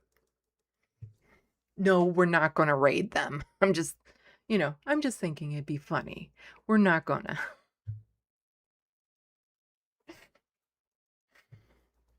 But it would be funny. I'm just saying. But yeah, so I'm getting close to the initial draft of my TYT essays done. So I'm working on sketchy money stuff, and then it's the wrap up.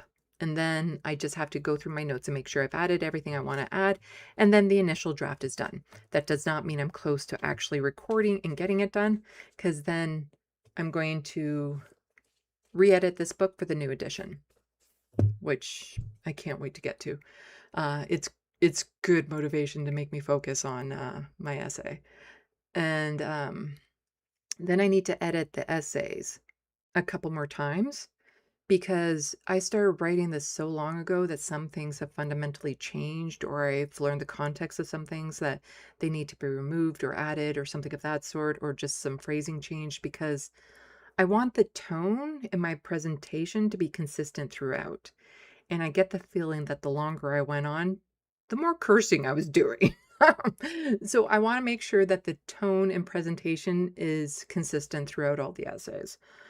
And so I need to edit it at least twice to make sure that everything is there. And then I would like to find someone to help me go through it, just to make sure, because again, when you're editing your own stuff, sometimes there can be something blaringly obvious that you keep on missing. And so I want to make sure that there isn't something, especially something that could get me in trouble, or something that would be offensive to other people and hurt other people I'm not intending to hurt. Caveat, not intending to. So I want to make sure that I don't get myself in trouble and I'm not doing something accidentally offensive. So it would be helpful to have somebody sit with me through that, which is a massive project, and I can't pay because I'm broke. I am very, very broke. Necroplasm will not be at the library speed for. At least I really doubt that it'll be at the library, because it's just on Amazon and I've sold like 50 copies. And like I said, the new edition is coming out soon. So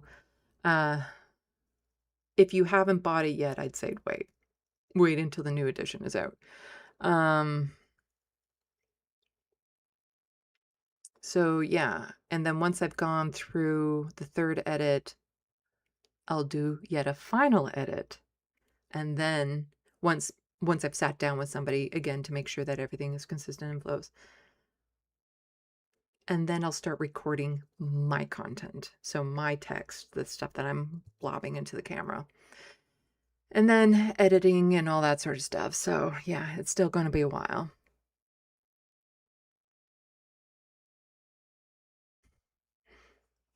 So if there's going to be a cut after every third word, not in my video essay. Super Strikes, a creative project to completion, be it a book or an album, is a great accomplishment. Well, in a way, the video essays, it's a creative project. It's just one that I'm not doing it because I want to, per se. I'm doing it because I feel an obligation that I used to be part of TYT. And there's a very important message. It's not like, yes, it is heavily drama coded. The whole essays are by its nature, but there are main points that I'm trying to get across. And so to me, the essays have been work. There have been moments in it where I've had like a bit of a hit of like dopamine because like I found the perfect clip or something. But for the most part, it is work. And sometimes it is very, very heavy work. Dealing with the transphobia that they're doing, dealing with the amount of gaslighting that Jake and Anna are doing. It is causing some psychic damage at times, doing all of that. and re-listening to some of the horrible things that he has said about, trans folks or the left and whatnot, or some of the things that Anna has said about trans folks and the left, and just the sheer anger I feel at how they've misrepresented our ideals, our policies, what our goals are, what we're trying to do, all for the sake of cozying up with right-wingers. The reality more and more that he built TYT off of progressive hope and faith and money and resources, just to turn around to prop up the people who literally want to see us dead. Yeah.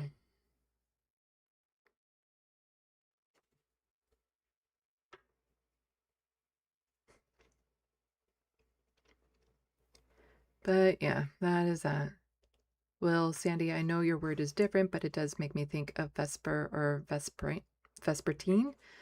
It has a dusk in it. I think I only know of it because of Bjork album.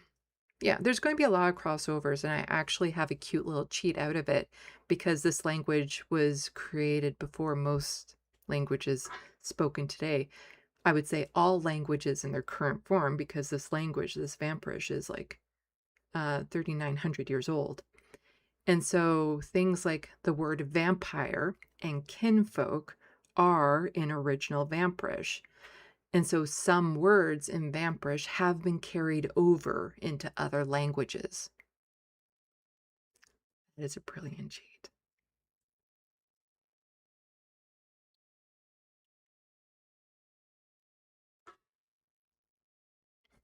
But I will completely have lost it if I start swearing in Vampirish during my TYT essays. But yeah, it's been a lot of work to put these essays together. It's been a year and a half. Because I think I really started forming the idea in mid-December after some blow-ups that happened a couple years ago. But the ideas were only forming in my head. And then I started doing a lot of research, like watching a lot of content of TYT, making notes as to where things were. But I really only started the script and putting things like thoughts, pen to paper type thing in January of, I guess, 2024. That's how long this project has been going. Granted, there were months where I didn't even work on it, but it's always been kind of weighing me down. It's been an anchor. So I'm so relieved that I'm close to getting the initial draft done, because that is the hardest part. Because as I'm doing the initial draft, I'm editing the clips that I'm putting in, like the clips I found. I'm putting together the montages. I'm putting together the images. All of that is being done during this draft, so that when I go to edit it, review it, it's easier, and I know for sure I have everything I need. Plus, then when I go to record my content and add it in, so much smoother process. So that's part of the reason why it's taking so long, is I have to find the clip, I have to record it, I have to frame it, crop it, I have to make the montage, I have to add, like, all of that. And there's literally, and I'm not being hyperbolic, I'm not exaggerating when I say there are hundreds of clips in this. I will make public a YouTube playlist of videos that I am pulling from that has, I think it's around 270 videos right now. Those are just the videos I'm pulling from on YouTube. That doesn't include all the videos I've watched. And it also doesn't include videos that I'm pulling from that are not on YouTube, like a news article or a Twitter video. You have to be fucking crazy to pull this off. So yeah, I am. Check, check, check.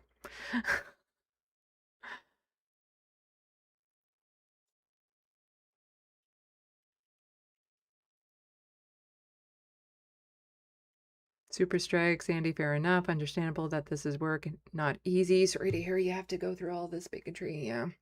Well, I hope it pays off and that it at least just helps my channel. The idea that I'm going to be paid the work that I did, that's probably not going to happen. You know, as Jank would say, hope springs eternal. So maybe it does boost my channel into, you know, making this a stable job, which I would love beyond belief. But I'm also I flow in and out of like, this is good. It's going to land to it's going to fall flat and it won't even get 1,000 views. Like or I totally did something wrong or it's horrible. Like I ebb and flow out of that all the freaking time.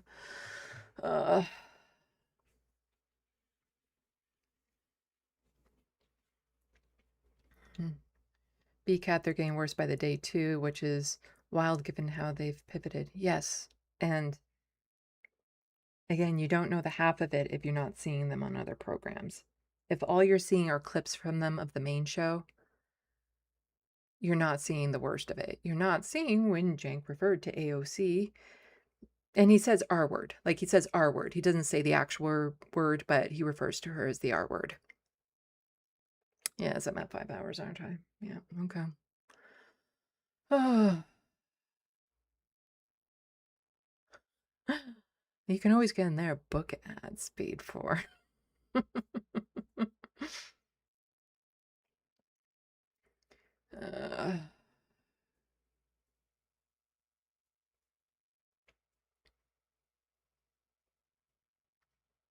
Let's see. The Wild West is saying Vespers is evening prayers are kind of appropriate, yeah. Well, Vespre is a torture pit that humans would think of as hell.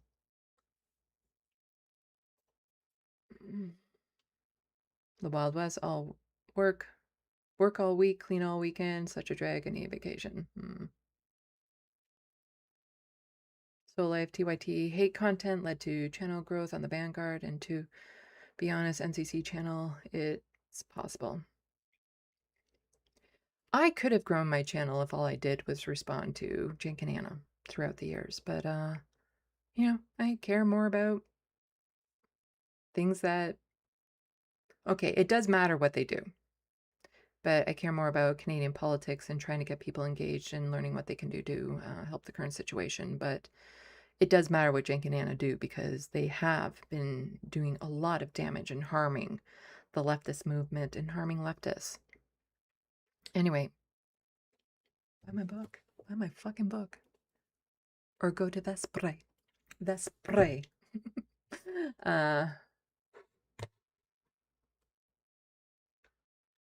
But like I said, a new edition will be coming out. So if you haven't bought it yet, don't. I would just like to see the numbers on my, you know, my list being bought. But if you haven't bought it yet, just hold off a little bit longer. If you have, for the cost of shipping, you'll get the new edition plus a gift. And if you can't afford the cost of shipping, you will still get an email with all the changes so that you know. But yeah, I can't wait to get back to it. Oh my God, I love it so much. I love my book. I love my book. And the story behind it was really bad on how I first created this book too, which will be posted on my other YouTube channel, Sandy Loves. I should probably do that sooner than later. Also, there will be a YouTube guide on how to pronounce the names in Necroplasm when that book comes out. So it's going to have to be a thing where I can't give away spoilers. So it's like, here are just the names on how to pronounce them. So you can watch that before you read the book so that you can have that mental image or spoken to. You can imagine what the names sound like properly. Because how I spelled them, again, English words, so tricky. I will try to spell them phonically. It doesn't mean that people will interpret them my phonically. So, yeah, is what it is. But I still need to like eat dinner and stuff. Super Strike, love that Sandy focuses on Canadian politics. Yeah, that's why I even got my job at Rebel HQ, was to be the, you know, the Canadian. I was part of it, but then they wanted me to focus mostly on American stuff. And I was fine bringing my Canadian perspective into American news, but really wanted to make people aware of what was happening up here. Anyway. Yeah. So, check out my Amazon wish list linked in the description box below. If you can like afford a one-time help that and can purchase something off that, I'd really appreciate it. I had to buy a new table. I could really use some help getting it paid off, a table for this, because the last table collapsed and it damaged my last mic. It broke my last mic. A good friend of mine had to help me get a new one. So I could use some help getting that table paid off fully. This one here, which is sturdy enough, I would feel comfortable under it during an earthquake. Become a member here or as a patron. I need both. If you become a member here, it helps my channel in the algorithms. But if you become a member on Patreon, it helps in case for whatever reason this channel gets demonetized, which you never know these days with the attack on the left. Yeah, and join all my social medias, you know, all that jazz. Thank you to the mods. Thank you to everyone who has helped out financially. I literally would not be able to have made it this far if it wasn't for that amazing support from this amazing community. So with all of that, and just, yeah, thank you everyone for coming out, liking, subscribing, and sharing my content. It all makes a difference. With that, salut, à la prochaine. Thank you for watching and stay tuned. I'm Sandy, wishing your tomorrow is better than your today.